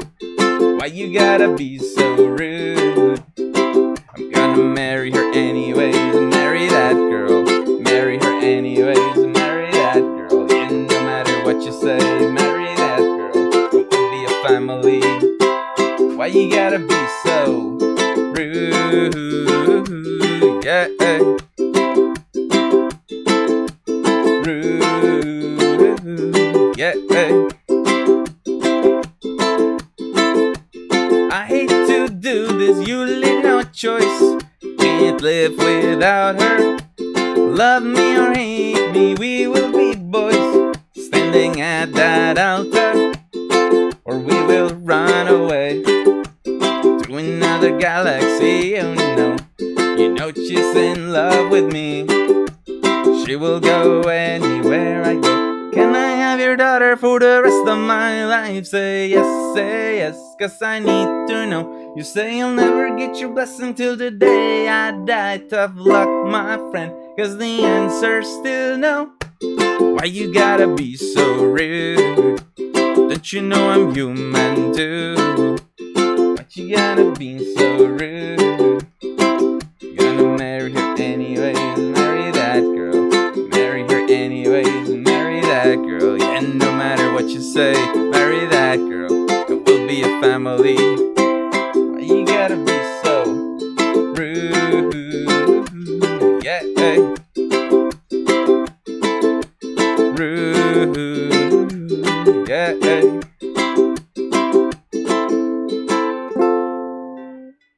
Why you gotta be so rude?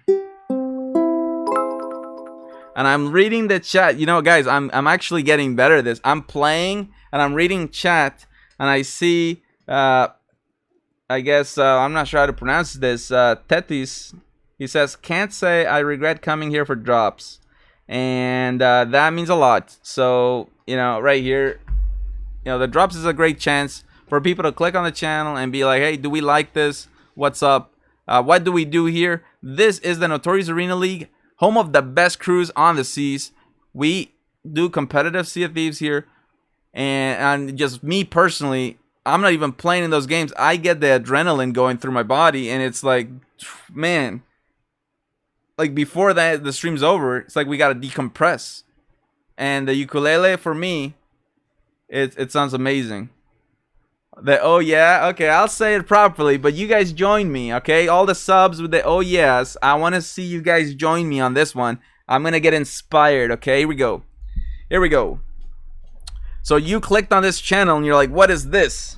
Right? We're playing ukulele. What is this? This is the Notorious Arena League, home of the best crews on the seas. Oh yeah, let's go. That's what we are right here. The NAL Notorious Arena League. Man, I think I got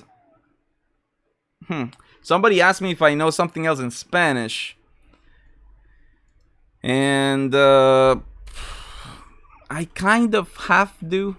Kind of. I'm brave enough to try it, but it might not work nicely. So but I'm brave enough to try it. Let's see if we can bring Spanish.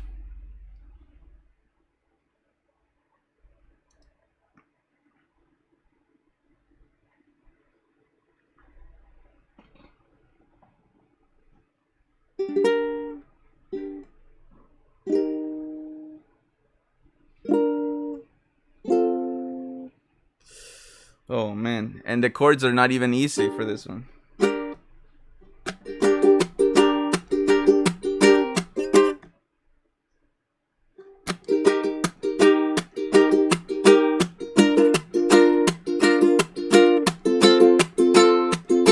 Apenas nos vimos, sé que nos sentimos brutal. Oh, brutal. Oh my goodness, it's so hard. Hold on. Apenas nos vimos, sé que nos sentimos brutal. Y a mí me tiene mal. Y tú sonreías, seguro sabías lo que a los dos nos iba a pasar.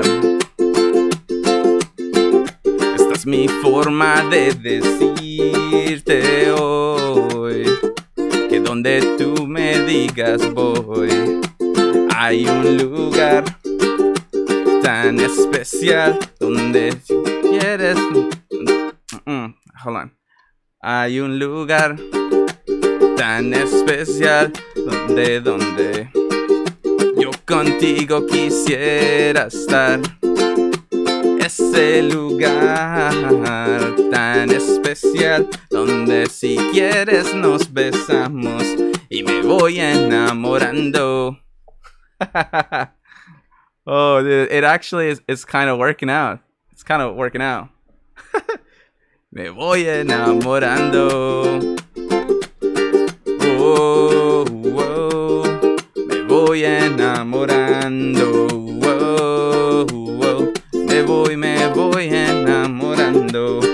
Oh, oh. Well, that's I'm okay. So that's as far as I'll go. I kind of. Oh man, let me try it again. Just the little part. It's very short, just that little part. But I want to see if I can do it like at least a little bit more smooth.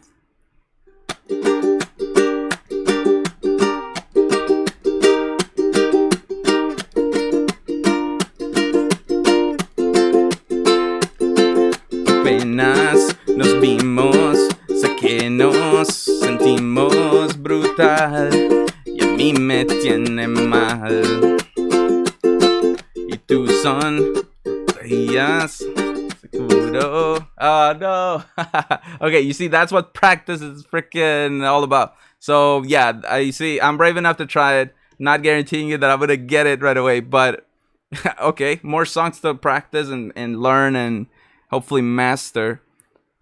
I want to try one last song. This is also kind of ones that maybe you haven't heard me play it before, so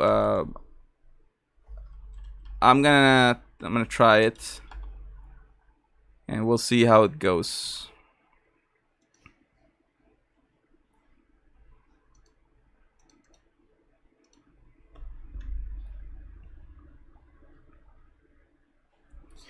Okay, here we go. Here we go. Here we go.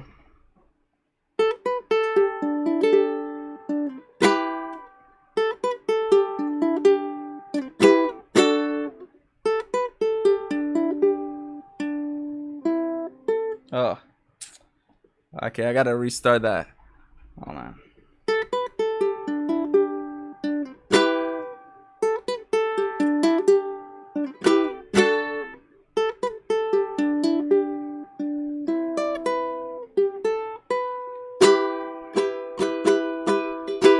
Well, you only need the light when it's burning low. Only miss the sun when it starts to snow. Only know you love her when you let her go. Only know you've been high when you're feeling low. Only hate the road when you're missing home. Only know you love her when you let her go. And you let her go.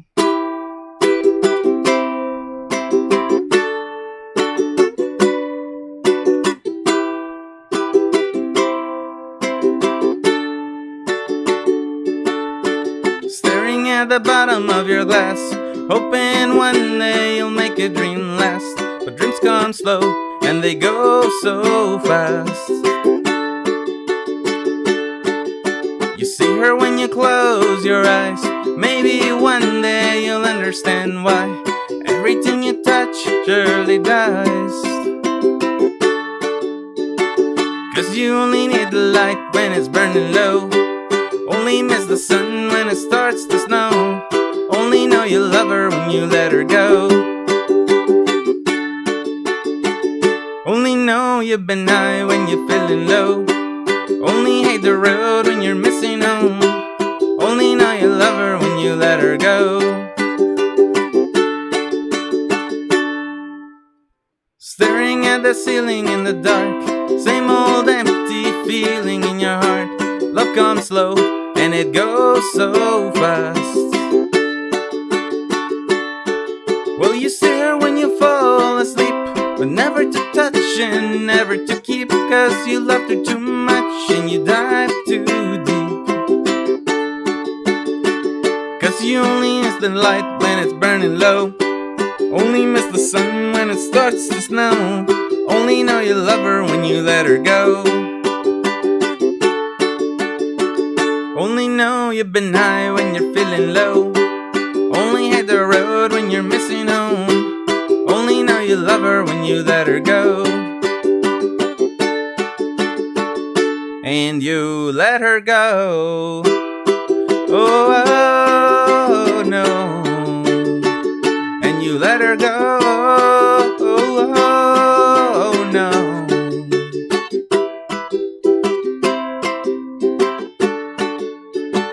But you only need the light when it's burning low.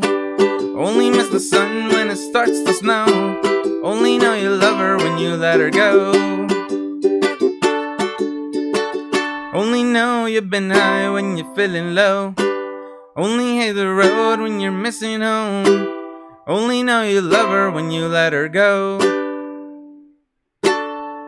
And you let her go.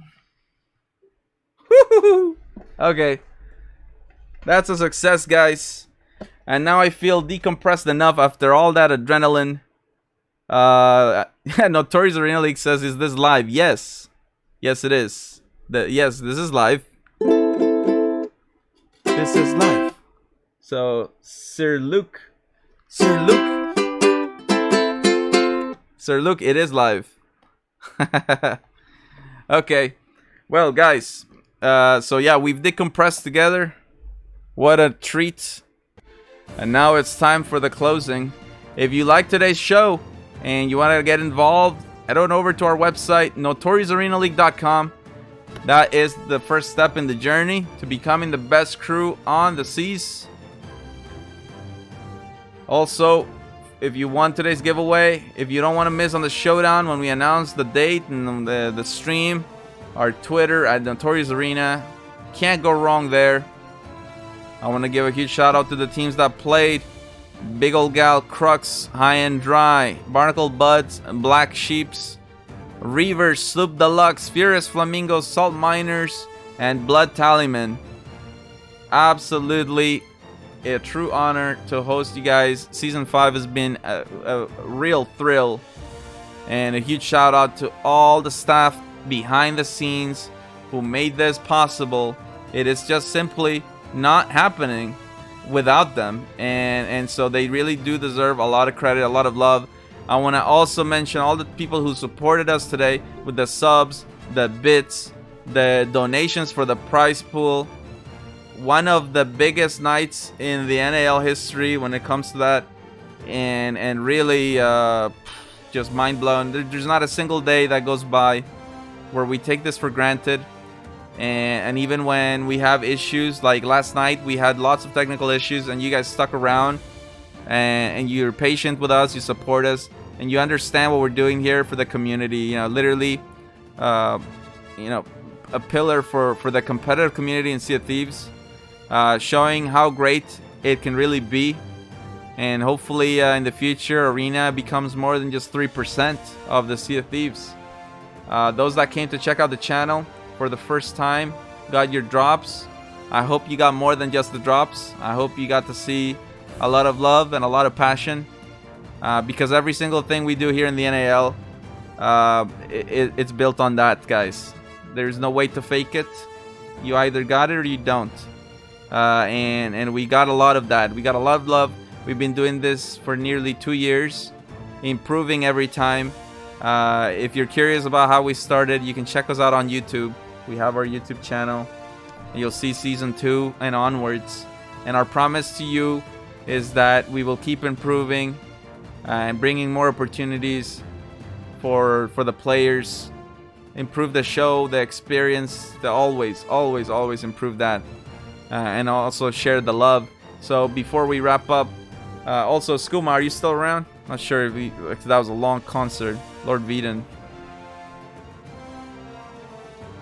No, he's long gone, my friend. But I want to thank him for being in here and giving his troll questions. You know, everyone I don't have it in me to ask those troll questions, and maybe it's not something for everyone. But between me, Potter Sauce, and Skooma, everyone else, I think everyone got a little something that they like. So that's really nice. That's what we want. So before we close today's show, We want to share in the love of the NAL with a like-minded streamer. So let's see who will be picking for today's raid. It seems to me like it'll be one of those amazing raids. Oh, actually, I was gonna say Sanguine. Well, you know what? Let's go to Sanguine. He's got a just chatting stream, but I think he'll transition to Sea of Thieves if we come up to his channel with the NAL Love Explosion. If you like the music of the NAL, stick around for the credits. We have a special song that only plays during credits. That is it's called the Notorious Shanty. It is performed by Freya Catherine. Oh, hold on. Notorious Original, can you raid Mr. J? Okay, well, if you can tell me why, and it's a good idea, then sure. Are they playing Sea of Thieves? Sir Luke?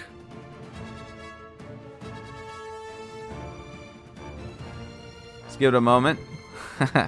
But anyways, the credits has a lot of stuff in there. All right, we're gonna raid Sanguine, guys. Thank you so much for your support. Really, really appreciate it. Seductive is playing.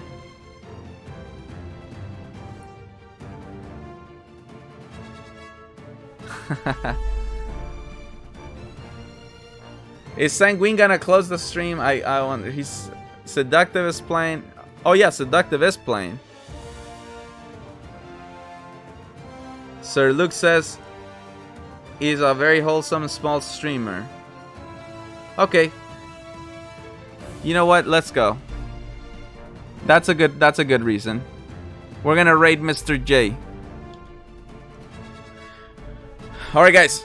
Thank you guys so much for your support. Tomorrow we got the EU League Play Week 2. And we hope to see you there. Another chance for the Obsidian Capstan. Thank you so much for joining us. And we'll catch you tomorrow. Peace.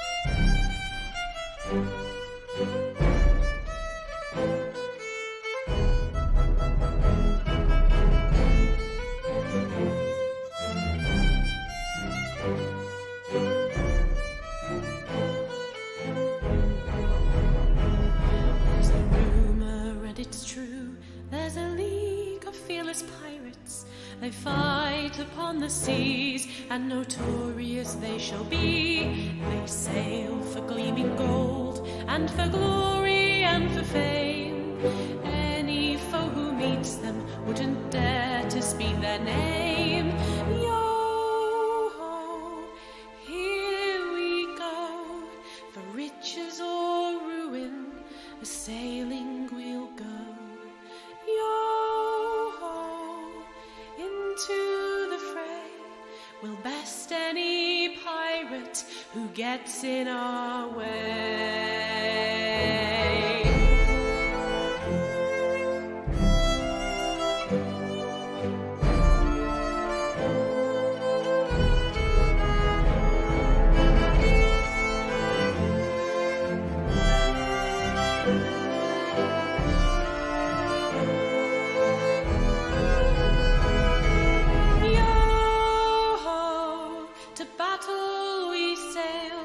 For fortune and victory, or death if we fail. Yo-ho, the battle is won, but mark me, the war here has only begun. So sail ye ruffians for fortune and fame, in hopes that the cup of victory will soon bear. thank you guys so much for all the love and all the support. I hope you have a wonderful night. And now let's get on with this raid. Mr. J, let's go. Woohoo!